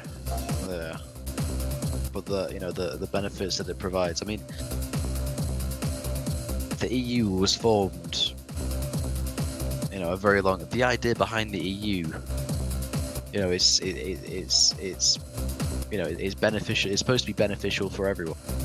Yep. I think it was the 70s when it was formed. It was called the EEC at the time. An order just got triggered. What's popping? So I just heard that whooshing sound and got a fright. Fuck, I gotta go. US Sing's actually moving, finally. US Sing. By the way, I'm looking at USD Yen, and it's completely copying the US dollar index. It's like, what does that mean? That the yen doesn't have any power? If it, what, moving with the index? Yeah, the USD Yen copying the dollar index. I guess so.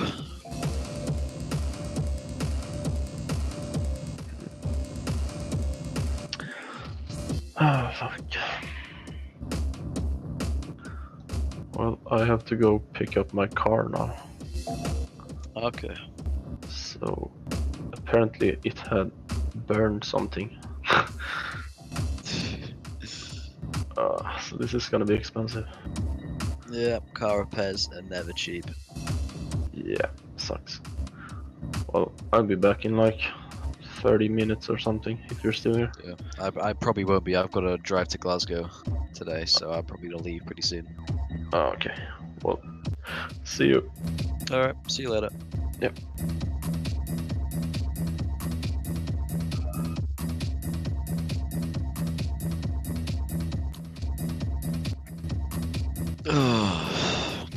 See ya.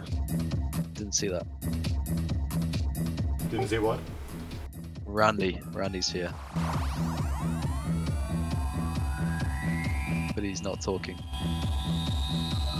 Someone's here, but someone's not talking either. Surprise, surprise. Hey, dude. Yeah, my wife is sleeping, so I can't talk. Alright, okay. Need to watch a Bill Burr about going to the toilet with wife. That is so good. Wait, I think.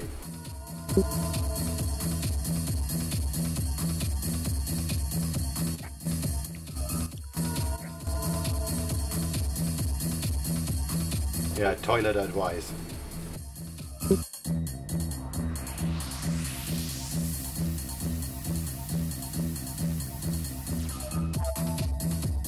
Oh wait, this is what a podcast he had. He said that live once. So I have to figure it out.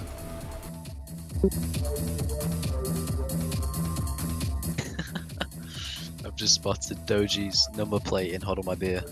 That's brilliant. That's dope.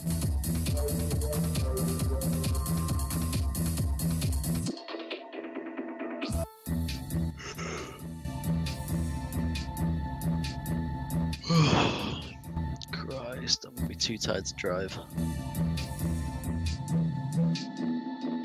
Fuck, I'll just annihilate another coffee. I'll be fine.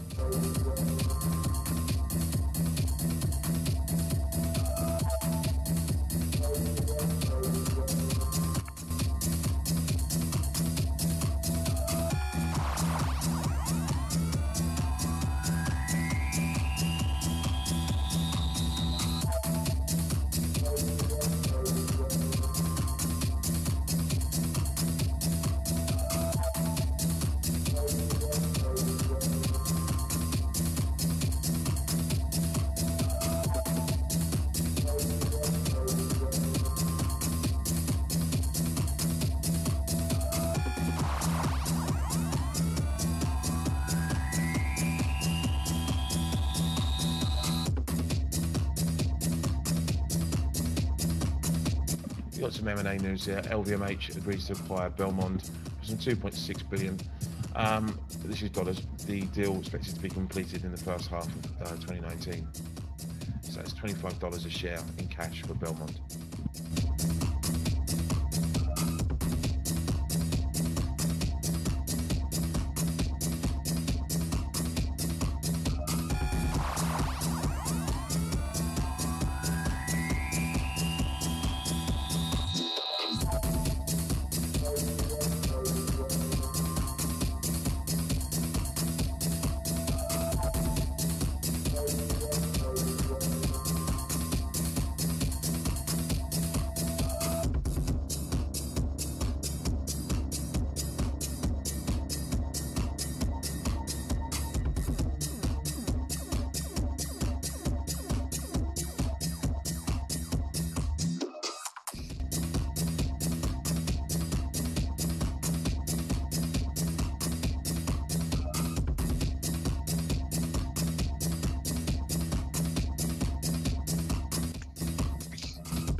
Bill Burr at the Therapist, that is awesome podcast.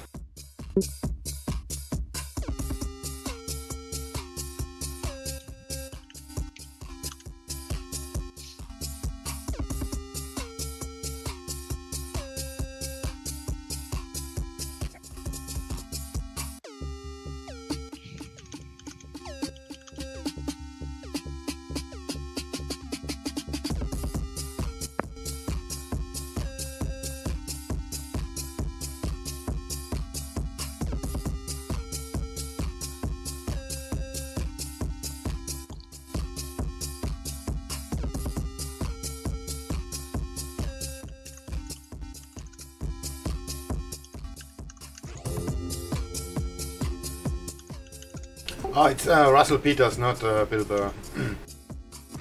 We got Brexit news now. Opposition Labour Party says seems that UK Prime Minister. Yeah, you have to watch that. This is really good. Get meaningful changes to Brexit deal. We should have a quick look at all the headlines as we head into the 8 o'clock cash open. But again, it was seen as a failure by Prime Minister May at a trip to Brussels.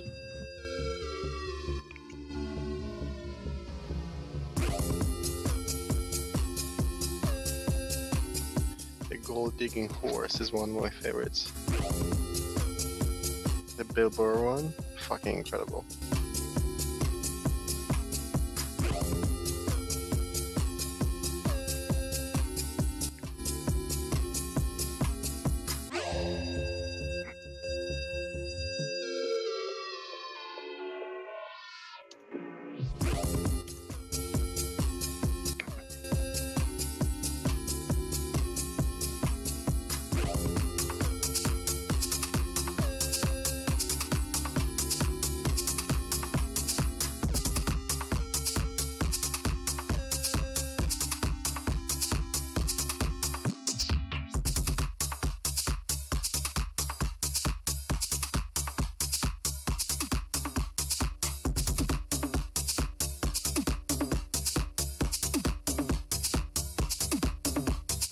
In stock 600 news is pre-market. The likes of Sanofi, Vodafone trading higher. Rio Tinto, Glencore are fallers.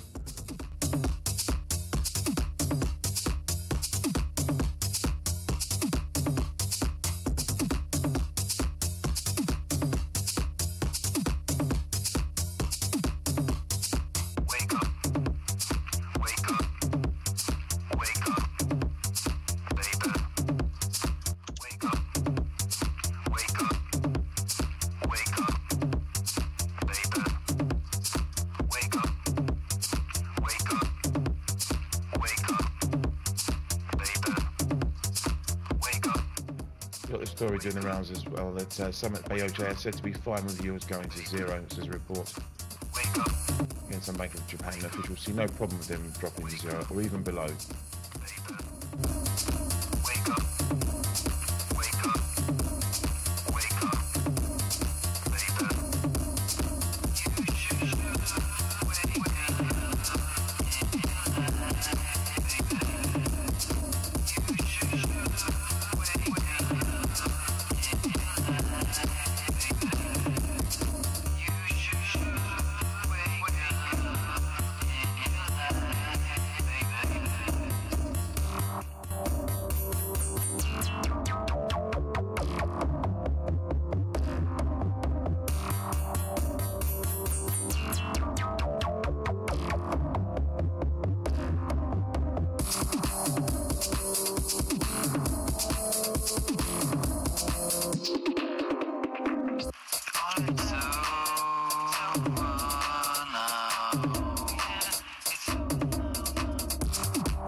Swing, have you watched Avengers Infinity War?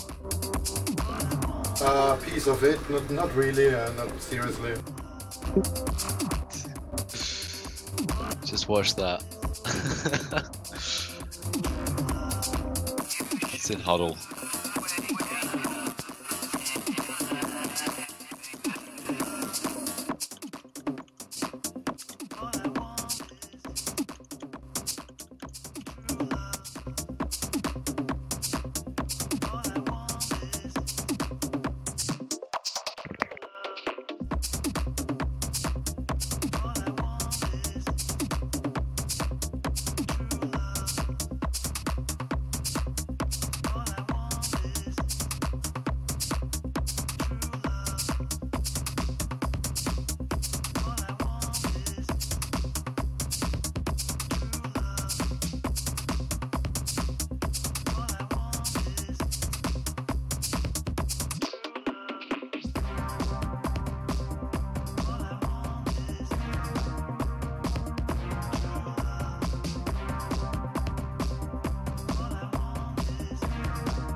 Short sterling's netting one off from the 4. Right, I'm gonna go get some food. But Eggs time. It'll be unchanged from the 6 o'clock levels this morning. Stay with me, you are my love. Stay with me, stay with me, you are my love. All I want is you are true. All I want is you are true.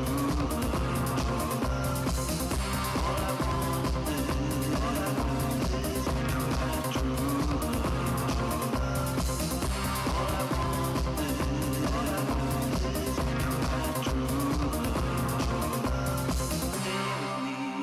stay with me, you are my love. Stay with me, stay with me, you are my love. Stay with me, stay with me, you are my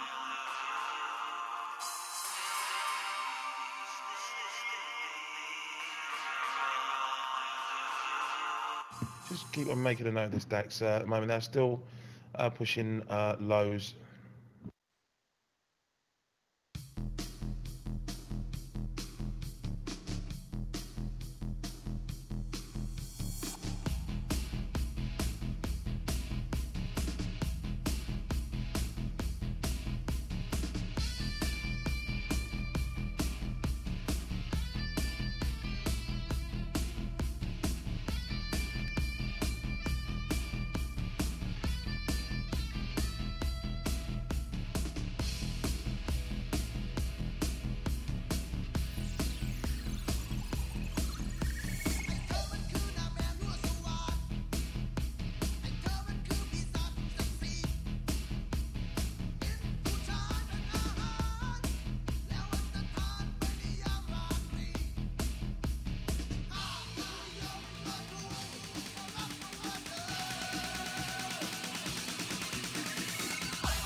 Right, so it's still quite safe. I can't see anything really that's listed this latest sell.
China retraces having consular communication with Canada.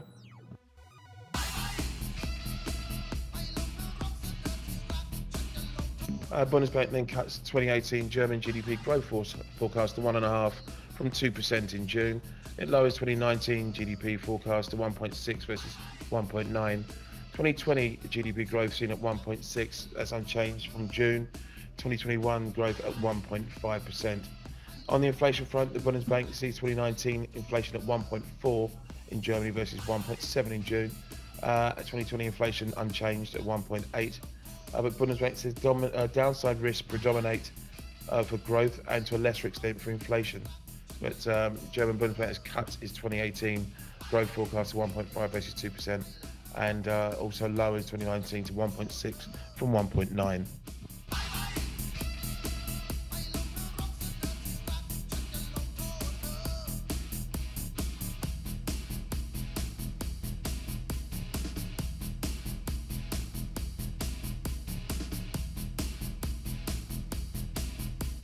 Might have a reason for the softness.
EU summit was a welcome first step, says Prime Minister May.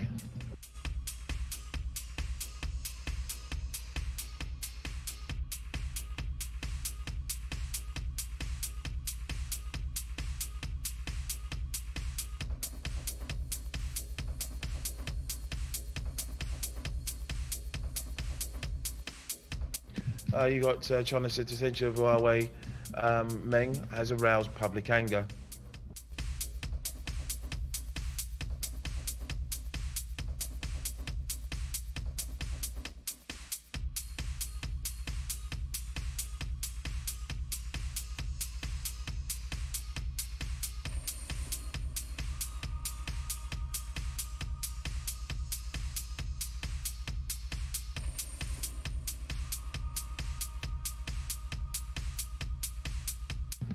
Page Deputy Leader says EU leaders gave a very, very clear commitment to negotiate trade deal quickly.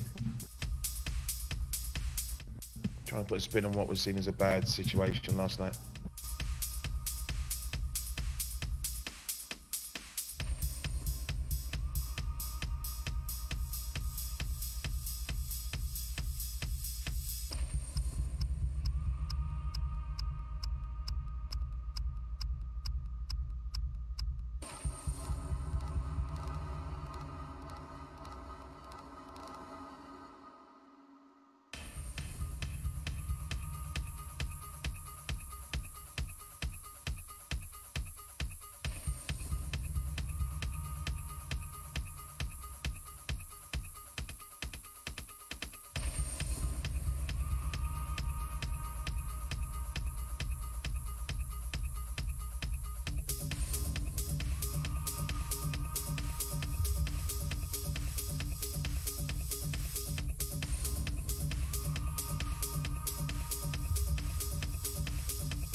Deputy says that PM will spend the next days and weeks to talk further to EU counterparts and seek reassurances that are needed by lawmakers.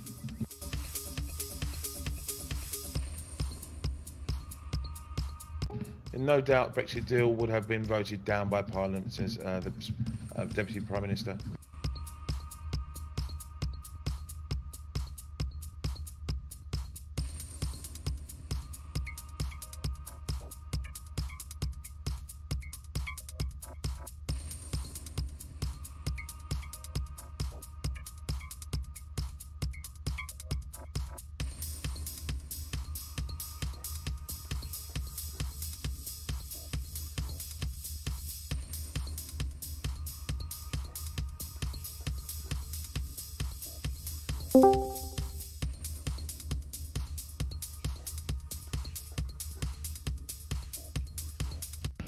Deputy, this is Lidington again, says would have been very surprising if EU leaders had agreed everything at council meeting dealing with other issues.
Livington again says alternatives to PMA's Brexit deal have some drawbacks.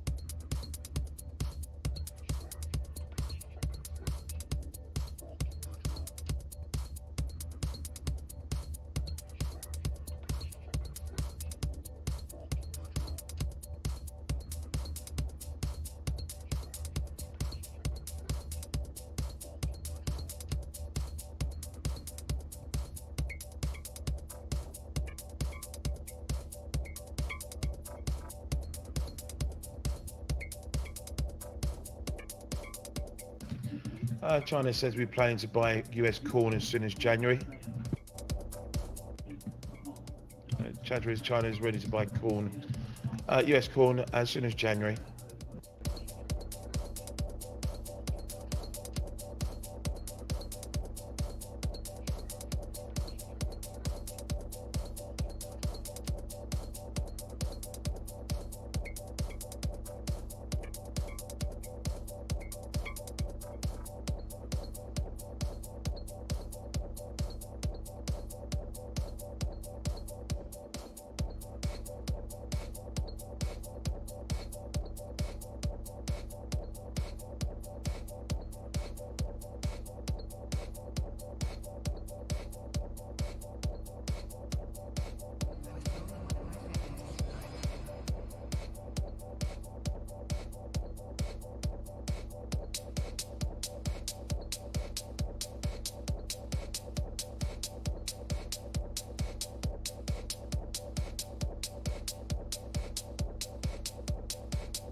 Let's begin.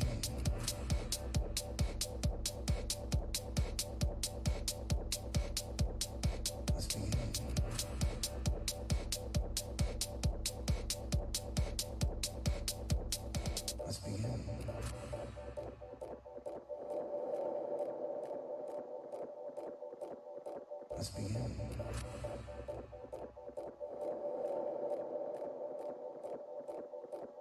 Let's begin.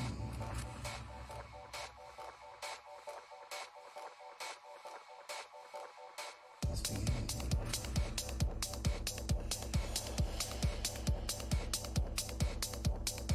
begin.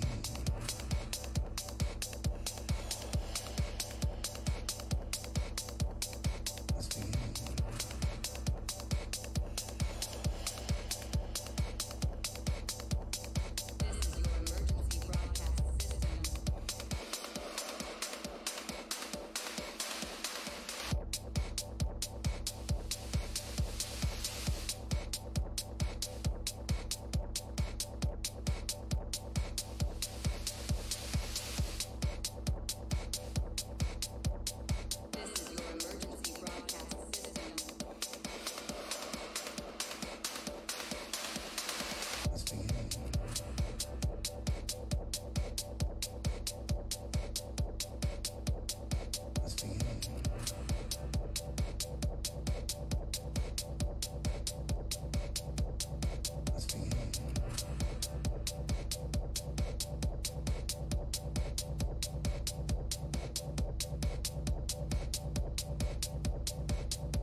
RIA reporting Russia's Transneft sees Russia's oil output rising by 2 million tonnes in 2019.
Right, quick look at the equity start to the day now, just under 15 minutes ago before the start. Some company news here. You've got S3, UK recruiting firm, expects annual pre-tax profit above analyst expectations. We have from Glencore, Chinese battery firm GEM has stopped buying cobalt from Glencore as the price of the battery material crashed below that agreed in a 3-year deal between the two companies.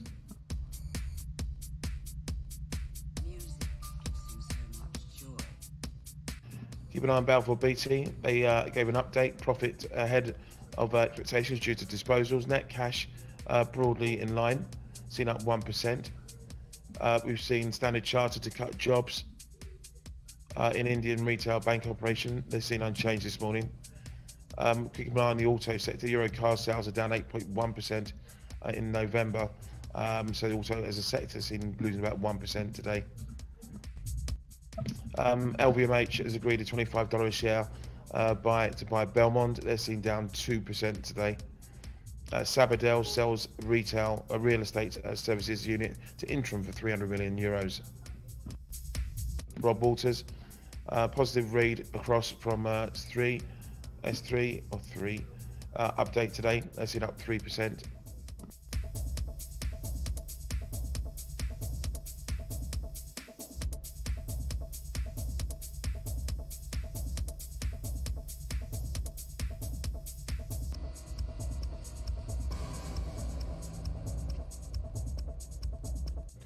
Nordea is seen lagging behind of its peers on cost cutting. They're seen down 2% today. You got TalkTalk CEO, time for CMA probe, cuts gap between new and existing customers. They're seen unchanged.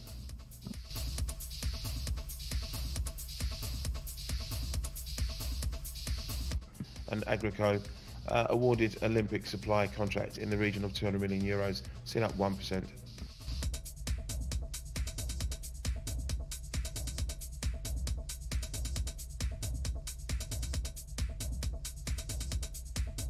And worth noting Reach, the publisher of the Daily Mirror, on Friday forecast full-year results marginally ahead of market expectations, helped by its acquisition of Daily Express and The Star in February and higher publishing digital revenue.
We are now becoming the objects of conscious design. We are now becoming the objects of conscious design.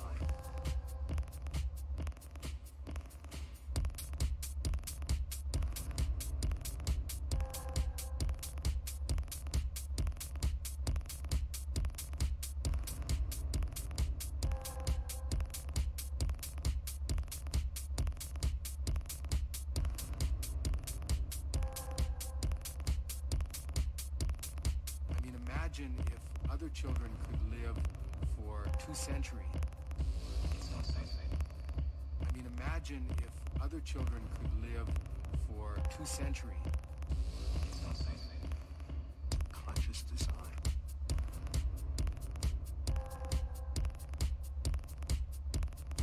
Conscious design.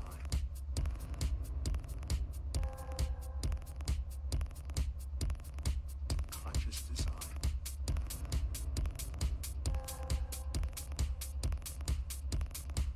Conscious design.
note at the top of the hour, we'll get CPI out of Spain for November. It's seen down 0.1% on the final month over month from down 0.1.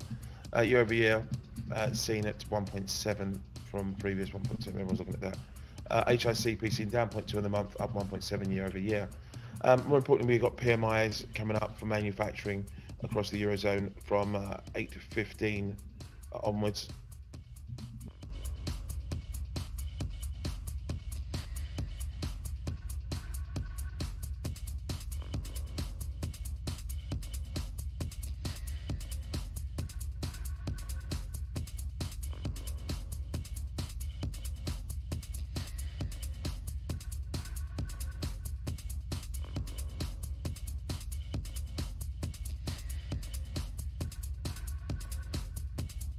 Just under a minute to the hour.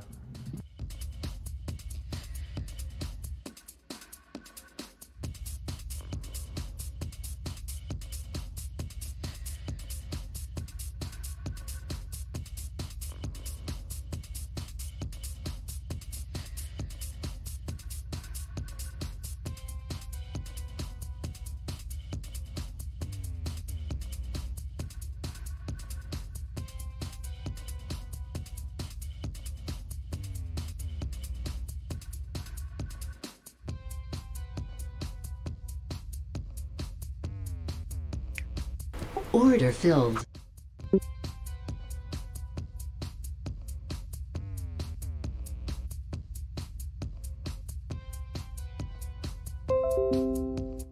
So down 0.1% for Spain, Order up 1.7 filled. on the headline. As for the HICP, year over year 1.7%, and down 0.2% as well, as expected. As well as the French PMIs out at 1/4 we could hear from ECB's Vice President Guindos speaking in Frankfurt.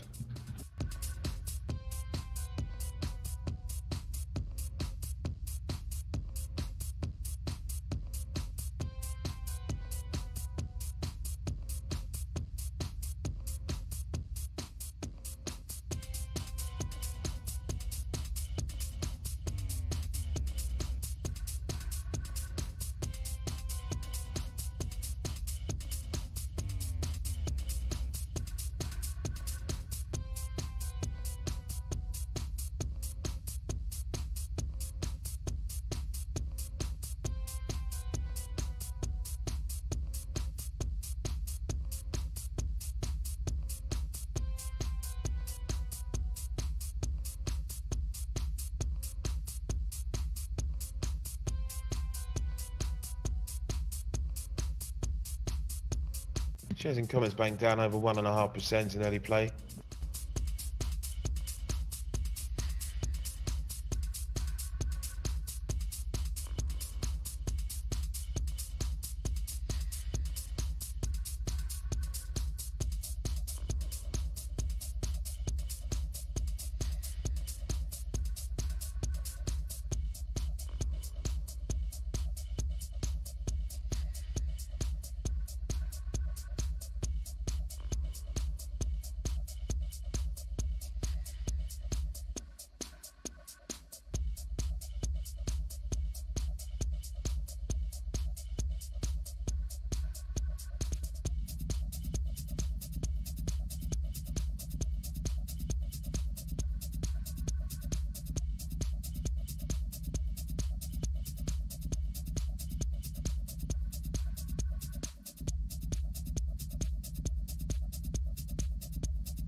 Order pending.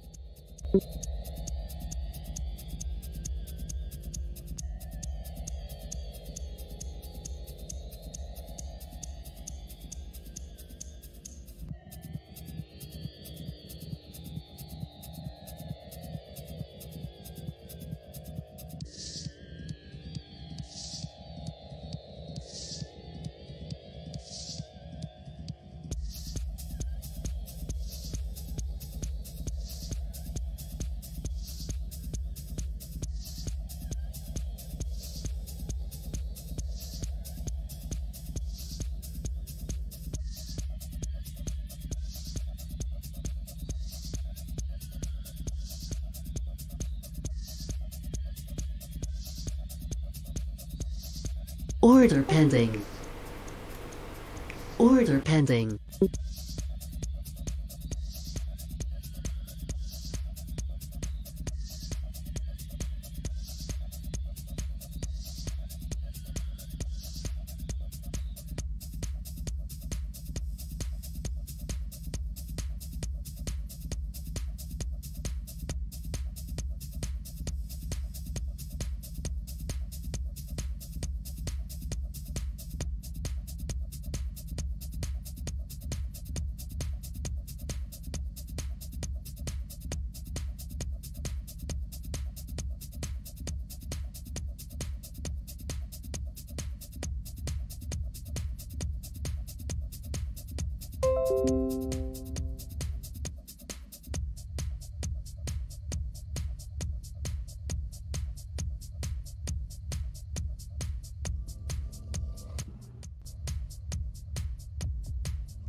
So in Scandi news there, Swedish moderates to vote no in vote of on Luffen as PM. We're now 10 minutes away, just under, before we get the first of the major Euros countries' PMIs. We got France expected at 50.7 versus 50.8 last time round. The range 49.1 to 51.3. Services expected at 54.8 from 55.1. The range 53.5 to 55.4. And that composite seen for December at 54 versus 54.2. The range 53.1 to 54.3. Just note, Danske Bank in its preview says today we get the flash December PMIs for US and Euro area. In particular, we'll monitor the European ones as Euro area growth has disappointed this year, and in November, then the Euro area PMI composite fell to a 4-year low. We'll look for another small decline in PMI manufacturing to 51.3, in line with a still negative order inventory balance, but we still see scope for a stabilisation in PMI services at 53.5.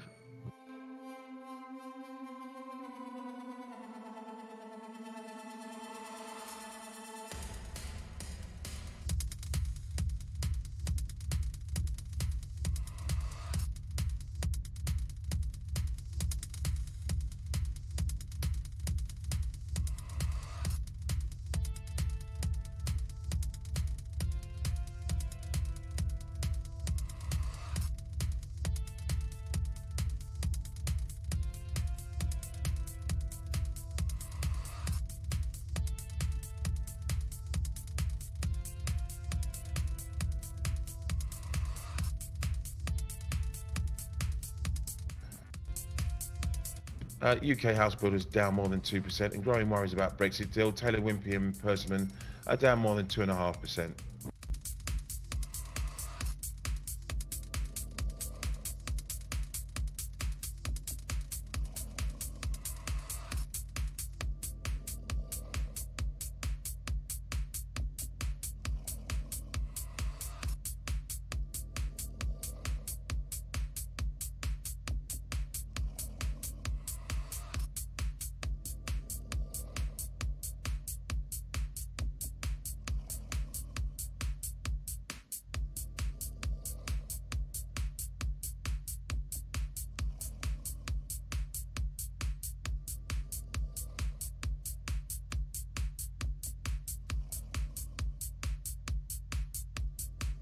Order filled.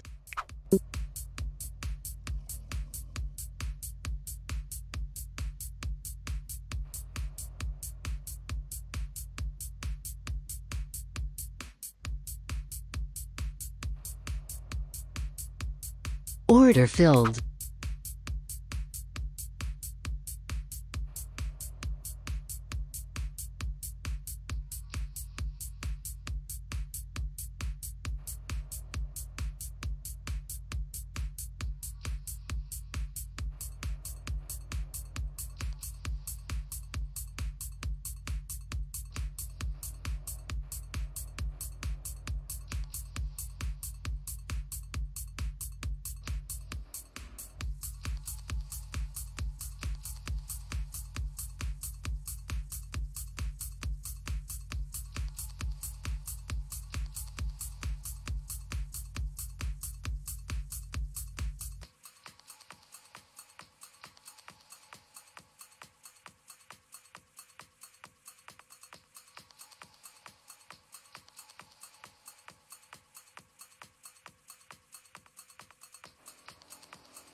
Liquidity measure sees ECB banks deposited 639.4 billion and borrowed 52 million at a marginal rate overnight.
Right, about 3 minutes to go before we get to the data on the wires then. Just to recap, manufacturing PMI from France expected at 50.7, dipping slightly from 50.8.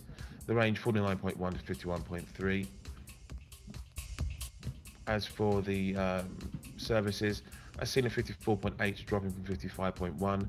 The range 53.5 to 55.4. Composite seen at 54 versus 54.2. The range 53.1 to 54.3. Be interested to see how much the riots have had any impact on this data. We'll also hear from ECB Vice President Guindos speaking from Frankfurt. So get ready for further commentary from the ECB. Order pending. Decision to end QE. Order pending. And to reinvest money into bond buys.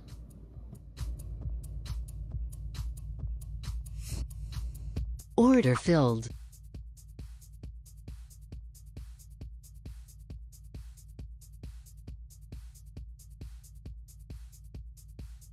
Order pending.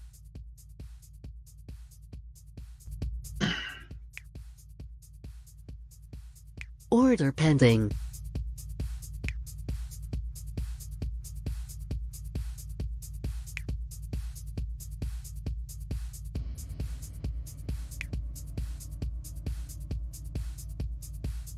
Order cancelled.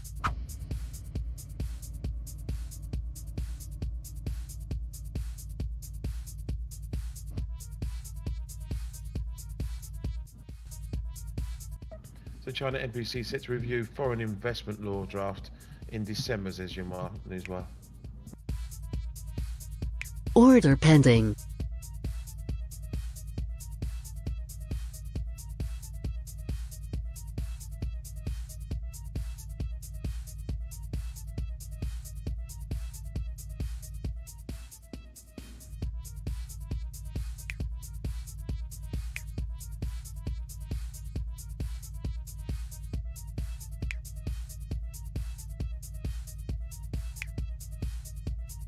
Minute to the course rail. Order cancelled.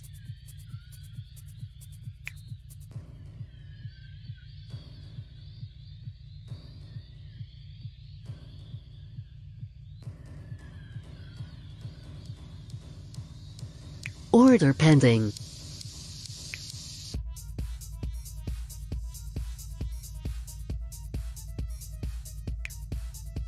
Order filled.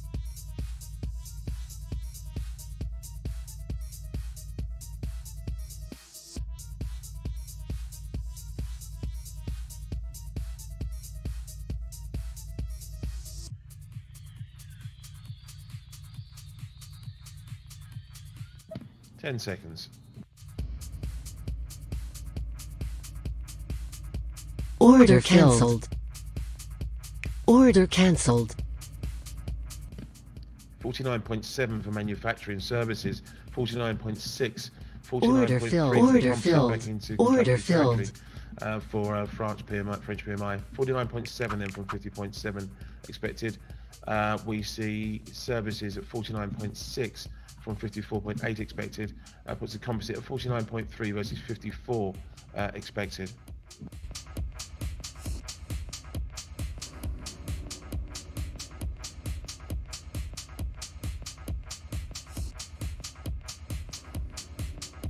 composite lowest has been since November 2014.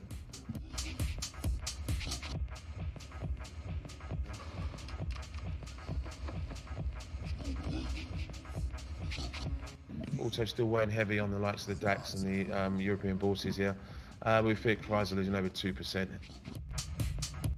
Windows says we should consider elevating supervision of investment funds to the European level. Order pending.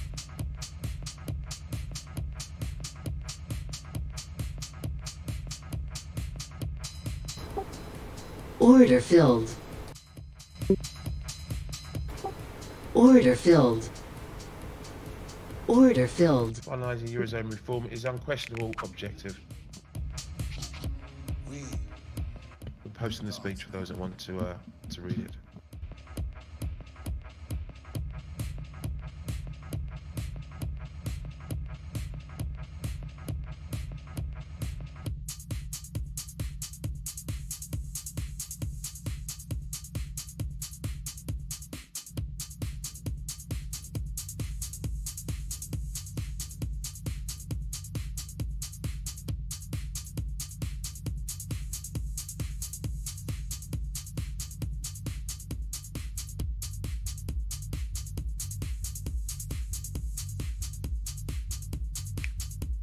Order filled.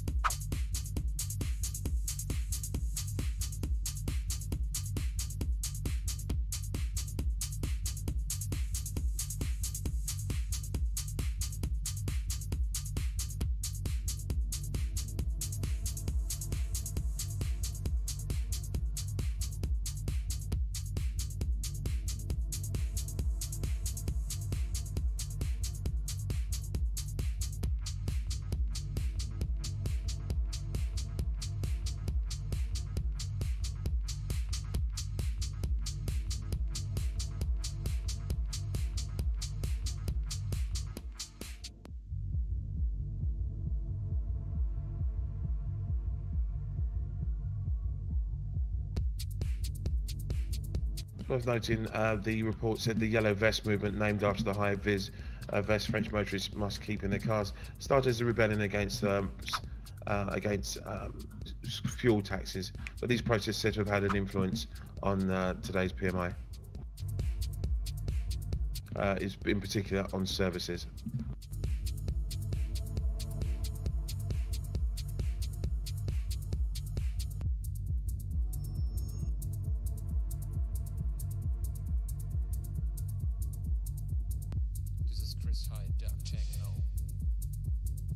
September 2015.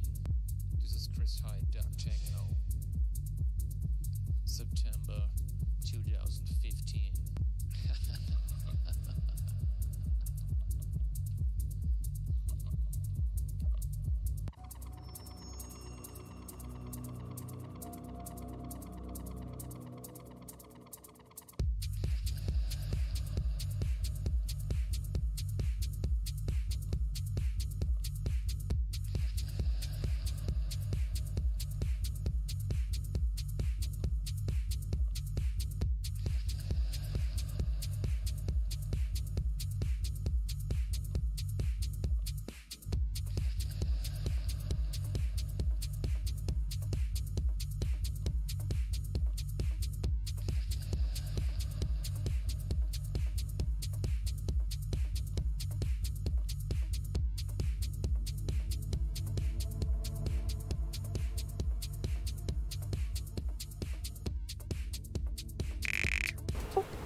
Order filled.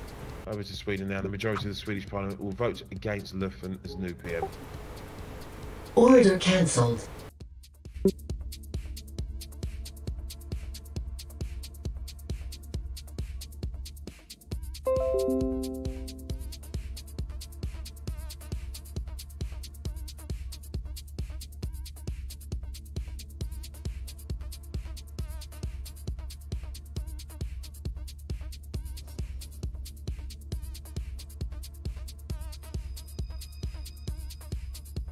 Right, at the bottom of the hour we find Germany's data.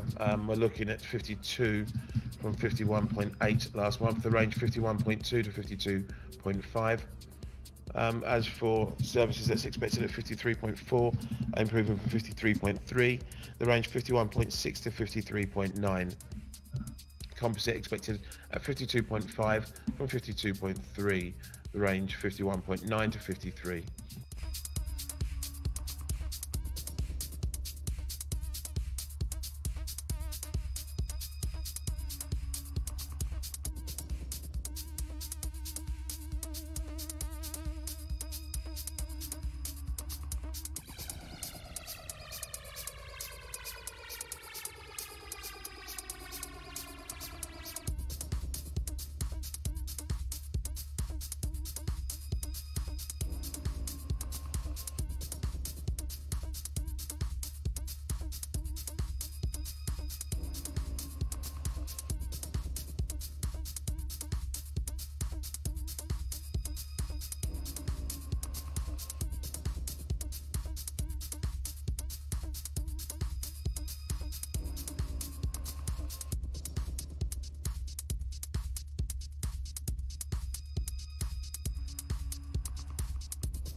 Croatia's Plenković. Fall is in the UK's court on Brexit. Says summit message. Brexit message is solid signal.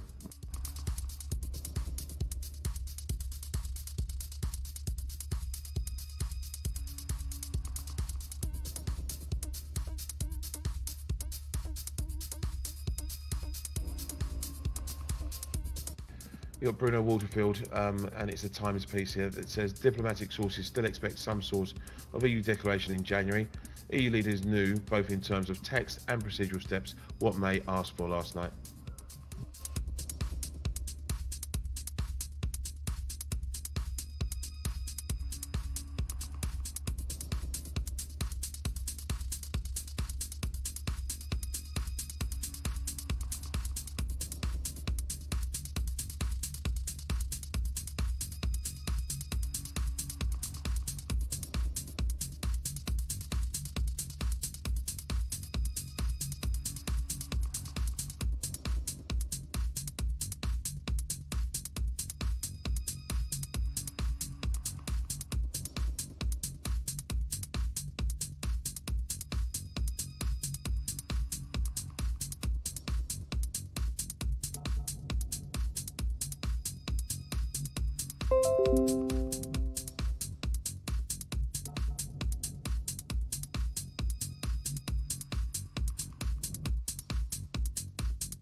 Breaking news. Again, I repeat, we got breaking news coming up right now.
Okay, we're 3 minutes away now from German PMI data. This is the flash PMI for December. Manufacturing expected at 52 from 51.8. The range 51.2 to 52.5. Services seen at 53.4 from 53.3. The range 51.6 to 53.9. And that composite expected to come in at 52.5, marginally higher than last month's 52.3. Excuse me. The range 51.9 to 53.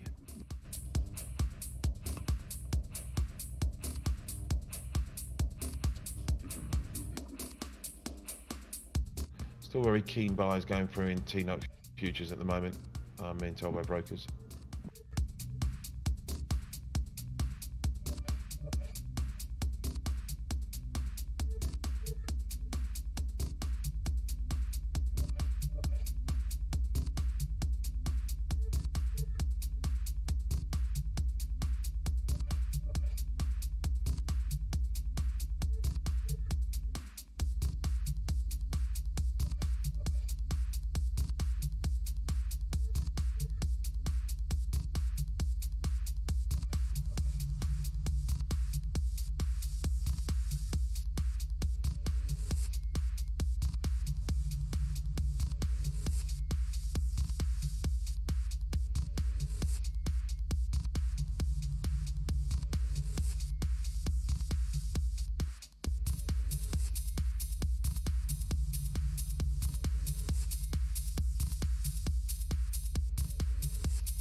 Minutes ago.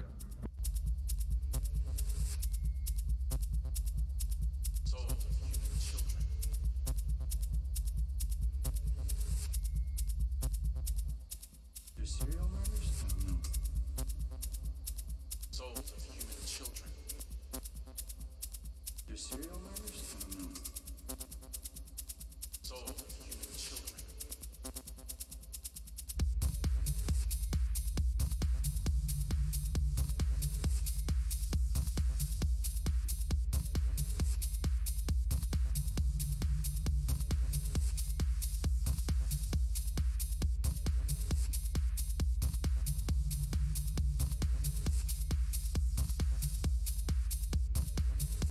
10 seconds.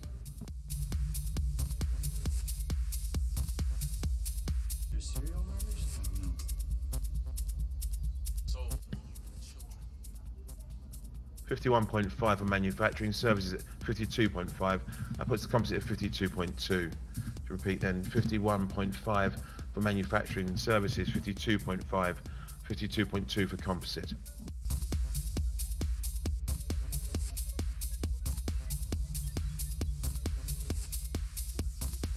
German private sector growth hits 4-year low in December. Chris Williamson then says that while the economy was not facing any immediate risk of recession, outlook remains gloomy, especially as possibility of Britain leaving the European Union next year without an agreement on future relations lurks on the horizon.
there's been total rejection then by the Parliament against giving Social Democratic leader, caretaker PM Stefan Löfven mandate to form a new government.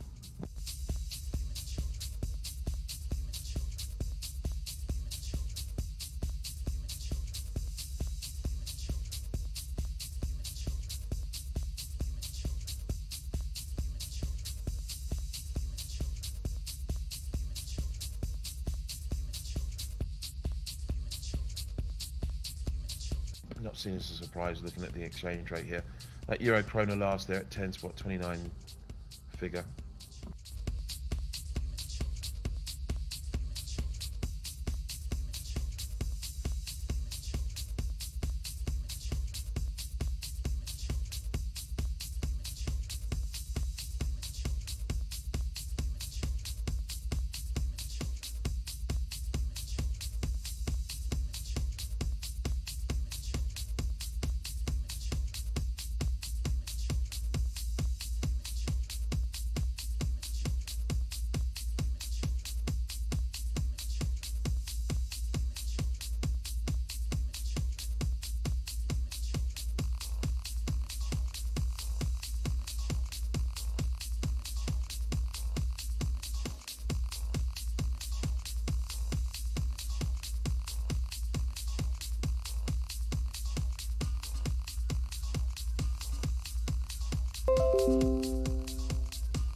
Italy's De Maio says Italy will not introduce new taxes on cars.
Order cancelled.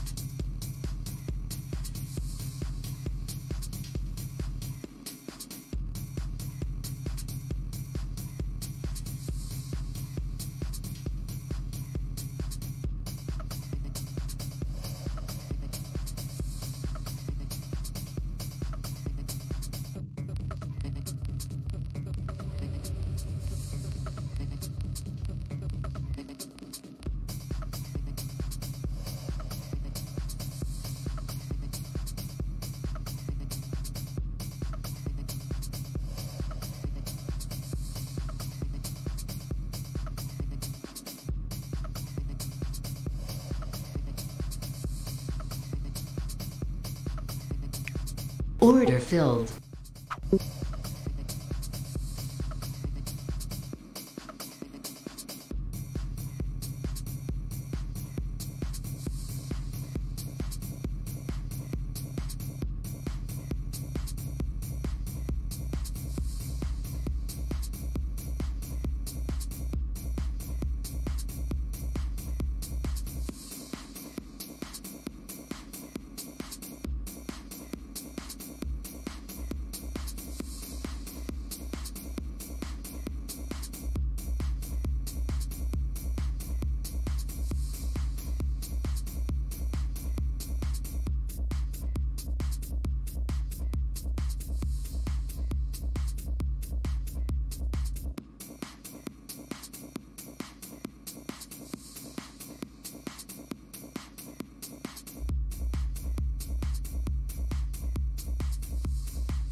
Order filled.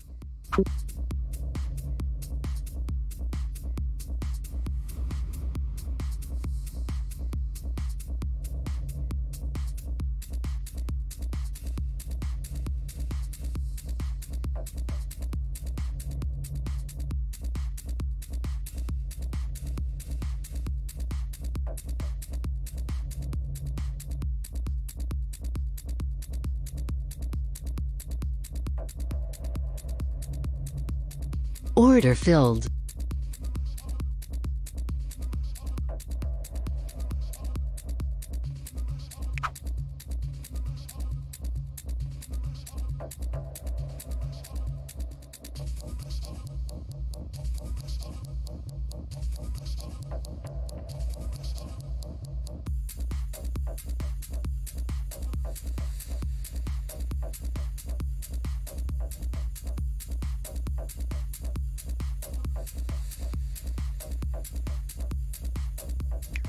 Order filled.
Order filled.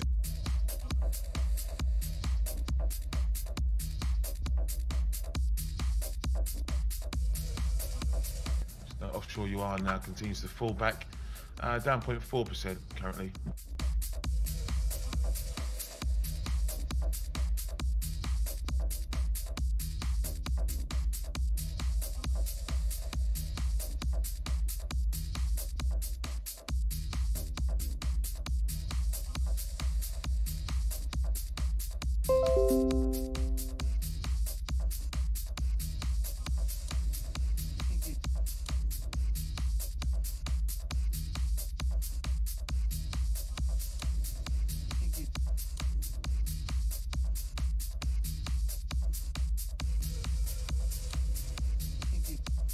Everyone's blaming this poor Chinese data for the slump in stocks this morning.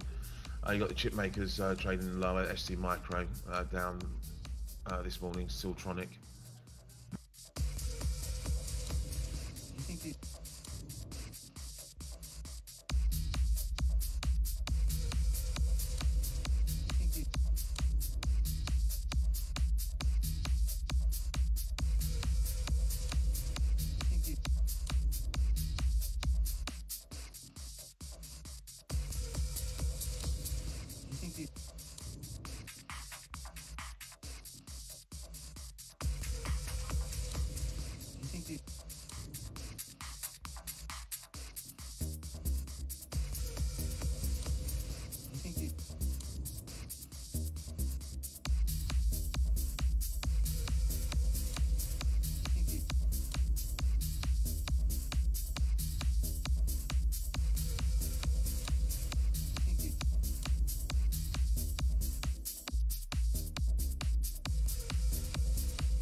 Order filled.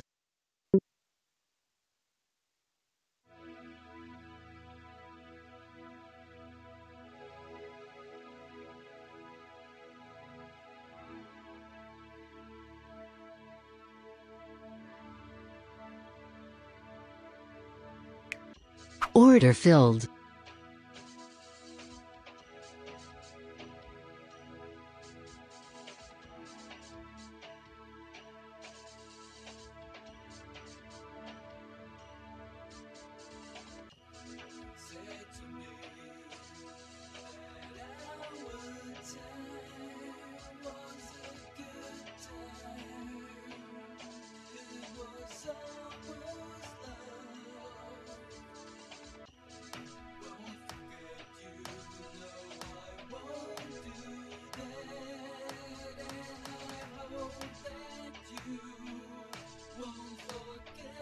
Let's pick up on a Reuters sources piece that the China Development Bank is leading the work group Order to pending. supervise the HNA asset sales.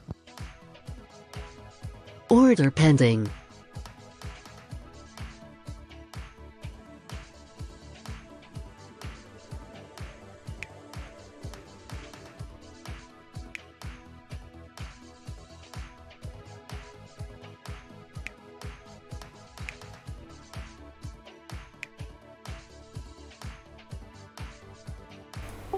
Order pending.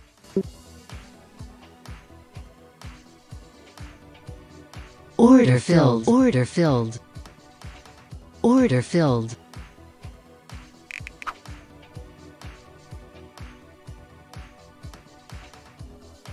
Order pending. Order pending.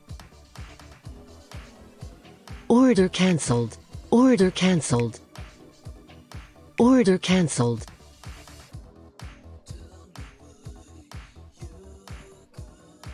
Order cancelled. Order cancelled. Order pending.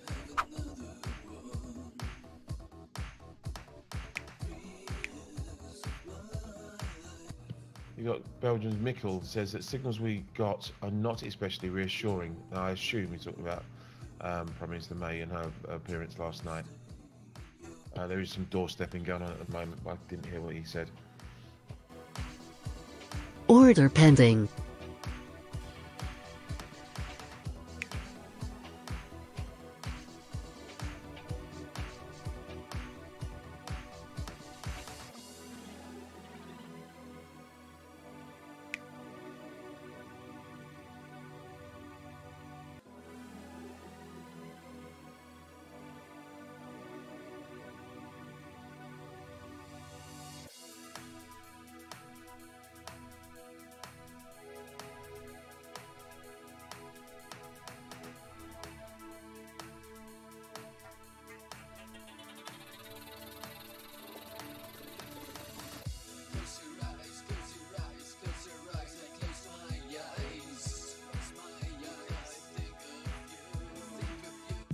Belgium's Mikkel need to prepare for a no-deal Brexit.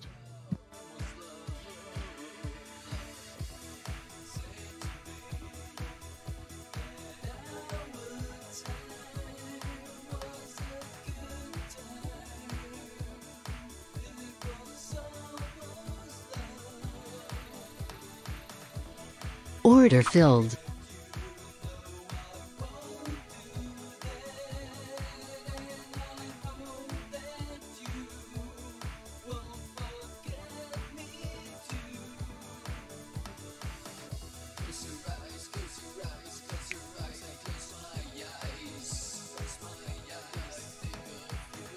Order cancelled.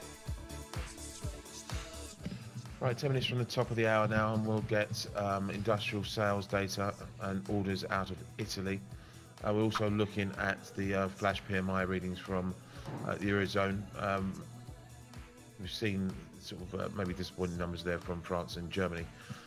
Market PMI flash manufacturing seen at 51.9, rising slightly from 51.8. For the Eurozone, services seen at 53.5 versus 53.4.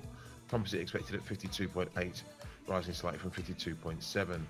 The range on the manufacturing 51.2 to 52.8, 52.8 to 54 for services, and the range 52 to 53.2 for the composite. Again, we're getting down in industrial orders and industrial sales out for October at the top of the hour as well.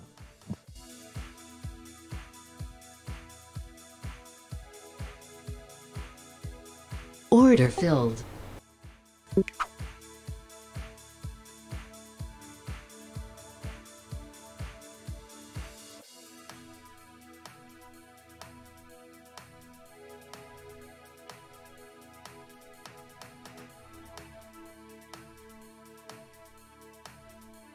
Nine o'clock, we could also hear from ECB's Novotny as he presents the Austrian economic outlook. Order cancelled. Always up for a headline, Novotny, so we'll keep an ear out for comments from him. You got ECB Governing Council member Vasilakis says your area risks are mixed, warrant monitoring. Sees risks tilted to negative side.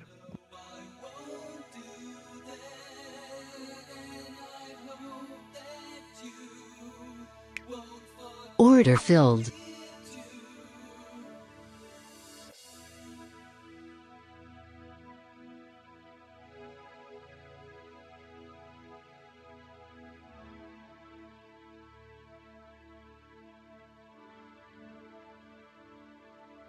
Order filled.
Order pending.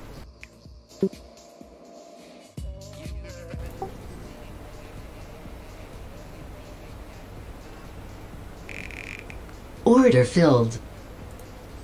Order cancelled.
Okay, look, over 3 minutes to go before we get the data for the Eurozone on the wires, then the PMI readings.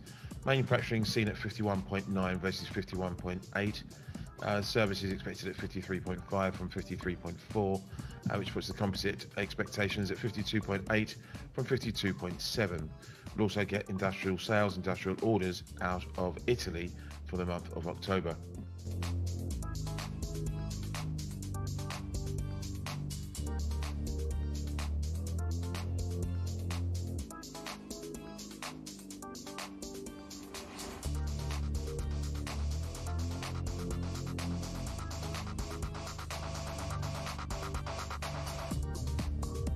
So Mikkel also again just saying the same thing. No deal Brexit is now a real possibility.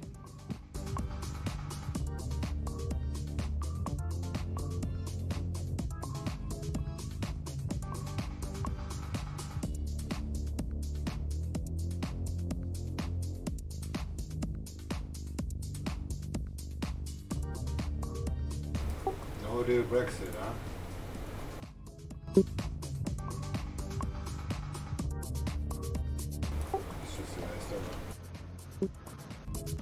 Huh? I just hear no deal Brexit, blah blah, nonsense. Yeah, it seems like they're saying that every day. Oh yeah, Euro pound is dropping. Fuck, I just picked up my car from the workstation. It cost me like... it cost me 500 euros. Ah, shit. Yeah, that sucks. That was pretty much the money I was gonna save this month. So, that's gone. What was that? US dollar single, right? Oh, fuck you. A minute to the data. Which made my target. Well aligned with our policy. Let me have a look. When the Morbo bot talks, your voice kind of optionality at the disappears. maximum level, says the Grindos. I'm sorry, what do you mean? Yeah, it's like your mic gets muted a bit when Morbo talks. Just so you know. Over in China, it cuts its retail gasoline price by 125 yuan a ton, cuts diesel prices by 120 yuan a ton, says State Planner. Testing. Because ECB needs to be cautious. Okay. Huh? I was just playing with it. 10 seconds for the data.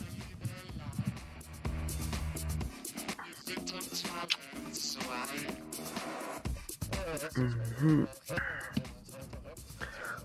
51.4 for the I manufacturing. don't understand why. Services. I mean, the dollar index is going up so heavily last couple of hours, and 51.4 there for still the yen is not really moving. That's because the Nikkei is going down. Okay. So they move in opposite directions. So a yen pair, a yen cross like Aussie yen, Kiwi yen, whatever, would go down because they trade opposite the dollar. So you have acceleration on both sides. Mhm. Okay. Like if you open a New Zealand dollar Japanese yen chart or Australian dollar Japanese yen, you're gonna see they're gonna go down very firmly because the Nikkei is going down and the dollar is going up. So both forces pushing them down. Yeah. That's why I mainly avoid US yen. Unless there's a strong movement in the US dollar and the Nikkei is going up as well, then sure, then you have the same effect. Yeah. Do you have any tip? Any currency I should be trading right now? I just went short Kiwi yen, but I'm out already. But oh. There is a pretty good target on the downside. But the risk reward is terrible. You're gonna have a very, very huge stop. So I will just break the trade, the breakout. Okay.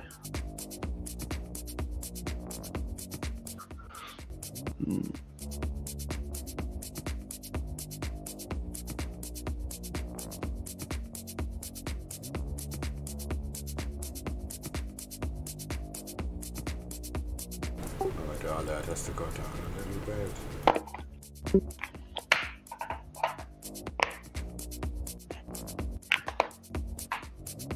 ECB says Barclays Bank Ireland, an Irish subsidiary of Bank of America Merrill Lynch, is directly supervised by ECB due to anticipated increase. Which currency pairs have most volume at this time? The European ones. Oh, yeah, that's obvious. Like you see the chart, if it breaks out, if it goes below the line, it did already, but just if it goes more below the line and then retests the line, then you short sell it. Oh. I mean, just the European index or European... No. The final target is actually a lot lower. You have to change the time frame.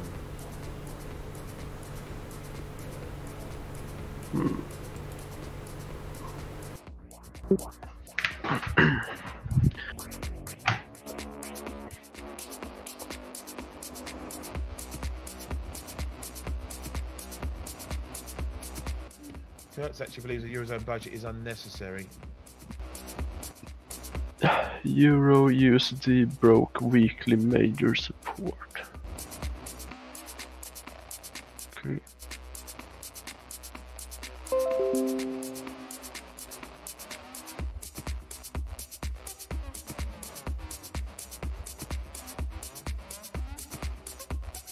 Yeah, that's what's on the table. This is pretty far. So if you trade the breakout, that's then you have some better risk reward.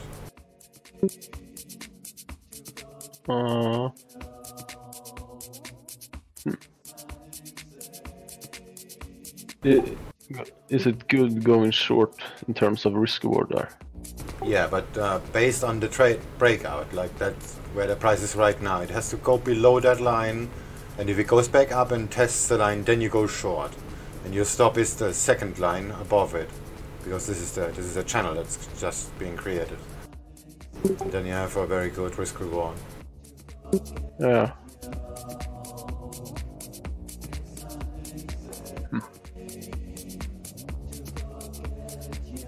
Is that something you always look at? If it No, I don't. retests I don't. a certain level? Oh yeah. If you trade breakouts, you have to wait for the retest all the time, always. Like if it breaks out now, everybody will sell it, and that's why the price is gonna go back.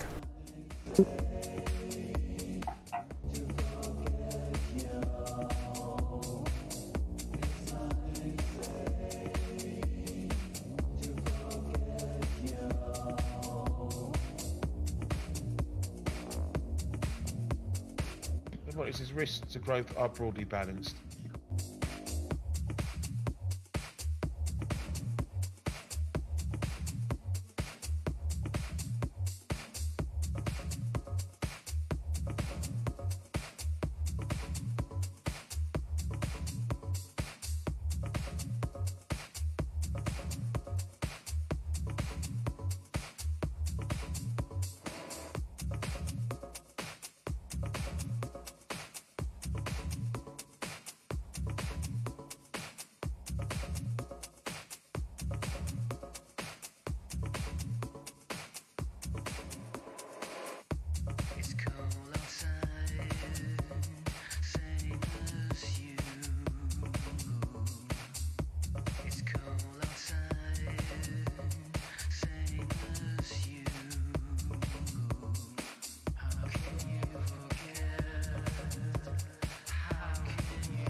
Like now, it's about to break out, and then everybody will jump on the boat, and that's why the price is gonna pull back. Wait. Just watch it, you don't have to trade it. Yeah. Do you have it on your stream now? I have to make the time frame a little bit smaller. What do you see the inflation trend in line with ECB goal? So I just traded the first breakout of the channel, and then when it hits the second one, I just close the trade. 2017, he's hoping for a mandate to work, to continue working on the euro area budget.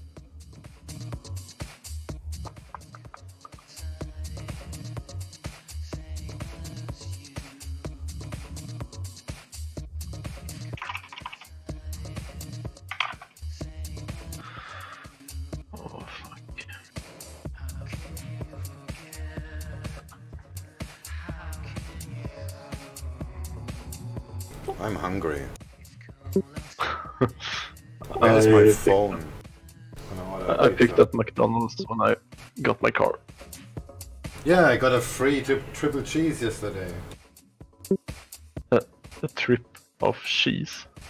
Free triple cheese. Ah. Because I ordered one set with a triple cheese, and then they had backlog, and I went to my table, and somebody bring it to me, and 5 minutes later somebody else bring me another one. Okay. Yeah, that's good. Where's my phone? I'm gonna call myself.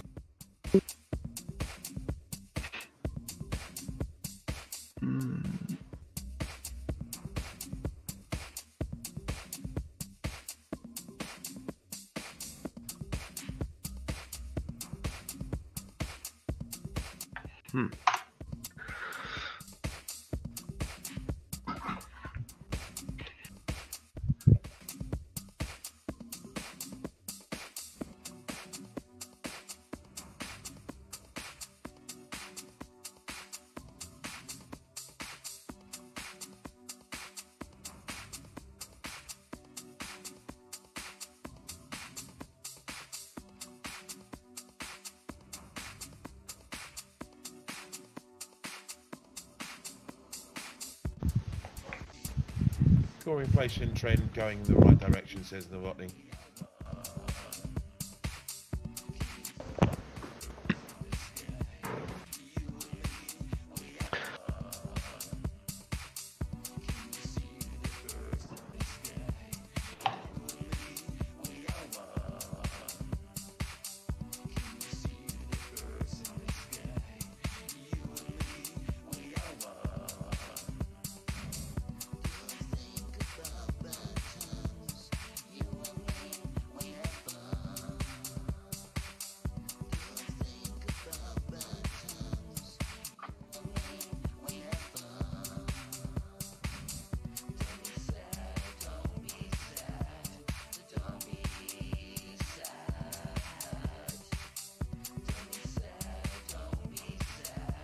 You're going to get doorstepping of all these leaders, EU leaders at the moment now, so I won't read them all out, but there are plenty of commentary out there.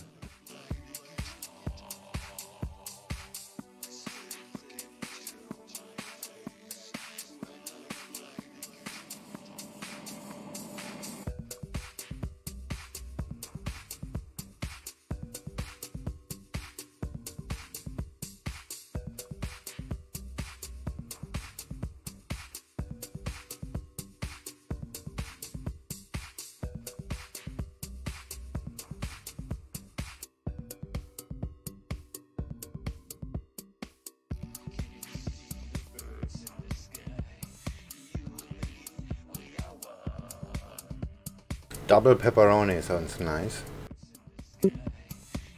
On pizza? Yeah. Yeah, McDonald's delivery kinda sucks because they put everything in plastic bags, these idiots. I mean, why do you think they give you a paper bag in the store? And then these delivery idiots put it in a plastic bag. So you have liquid French fries after that. Oh. That's true. Chili bacon. Pizza, mozzarella, bacon, red and green chili. That sounds Can I compare the interesting. situation in Italy to France, says Novotny. Another EU minister, though, says no deal Brexit is a real possibility. That was from Pellegrini of Slovakia.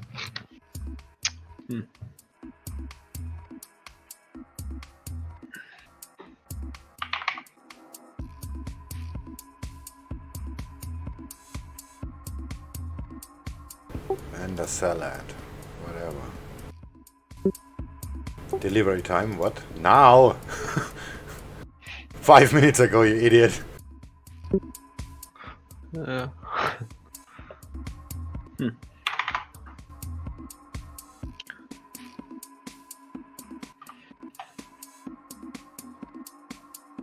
Oh, that went higher, actually. Oh, you cannot see it on the stream. Oh.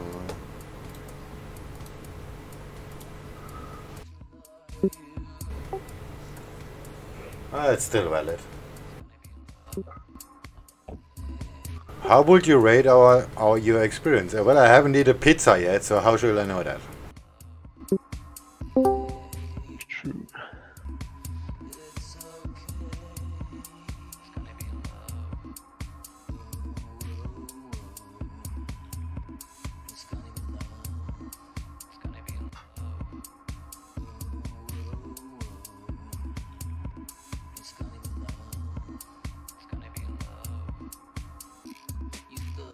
ECB policy is still very expansionary due to the stock effect.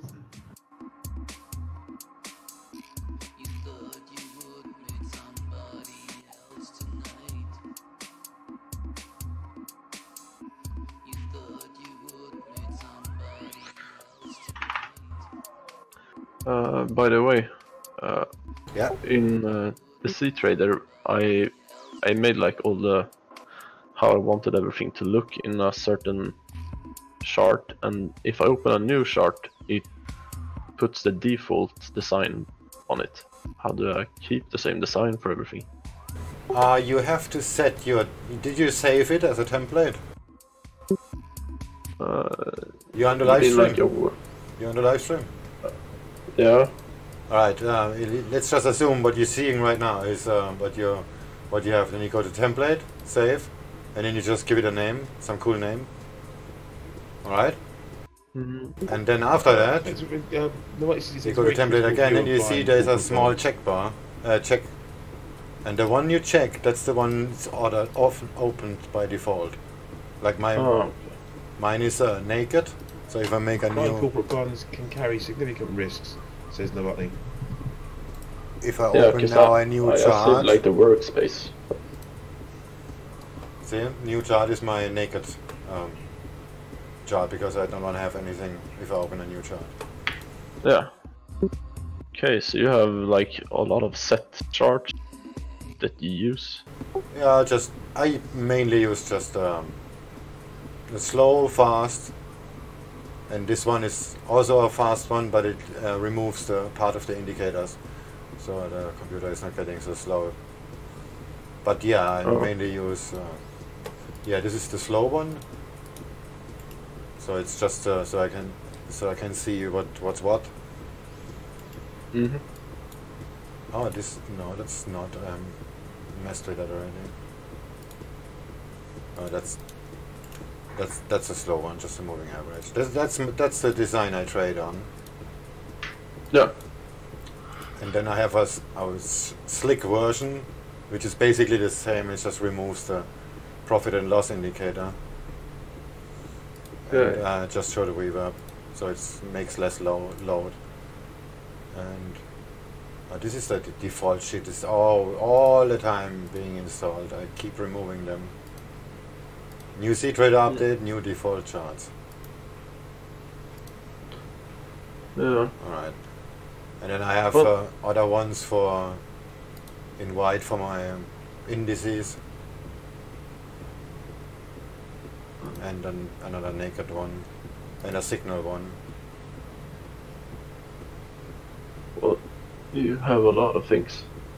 Yeah, they're just serving different purposes. I'm not really using them. Like the signal one is here on my. I have a dedicated screen where I just see all the currencies. And see, this is the signal template.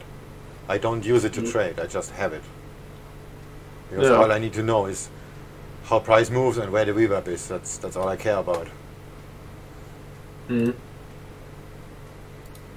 Yeah. I need another screen, I think. I have two, right?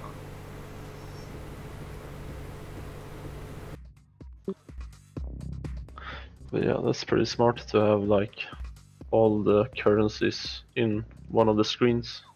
Yeah, so the screen does nothing, it just wastes electricity, but I mean, it doesn't have any productive purpose, but I just can look up and see what's going on.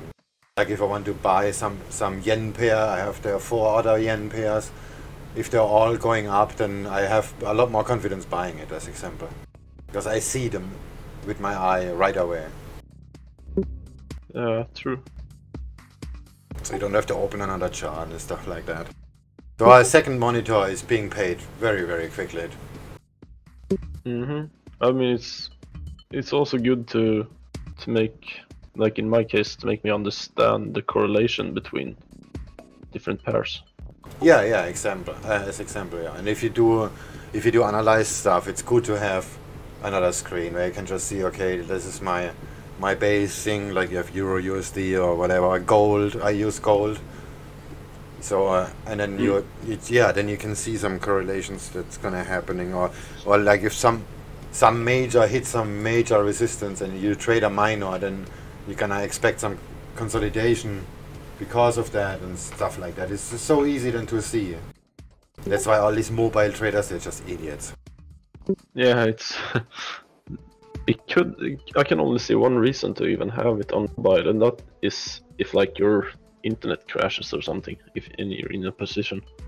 Yeah, that's why I have it on my mobile. Or if I have to go out and I'm still in a trade, and then I set myself an alert, and then I kind of see it on my mobile, and I can open the chart and okay, this is bad. Just get out of it, or something like that. Yeah. For the ease of mind, but not to actively take a position. Yeah, exactly. Okay, if you like you say, okay, if price reaches that level, then I'm gonna look again how the price action looks like, and then I'm gonna buy it. And it is a different story. You can do that on a mobile phone, sure. In Telefonica. But you have a background, a reason to do it, which is not coming from your mobile. Mm-hmm. Yeah.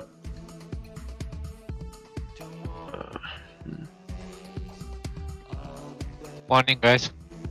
Morning. Good morning.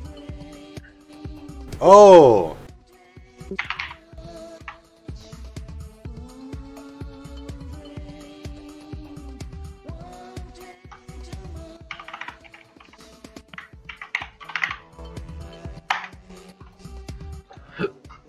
How is your hedge living going?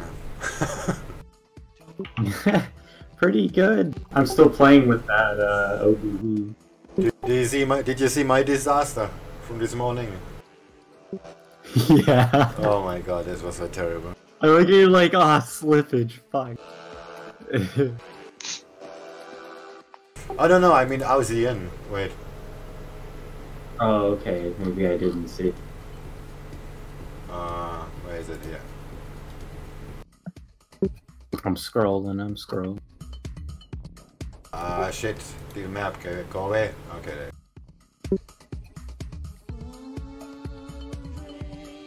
Mario? Just a second. Yeah, got caught in whipsaw big time. And then then I made a break-even exit, paid for all the losses, and then this piece of shit drops like a stone. Mario, any idea GBPUSD 1 hour? GBPUSD 1 hour.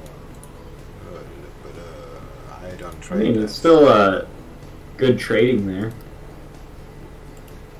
Looks like a short to me. You made it out. Yeah. On short? I mean, on the 4 it looks very shortish. On the 15-minute too. 1 hour, you said? Yeah. That's gonna be the same. But for the sake of the argument, yeah, it's made a lower, massive lower. Let's just go to the daily quickly. Yeah, this is most definitely broke out, like quite some time already. Just make a line.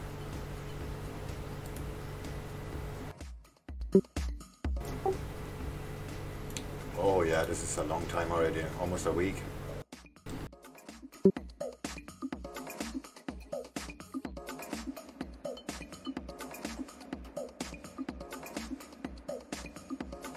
It's gonna be tough to find a target.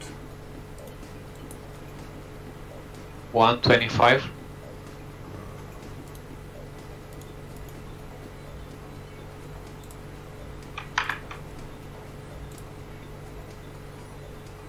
$125?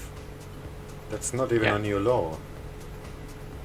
Yeah, I know, but maybe there should be my take profit just in case it bounces back. Let's find a place where it can bounce back. But this is kind of difficult, to be honest. Maybe here. Let's see where that brings us. Yeah, that comes to 125.5. Yep. But this is not very good, to be honest. I mean... Okay, there is a huge consolidation here, so we can take this one. I usually take a point on the opposite side. What do we have? Yeah, this is below the low a little bit. Oops, sorry. Let's say it's gonna take a few hours. 124.64. You got Credit Suisse with a cuts to miners at the moment. Yeah, Rio Tinto's been that cut might be from out to neutral from outperform. Price target there at 37. Let's put on a alert there. Versus 5,000 pence, and also BHP has been cut to 1570. Even lower than that. 3,000 pence by Credit That Suisse. it should bounce from the support line of the trend. It is in it. Oh, there's a nice one on the daily. Let's just take a look where that's where's that bringing us. It's a bit lower.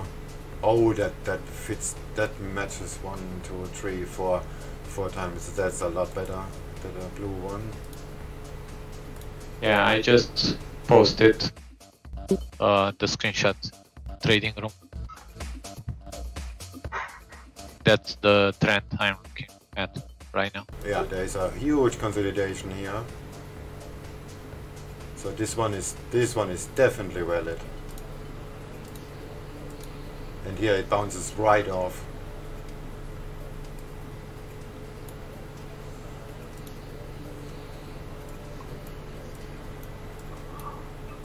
Is there a higher point?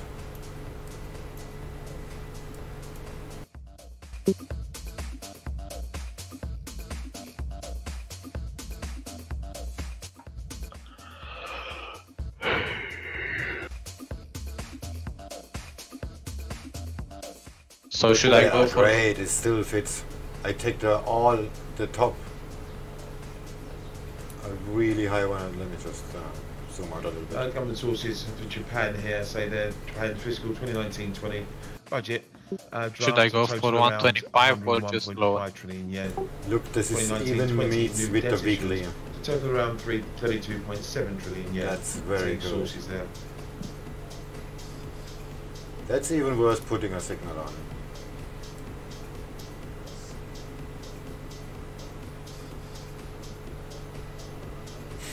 Yeah, I will do it.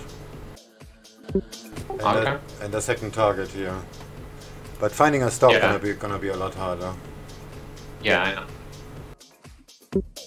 But this is gonna go all the weekend for sure. I will be away for this weekend, so I will just put my take profit and go away. So I hope it will hit it. I will not be available to watch the market and see how it behaves. That's the problem.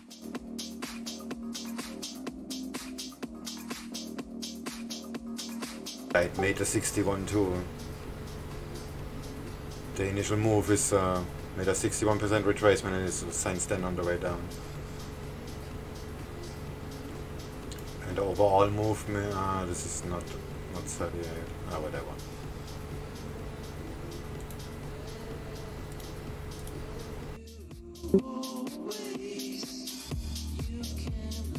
Can we get that in 30 minutes? Yeah. Damn, I should have seen that earlier. I should pass you my signals, I guess.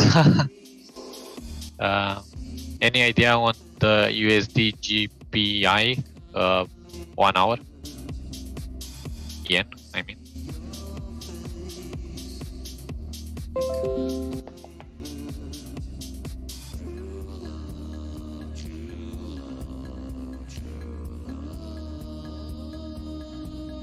I have 2 short positions there.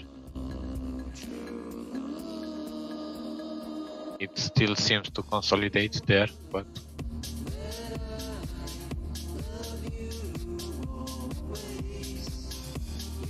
that's a lot more tricky. What time frame is that? Oh, it's still a daily, right?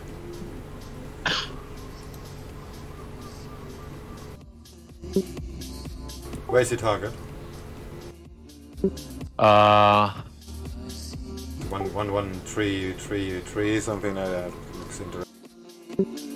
yeah, that's the first target, and 1127 is the second target.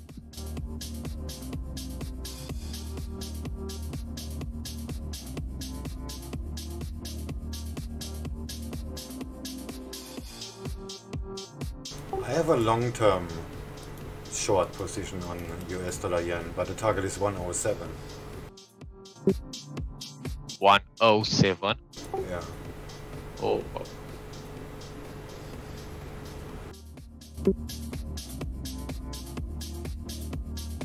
That would be a very good entry right now for it, to be honest. Yeah.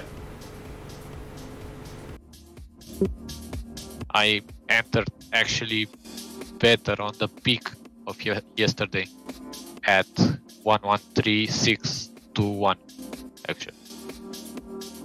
After it got rejected on the 1137.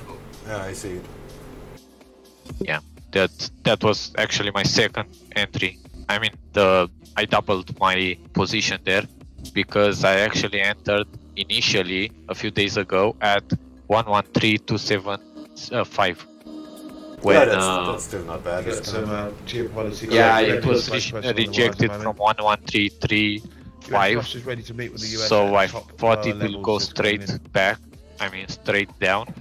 But it didn't. It broke afterwards. So yeah. Euros in October. That's versus 2.331.2 billion. Seeing them up before.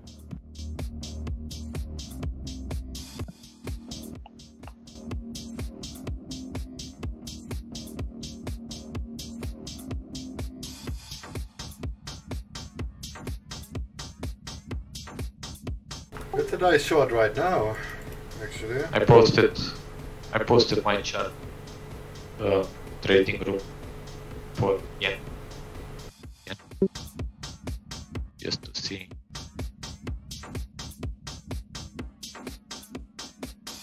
Yeah, nice.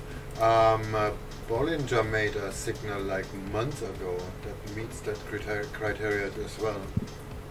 Oh, nice.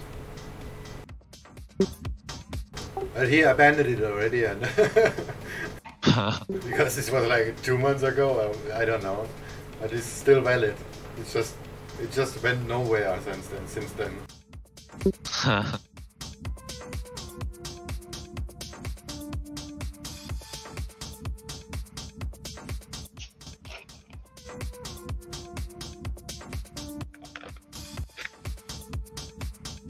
What was that cable? I'm gonna post a signal about that. That is very nice, this weekly support. For what? For GBP USD. GBP is okay.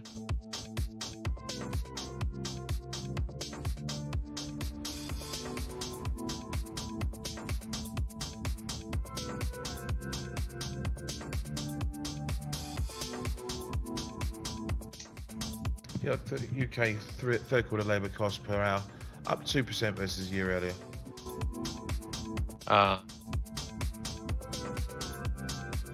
EU GBP, it's going to the support line. The trend here it says we are supervisors. We are not keen on using on banks using COCOs for Pillar 2.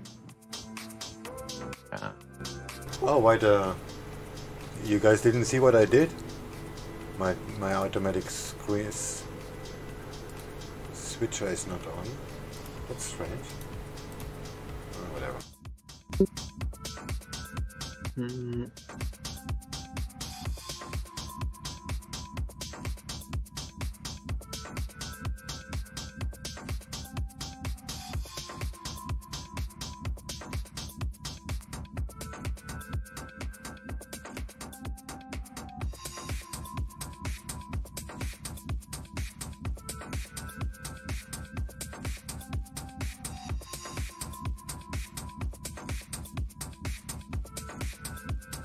I posted EU GBP.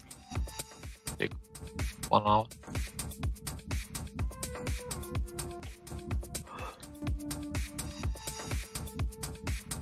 EU GBP.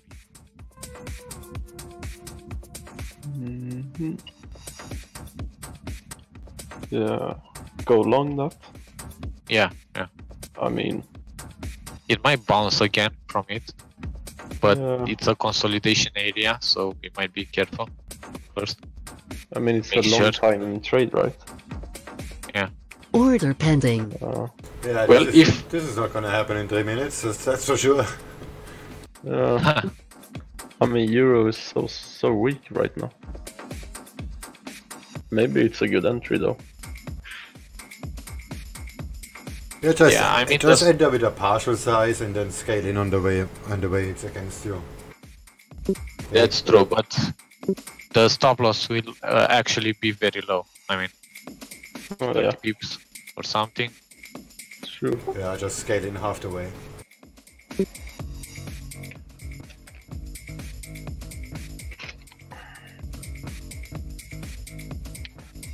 Just wait a little bit more to see. Kind of tough to find a stop there. I mean, when you guys make longer time trades, you have less. You put less money in the trade, right?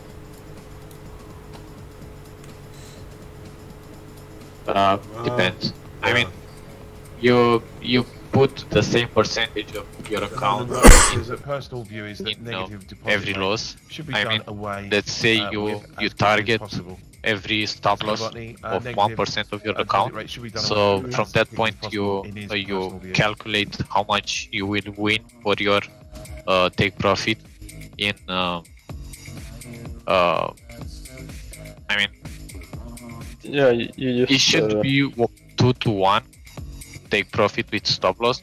So if you lose 1% of your account on a stop loss, you win on your take profit 2% of your account. Yeah, but you just set down your leverage to lower, pretty much. Yeah, but you don't have to set the leverage, you just don't put that much size on. Low, I mean, yeah. Smaller you have a level where you enter the trade, you put your stop, and then you have the financial loss you're gonna have has to be whatever you usually risk, and leverage makes no difference. That's true. So you first calculate your loss, not your win. Yeah, it's always based on the loss, because we are traders, not investors. Yeah. Yeah, that's the kind of things I have to start calculating this weekend. So I have everything understood. That's why risk reward is completely nonsense, because you take what the market gives you and not what you wants it to give you. Yeah, of course. Yeah, but you can calculate for every, I mean, to be around the same amount every trade, even though it will not be the same.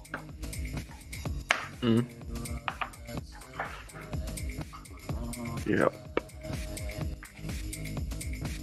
Like on this pound US, there are two targets. If you enter it right now, then I have a 94 pip stop and I have a 122 pip target. So that's barely 1 to 1.3 or something like that. And the second target is 270, which makes it 1 to 3. But on the way up, there's another scale in, 36 pips up. And this order gonna be a lot bigger, because the distance to the stop is at the same place. But the stop for this order will be only 50 pips and not 90. So this order will have double the size as the original order, and it will travel a longer distance. So this is gonna make you, and it's gonna offset your risk reward dramatically. That's why the initial risk reward makes very little to no sense. It's just, okay, you see the chart and there's, okay, the stop is gonna be there and my target is, oh, it's gonna be around there, okay, this is space around 1 to 2, okay, let's take it. But that's not the end of the story. Then you're finding places where you can actually put in more size for a better reward. And then your risk reward will be completely offset. Yep. Oh. So the risk reward idea is like I just said, you look at the chart and say, okay, this is gonna, if it's gonna go back, then I'm wrong, and then if it's go down, then I'm good. Okay, this is 1 to 3, okay, let's take it. And then that's done with risk reward. Because the real risk reward comes on your position management, where you actually really enter.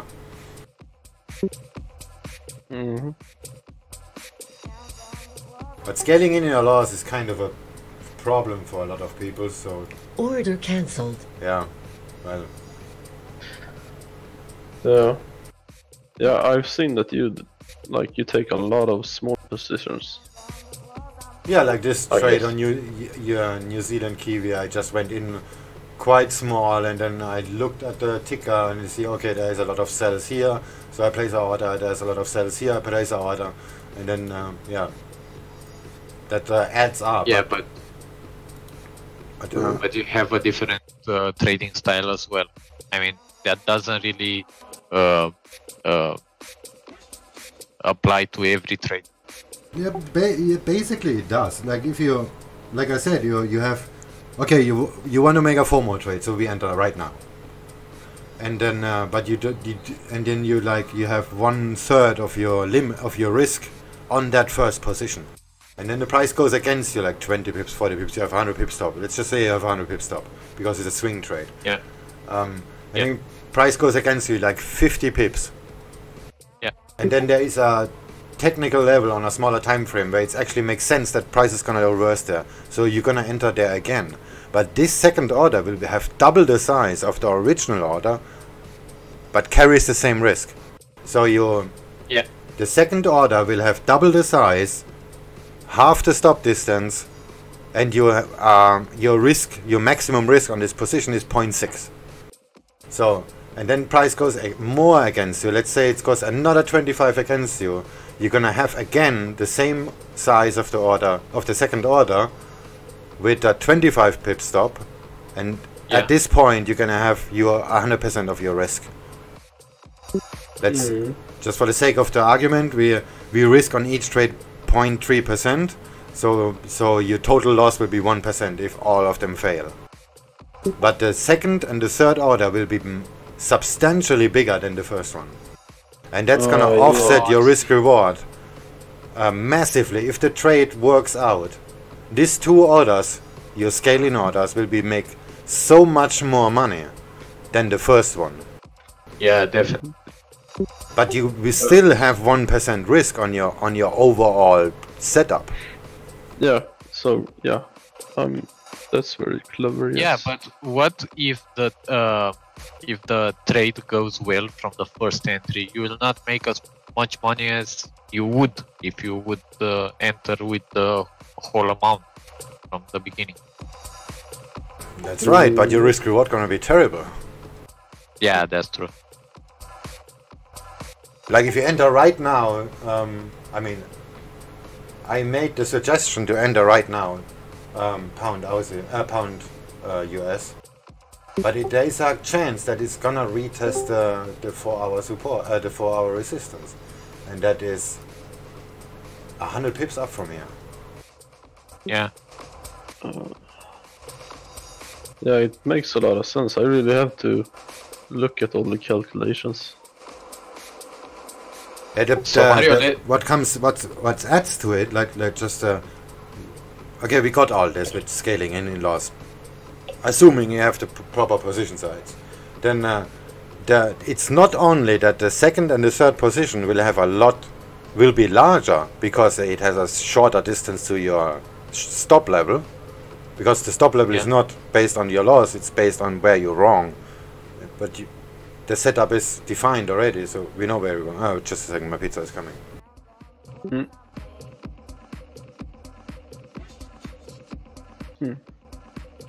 It's more from ECB's know what the risks to the growth are not so significant that we would change our monetary policy orientation.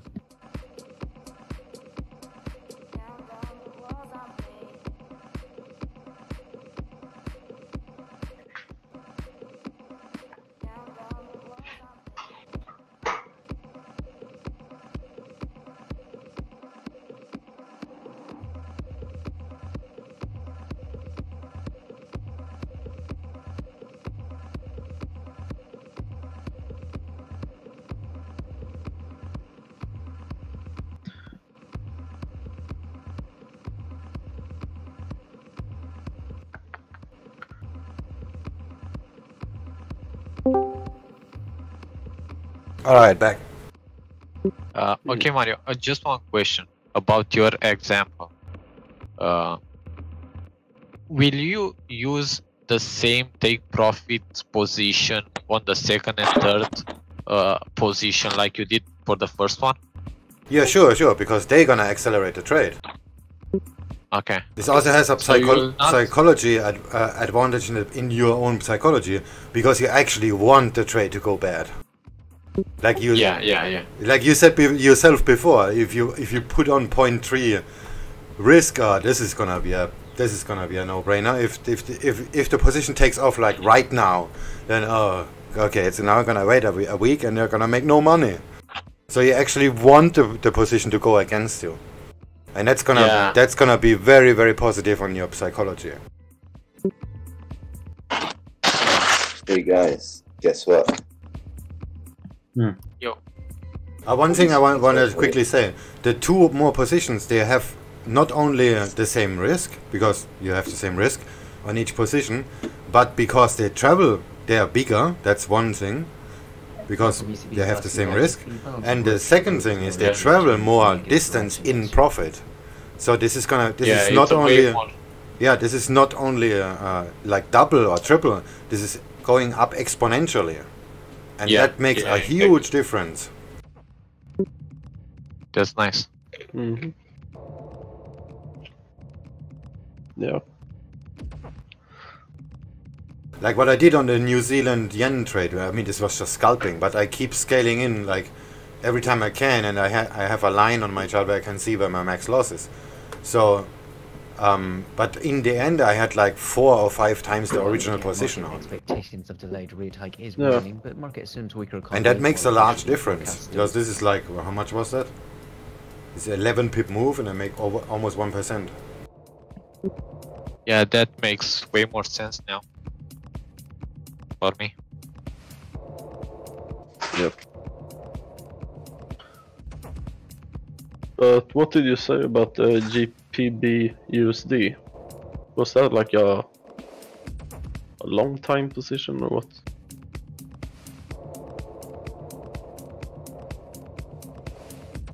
Mario mentions. Well, the British are involved. This can be happening in 5 minutes or over the term of the next week.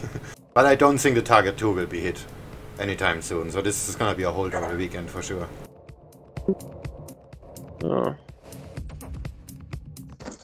Question. Yep. What would you do on your 21st birthday? Get drunk like never before. Yeah. Get laid. What if you've already been laid 7 times? 7? Like 7. Get some more. Okay. I wouldn't have the energy to do anything else, so. I'm just waiting for euro dollar to drop. Just sitting. Just come on. I was gonna try a new drug. Nah, I'm just joking. It's fucked up. Oh, Mario. See the drop on EUUSD? No, I don't. Yeah, that's what I'm waiting for. I'm gonna short it once it hits. Or I want it to. Gold didn't move much. I have always a gold chart open. It just didn't move at all. Actually, it goes up.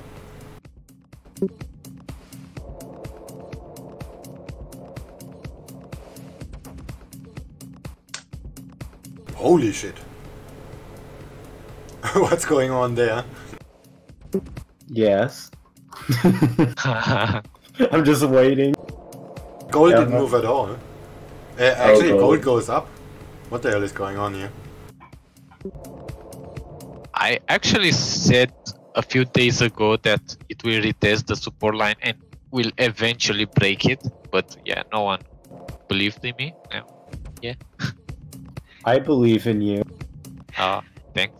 It's not about believing. My first time hearing I just it. avoid Euro USD at all costs. Yeah. Yeah, well, I made a couple of really nice trades on it in the past 2 weeks.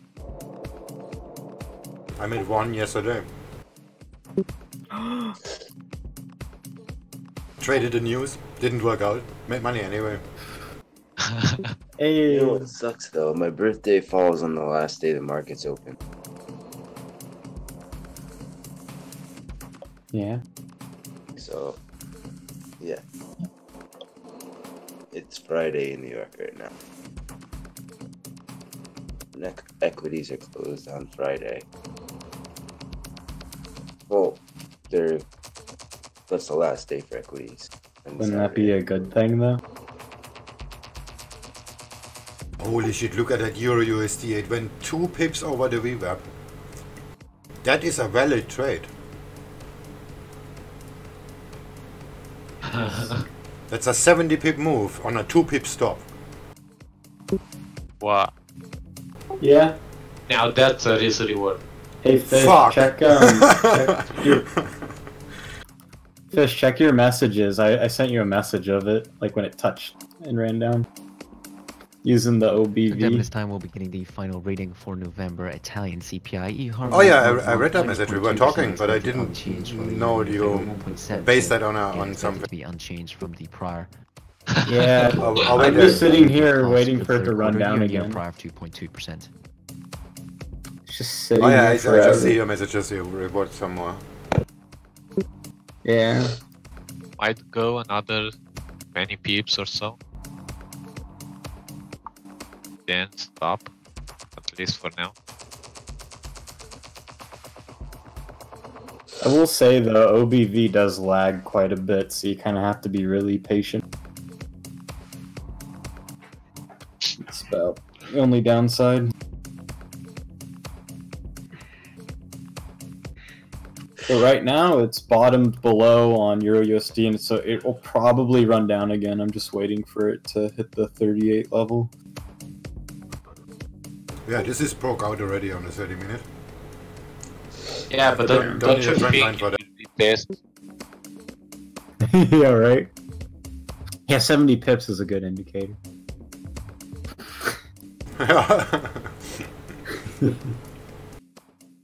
I think it will go eventually back up to retest the previous support line that broke. Yeah, if you look at gold, gold didn't move at all. So something is in the bush here. This is not. Yeah, it's just sitting sideways now for the past 50 minutes. Just fucking. Yeah.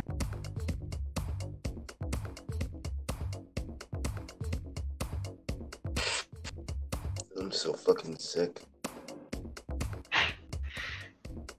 Well, if it works, I should make 30 pips, so we'll see. There's some support on the daily, but it broke it once.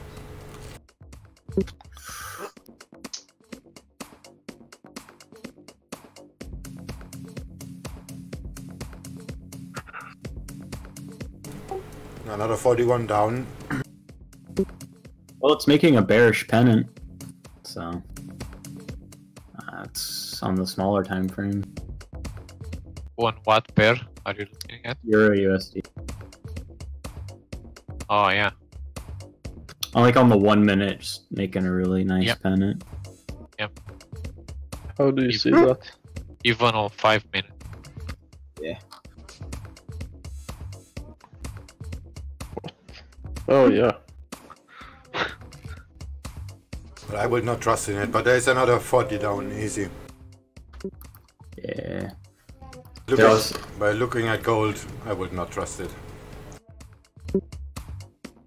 Here, Fish, I'll send you a screenshot of what I'm waiting. This is literally it. I'm just like, come on.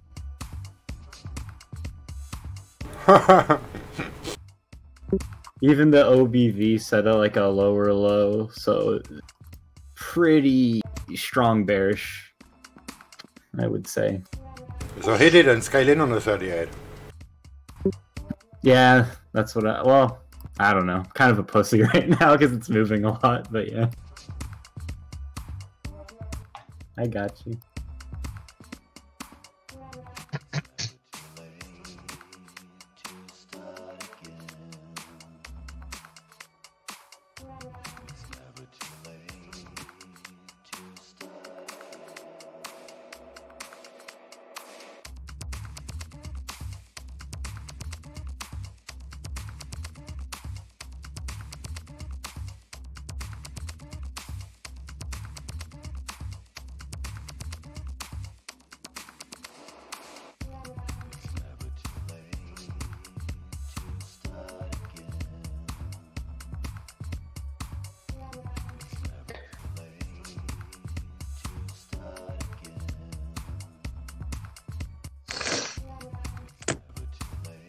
Alright, time to look up my past birthday videos. See what I should learn from. Like, there are going to be some very valuable lessons.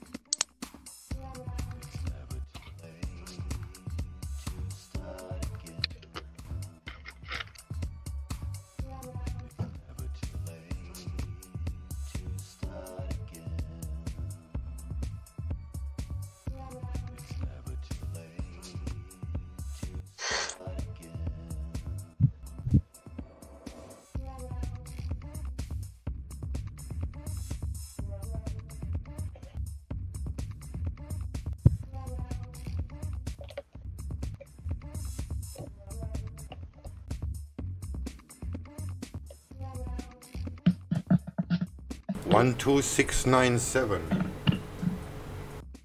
Oh, we're not there yet. Because I have a short signal for Euro USD with a final target of 119. God damn. 119. Yeah. Oh, I see what you're looking at. Alright. Oof.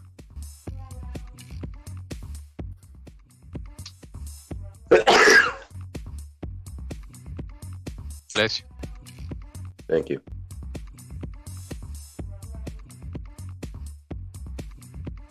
Take profit 2 is 12697, but I made it up 1 or 2 weeks ago.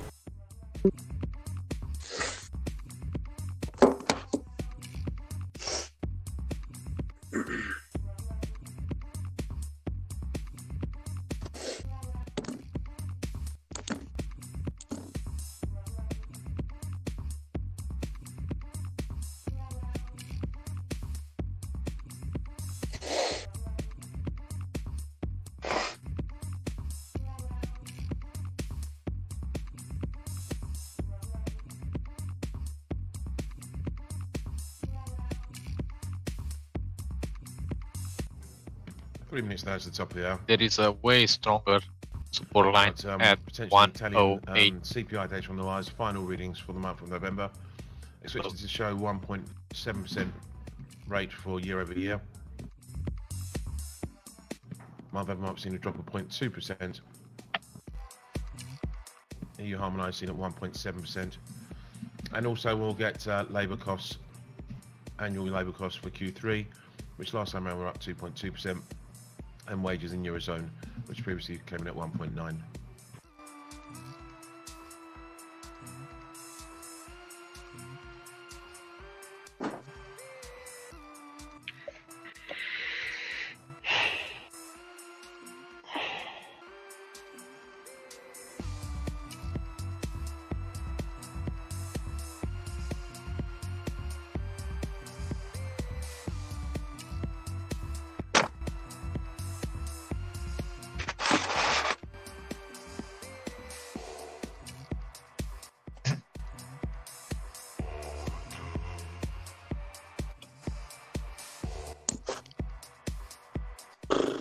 I feel like there's an accomplishment that I should be making.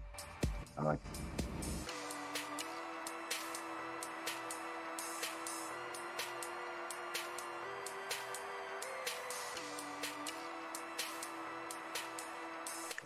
That was so damn spicy.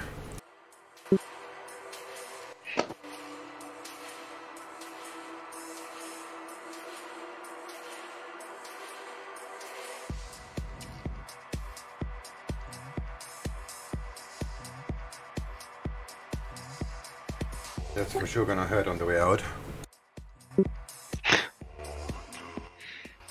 Hell yeah.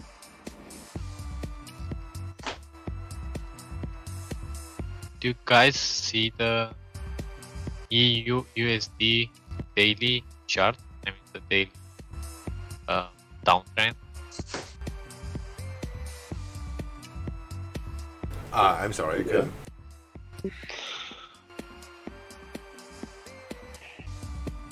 I was on the daily before, just to have a quick look at the situation. Yeah, the support line is actually from the daily. Yeah. Looking really nice.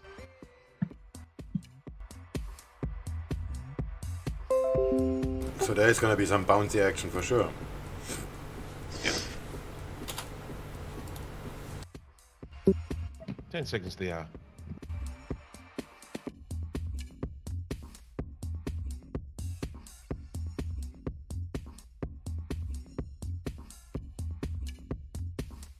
Labour costs up 2.5% year over year on a Q3, 2.4% for wages in Eurozone. Volkswagen says November group deliveries down 5.4%. It says group deliveries down 3% in Europe, 4.9% in Germany, down 8.1% in the US, and have fallen by 7.3% in China. That's VW.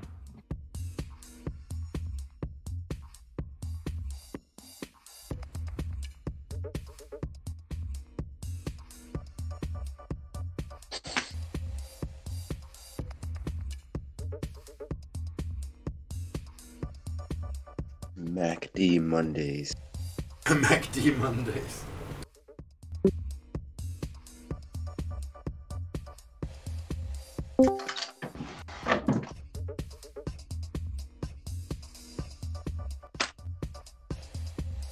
Yeah, same idea. That's my signal. Right there. Yeah, but you see the chart. I'm looking actually way different. Imposed a 25% retaliatory If you tariff see on the US cars. overall Is to lift that retaliatory tariff on US cars for 3 months. different. Yeah, we have to break out already. There will be the daily support, which it will bounce off, and then hopefully next week continue down. Wait, I get the original chart. Italian CPI fell by 0.3 on the month and rose by 1.6 on the year over year, harmonised. Yeah, but the charts are different. So China lifts Even though it's tariff on the cars from exact January same 1st. idea, I don't. Strange.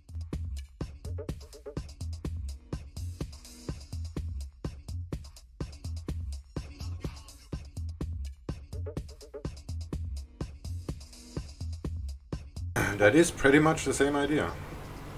Yeah. Now.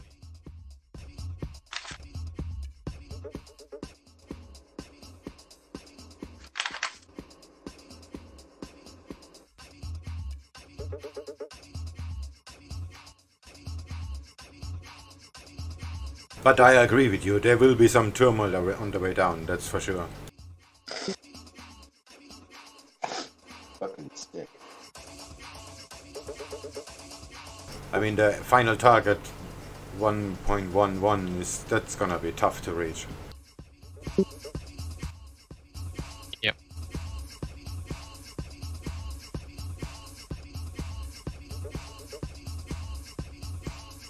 Again, Reuters picking up on this. Chinese Finance Ministry will suspend additional tariffs on US vehicles and auto parts for 3 months starting Jan 1st. That's now being picked up by Reuters. KVN is failed. That's why, wait for the breakout and wait for the retest.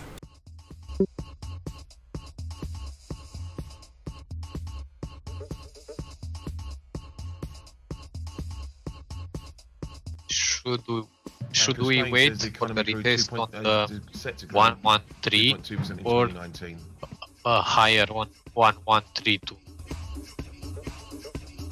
Because that's the world support line of the trend break.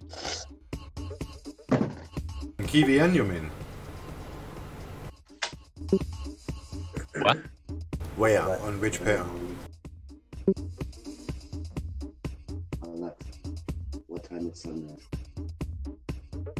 Oh, that actually hits support. I just see there is support on the 30 minute. I didn't see that before. 2 hours. 2 hours 14. That was a nice exit. Right at the support.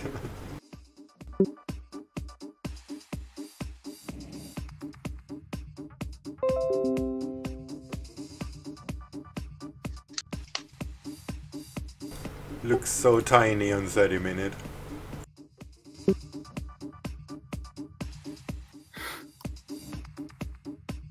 Fuck, can't wait for candle close. We trade inside the candle.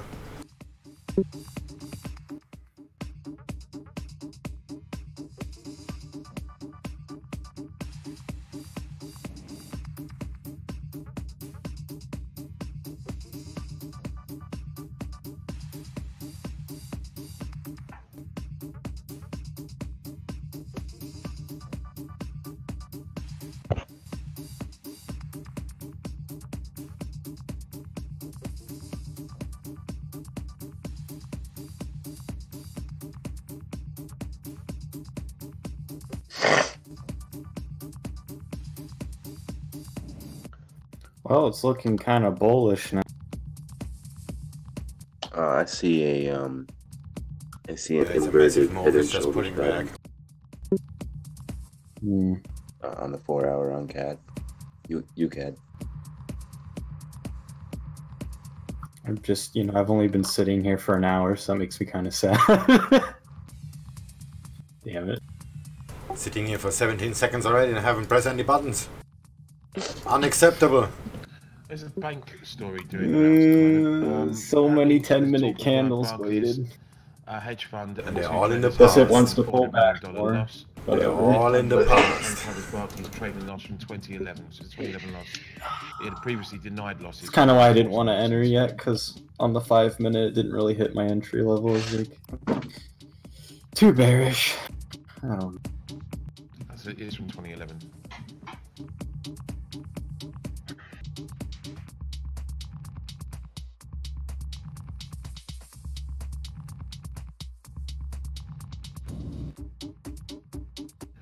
So Chinese Finance Ministry will suspend 25% tariffs on 144 US vehicle and auto part items, 5% tariffs on 67 auto items.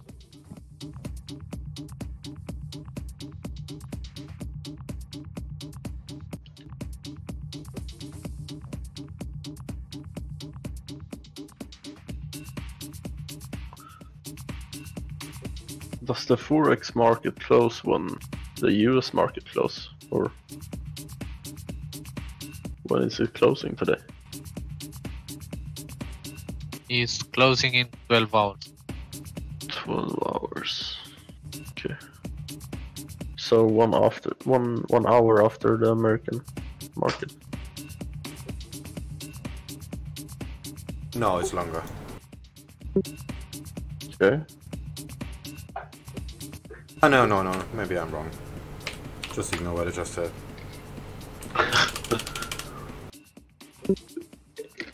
We have 11 hours and 51 minutes to go. Yeah. Okay. So, yeah. Yeah, right. We can always ask C Trader. Our bank is paying cuts in 2018 to be forecasted 2.5 from 2.6 previously.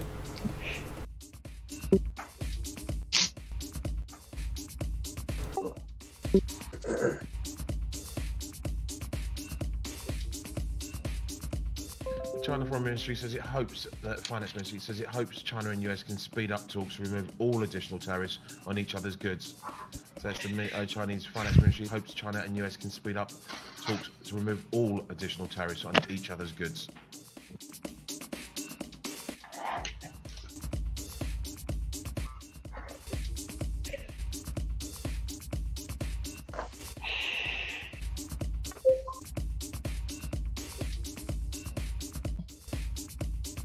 Australian dollar with US dropped hard, broke some line.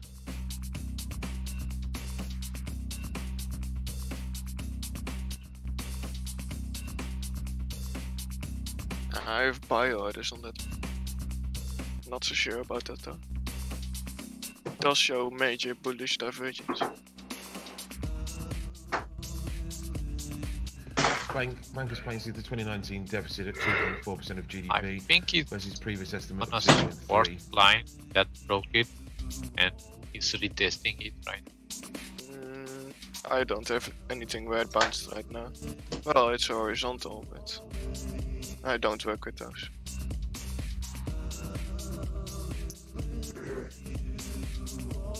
so might be careful with going long. It's a descending comes in wedge. unchanged there at negative 0.311%. On the Holy 4.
Fuck.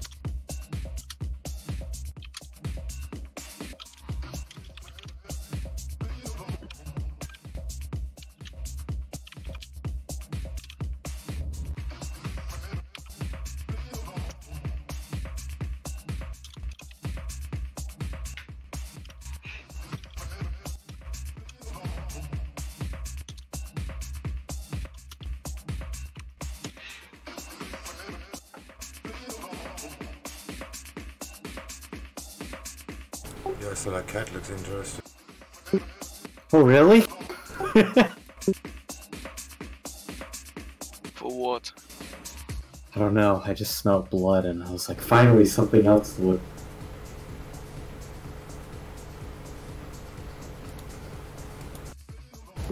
What time frame though? 3 minutes. The 70 tick chart. Oh, fuck you. 17! Damn it. 17? Oh no.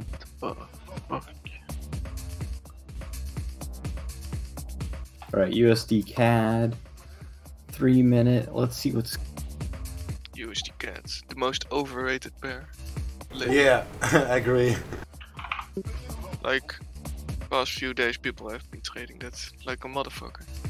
Holy shit. Looks like I missed whatever I wanted to be a part of. So, oh well. Short to the ground. Show us your pain. Well, maybe not. Well, maybe do.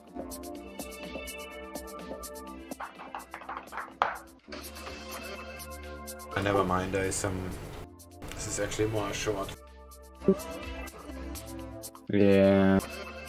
I shorted. Such a big pullback. It's like, what time frame should we be monitoring?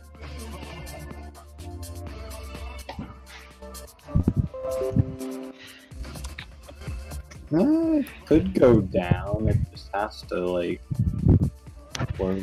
Yeah.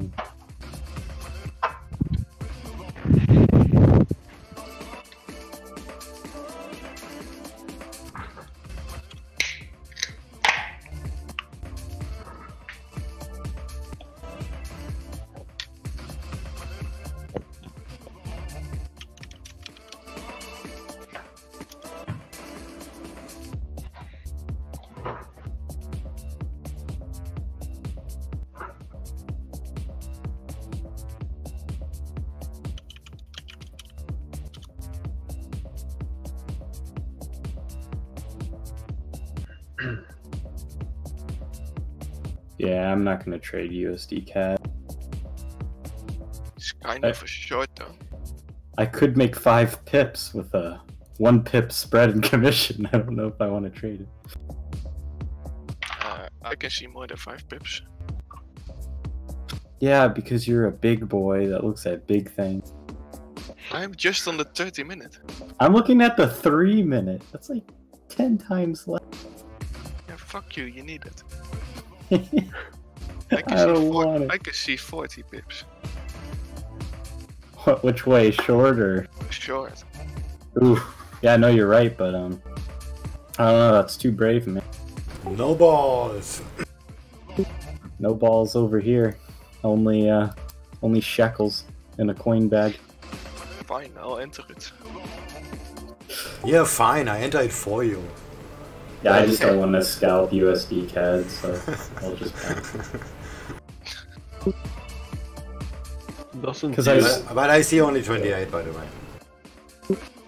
Oh. Ooh. Fish has no balls for the 40.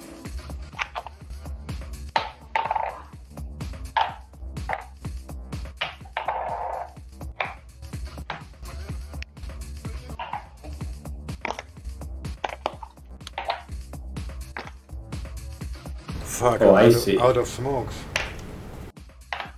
You know, I feel like looking at that 30-minute chart, it's gonna like pull back to probably, I don't know how low that is, I'd have to measure that, but it's probably gonna, you know, go up again, maybe double top or something. It's pretty up. I don't know how USD CAD works. It doesn't. Okay. doesn't. It doesn't work. I don't know, it just looks pretty bullish. So I don't know. Like Yeah, it might it double does. top first before It is going bullish. down. Because that is a pretty sharp pullback, but I don't know.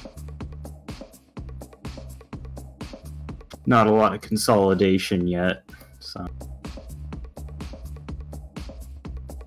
Well, going a daily chart, US dollar CAD basically never consolidates. Twitter from PM Varadkar of Ireland, Oof. saying that Taoiseach leader said he was very satisfied with the EU's position on the Irish backstop at last night's summit meeting. Again, he was one of the key opponents to May, effectively on this front, one of the key protagonists. But Yeah, Yeah, that's 3 years US dollar CAD. There's almost no consolidation. Really moving at all. the consolidation is the in-between sessions, and then it opens and it's like, time to go. Let's make some money. Yeah. I guess you'd have to decide during this, like in between read one. I like it, I like it. Thank you. Well, time to set up an alert and go play Smite. Fuck that. No balls. Oh man, I just been staring at this for what is this? An hour and a half now. I'm just like, Okay, there's a lot of junk in the way. There's the VWAP a little bit down, and there's the 200 moving average almost at the 60% down. So this is gonna be a rough ride, even if it goes there. So I'm a bit on your side. This is a lot more easy to buy than to sell. yeah, that's what it looks like.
Breaking news. Again, I repeat, we got breaking news coming up right now.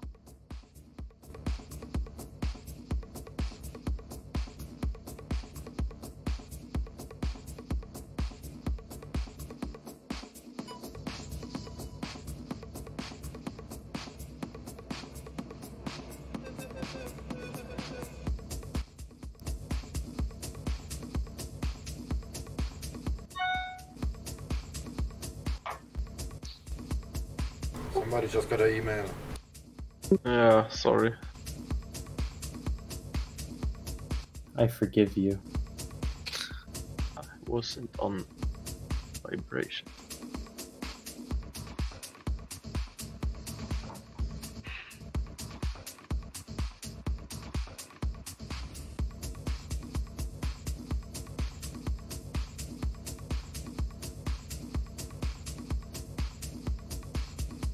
Well, this is it. Euro USD gotta make a decision right now.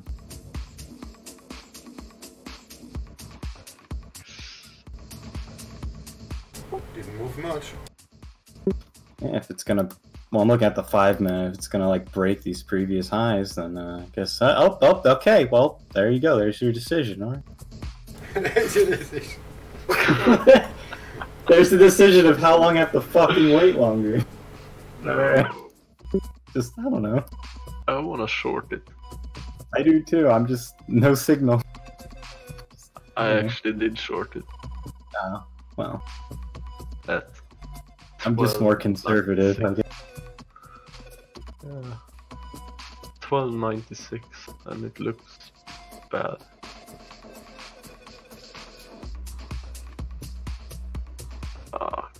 Actually, on a 15 tick chart, now this is a good place to short it.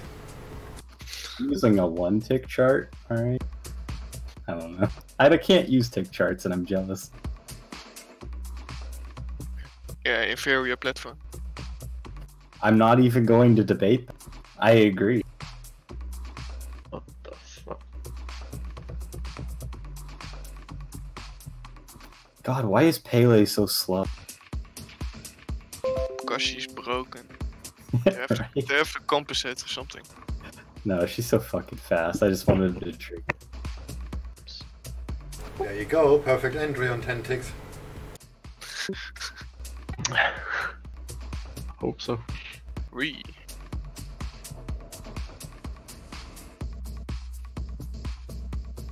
Okay, on a tick chart, I probably should turn off the fractals.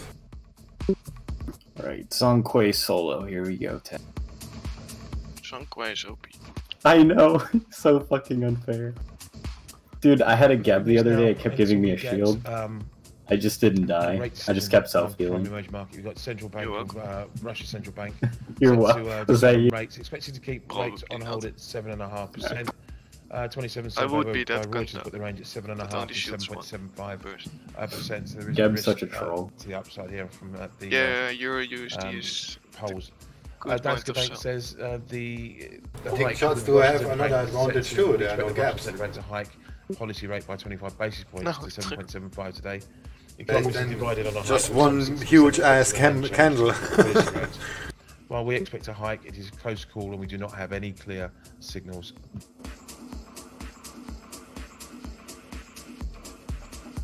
You know what? You're right, Morbo. No clear signals. I agree. That's what he said. I didn't hear. Yeah, he's like, we have no clear signal. I'm like, yep. Yeah, shut up. Tell me something I don't know. Right. Oh my god, someone DC'd. Okay, let's go. You would be plus 2.2 if you had taken the signal. Just note 12 out of the 27 that Reuters surveyed thought they might raise today.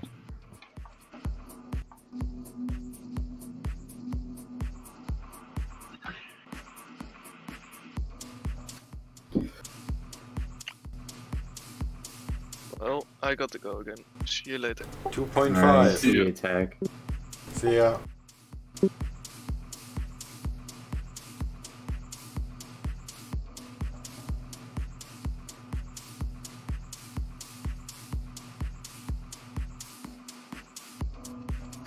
You swing. How do I? Minute to the decision. Never mind. It's fine.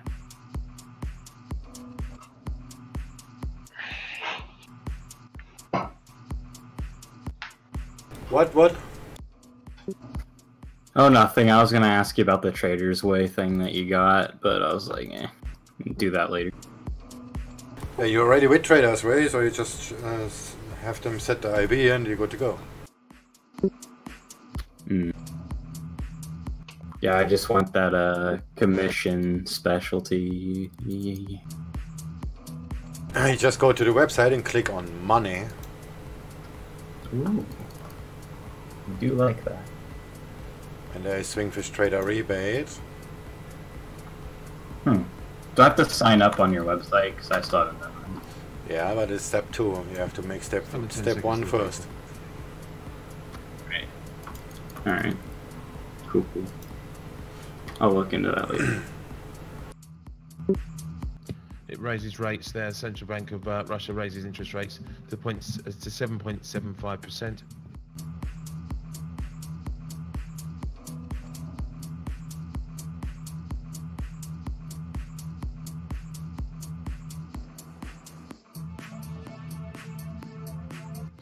The central bank says it will consider the necessity for further increases in the key rate, taking into account inflation and economic dynamics against forecasts, as well as risk posed by external conditions.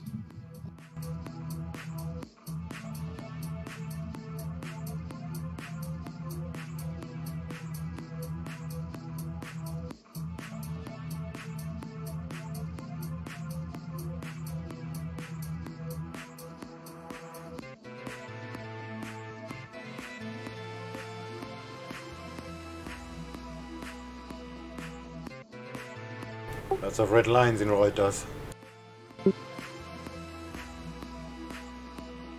They're all Russian news.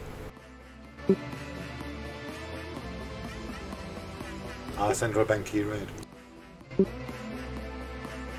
Ooh. This is geopolitics really, and just as a side, Dow Jones have put out that US Navy apparently is struggling to fend off Chinese hackers, say officials. They're gaining access through vulnerable contractors as subcontractors.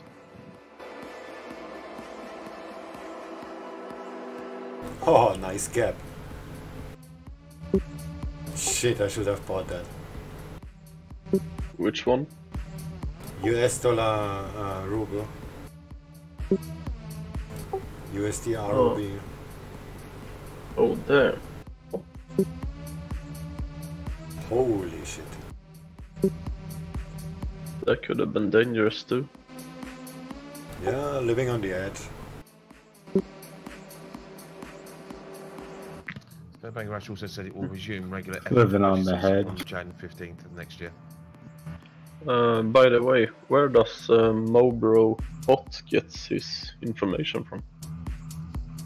It's a service called Live Squawk. Oh, okay.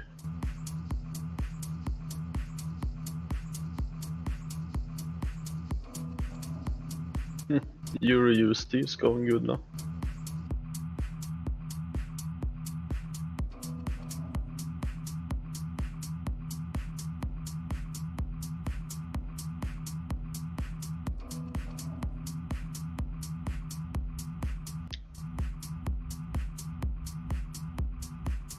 I forgot the URL already. There's a new thing. I'm comparing news services. I hope this is gonna be done over the weekend.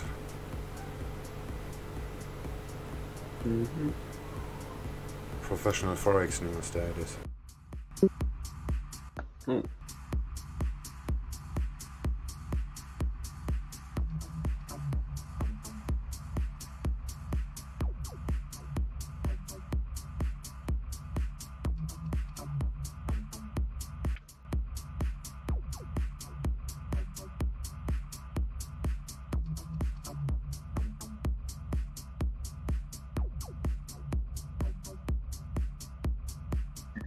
Post a link in the trading room. The site is not finished yet.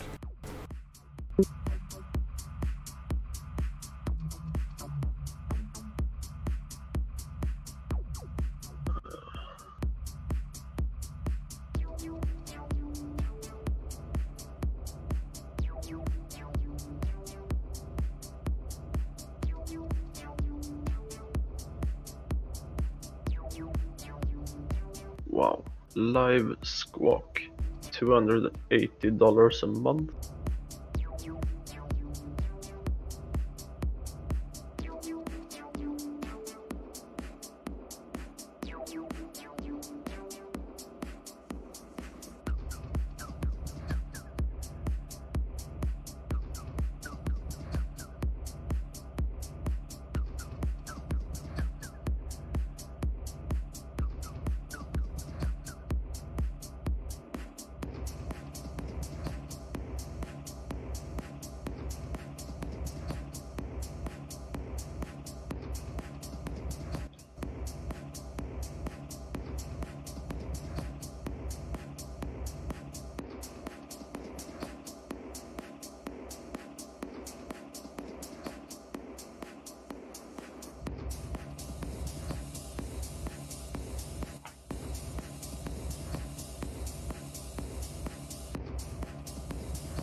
Italy's to seek flexibility for part of budget costs, says an official.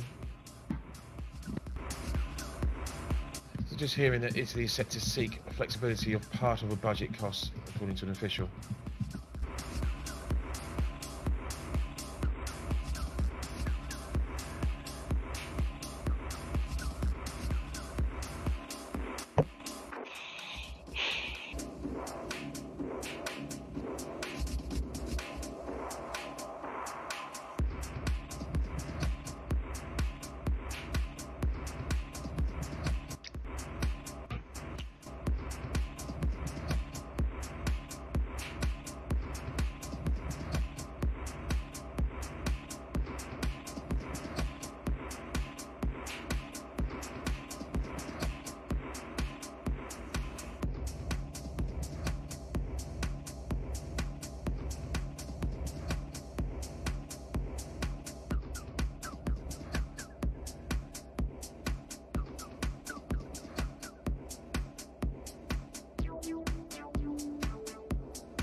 دیگه هوا بلند خوشبیه در روشندن و سخنه گره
What time is it in London now? 11:40, I think. I think I'm in the same time zone. Okay. I just registered a Talking Forex. They did right there on live from 6:30 to 21:30 London time, and a big offline below. Oh.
Someone in the chat said 10:40 London time.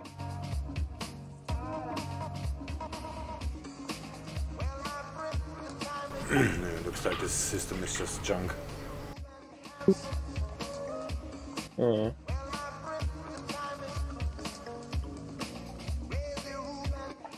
Oh yeah.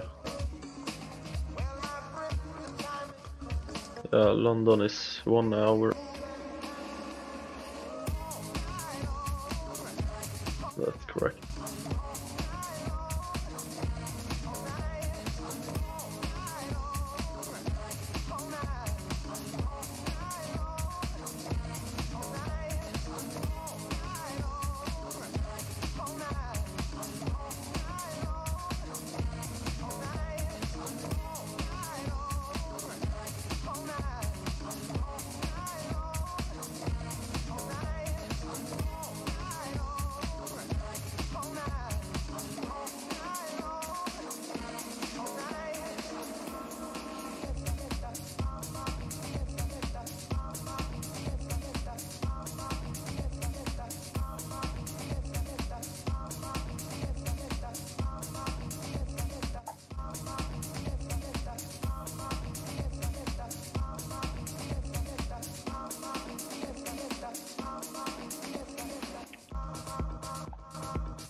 Guys, the EU GBP just bounced off the trend line.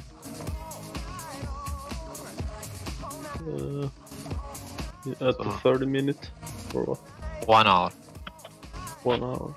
So most likely it will continue the upward trend line. Yeah.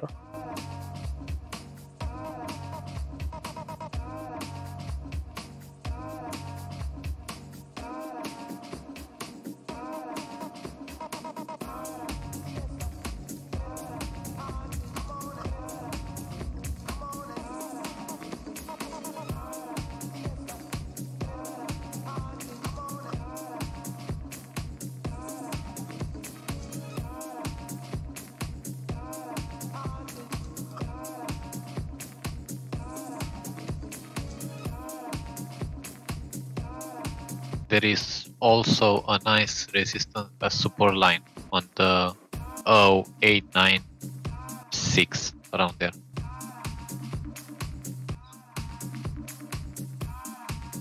So it might be a good time to enter long.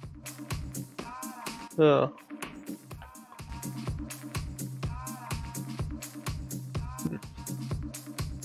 Yeah, it looks good.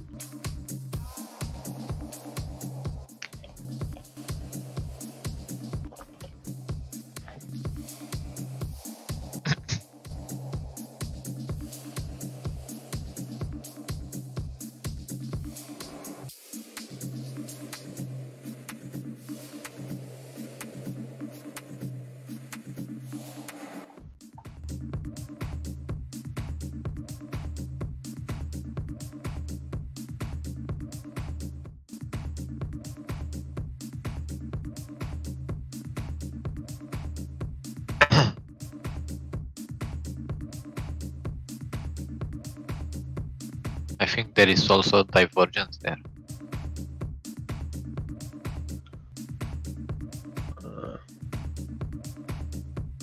What do you mean? What is divergence? On the RSI, where RSI shows higher lows, but I mean lower lows, but the price is with higher lows, something like that. Price with higher. Oh yeah. I think I know. But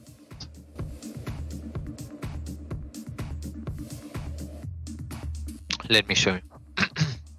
Yeah. I don't know actually how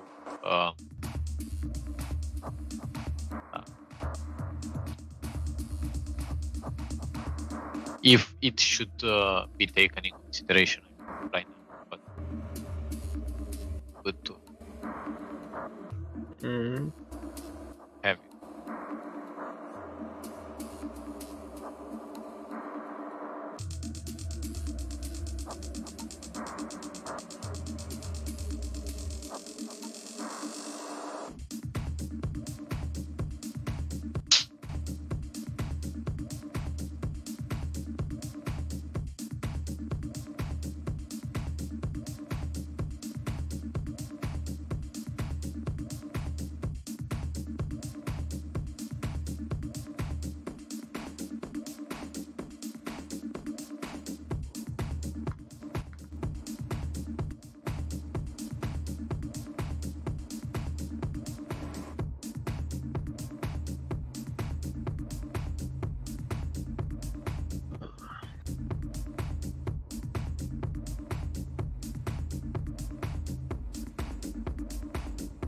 I posted it, the trade.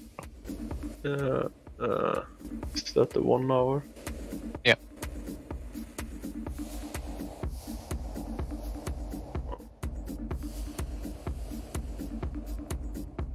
Okay.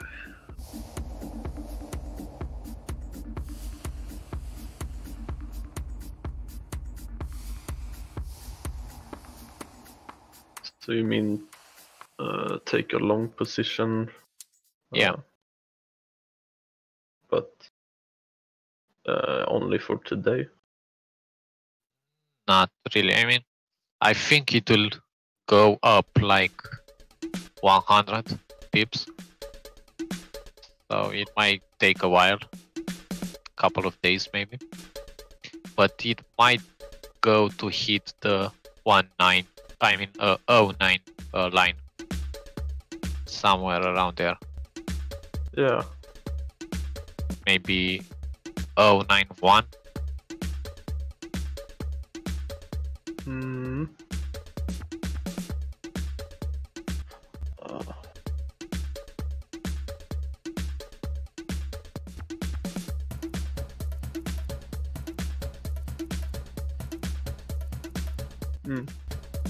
Yeah.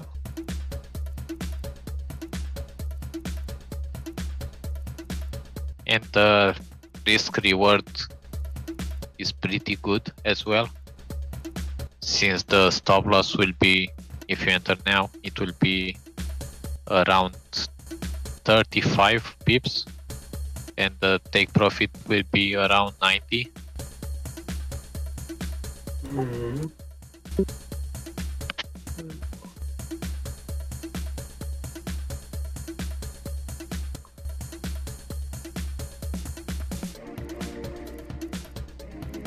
But you should wait for this candle to close first.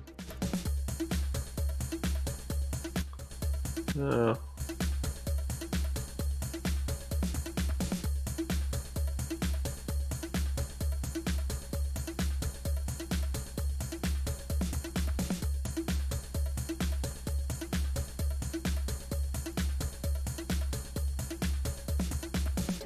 Bye!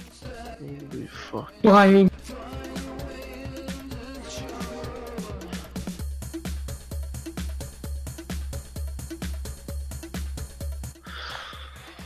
Oh fuck, I haven't yet. So tired.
Steepness being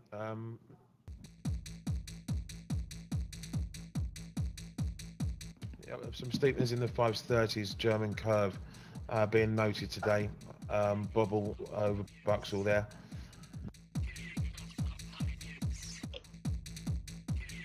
And in option space, Fed Bunds 161.5 puts 20,000 between 29 and 27 were done, which appears to apparently be getting out of a bearish bet put on ahead of the ECB.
Keeping him out for ECB's Rasmus speaking from Riga in Latvia. It's from the top of the hour. We may hear more from Spain's Bank of Spain governor, Hernandez de Cos, ECB governor. He's speaking from Barcelona at 10:30 today, so in about 30 minutes from now.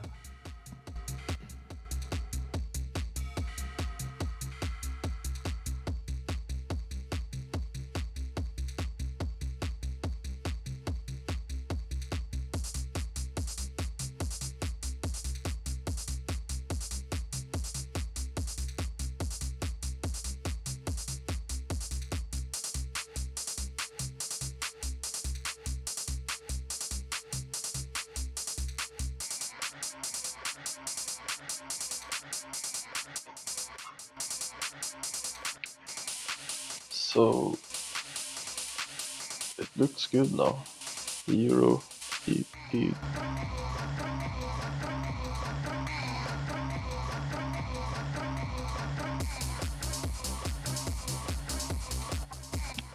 Sorry?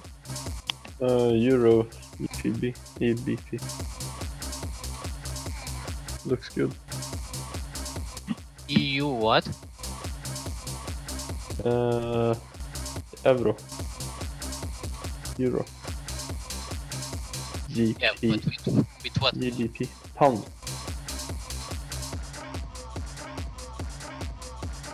Like you talked about before. Yep, I just entered. Okay.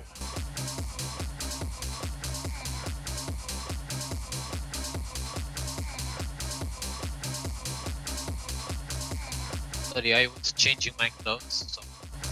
Yeah. Yes. I know.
3 hours of nothing.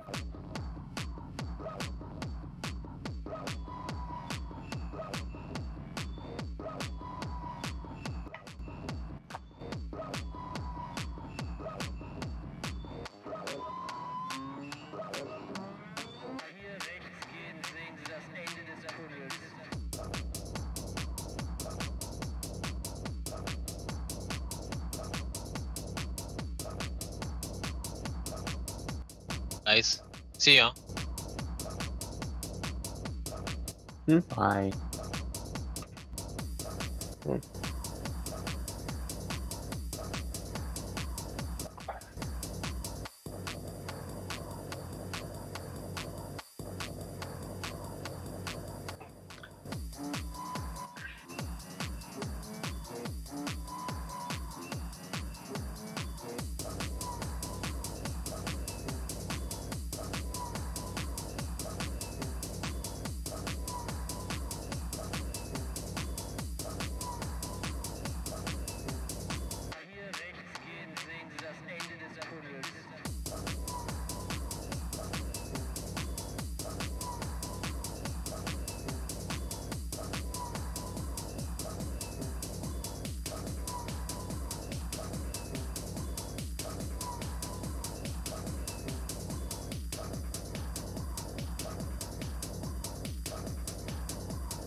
Worth noting as we get the US in, I mean this has been flashed up before, but $46 billion worth of outflows from US stock funds were seen last week, which is a record amount of outflows seen.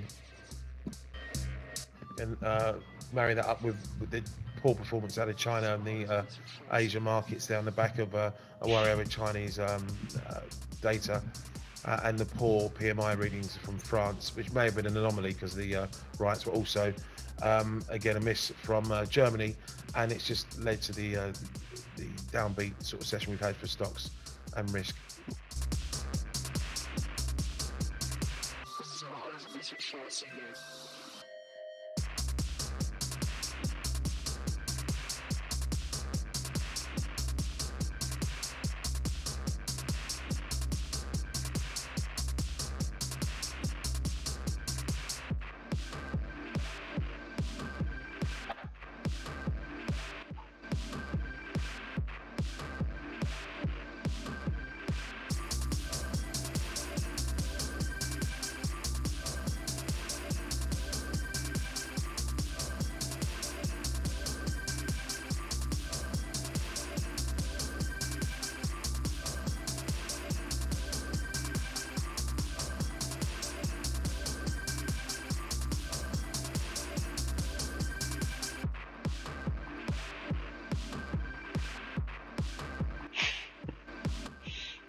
Each says banks to repay 3.1 billion euros worth of TLTRO funds in voluntary repayment. That's from the ECB. So they say ECB said banks will pay 3.1 billion euros worth of TLTRO funds in voluntary repayment.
UK Brexit spokeswoman there says, asked about EU summit, says this is the start of the process.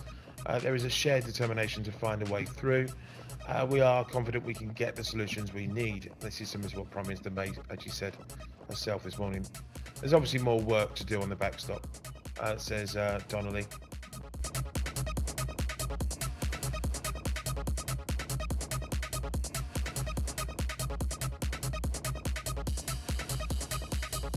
The official says UK Cabinet will discuss a no-deal planning next week.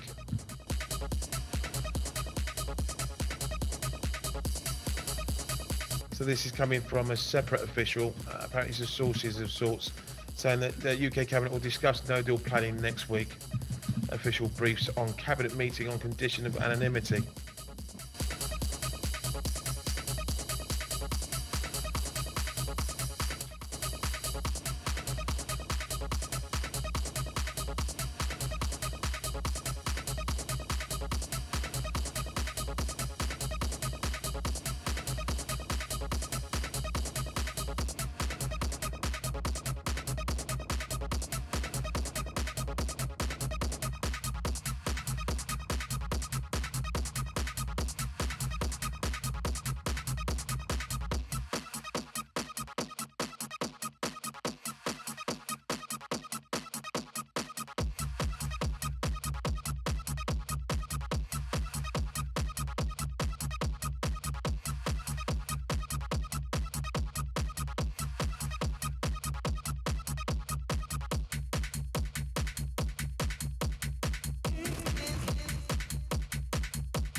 Bit of an update on an early equity story. Elliott confirming it has no holding or interest in Telefonica.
Hey, Fish.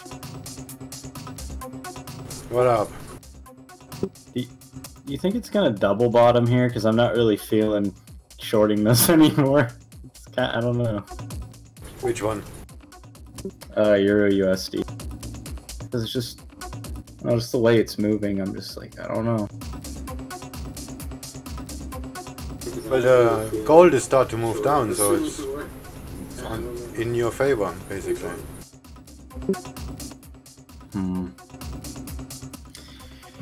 Alright.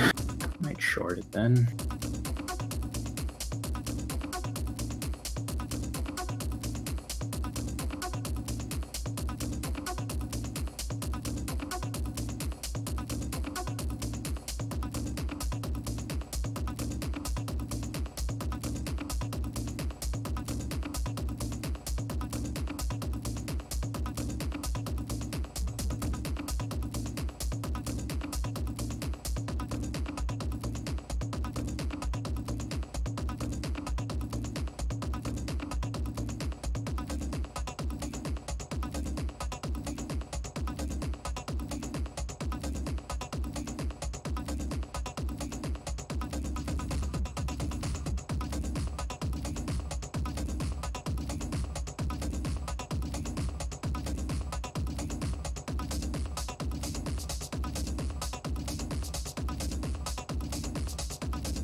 Reminder, we have LIBOR up in 10 minutes from now.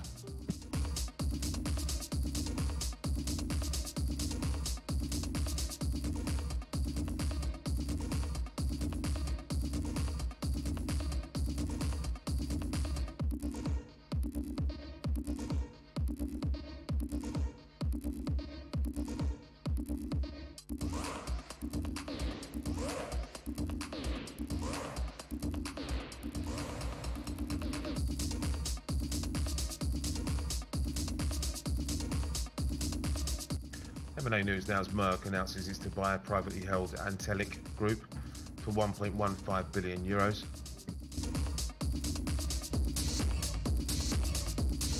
It will come under the animal health division.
We're 3 minutes away now from LIBOR fix.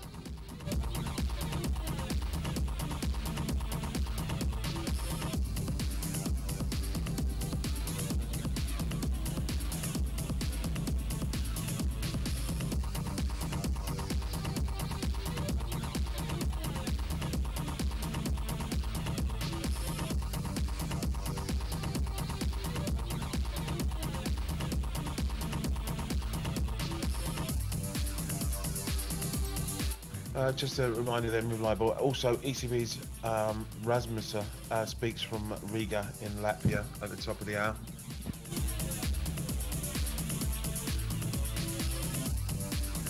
And half hour later, we'll get Bank of Spain Governor Hernandez because speaking from Barcelona.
LIBOR rises by 1.25 basis points to 2.80069.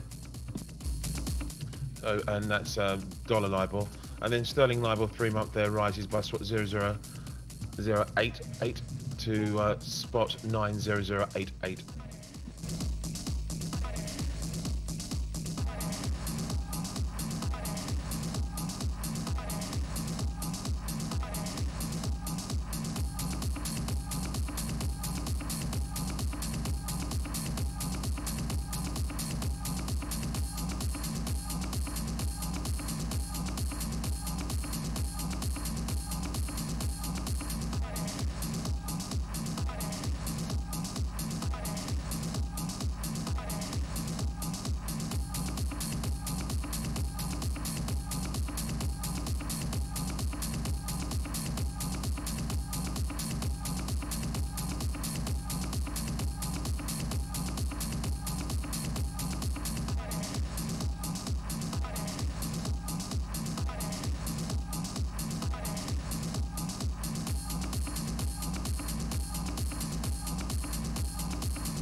Swiss government have approved text of a trade agreement with the UK.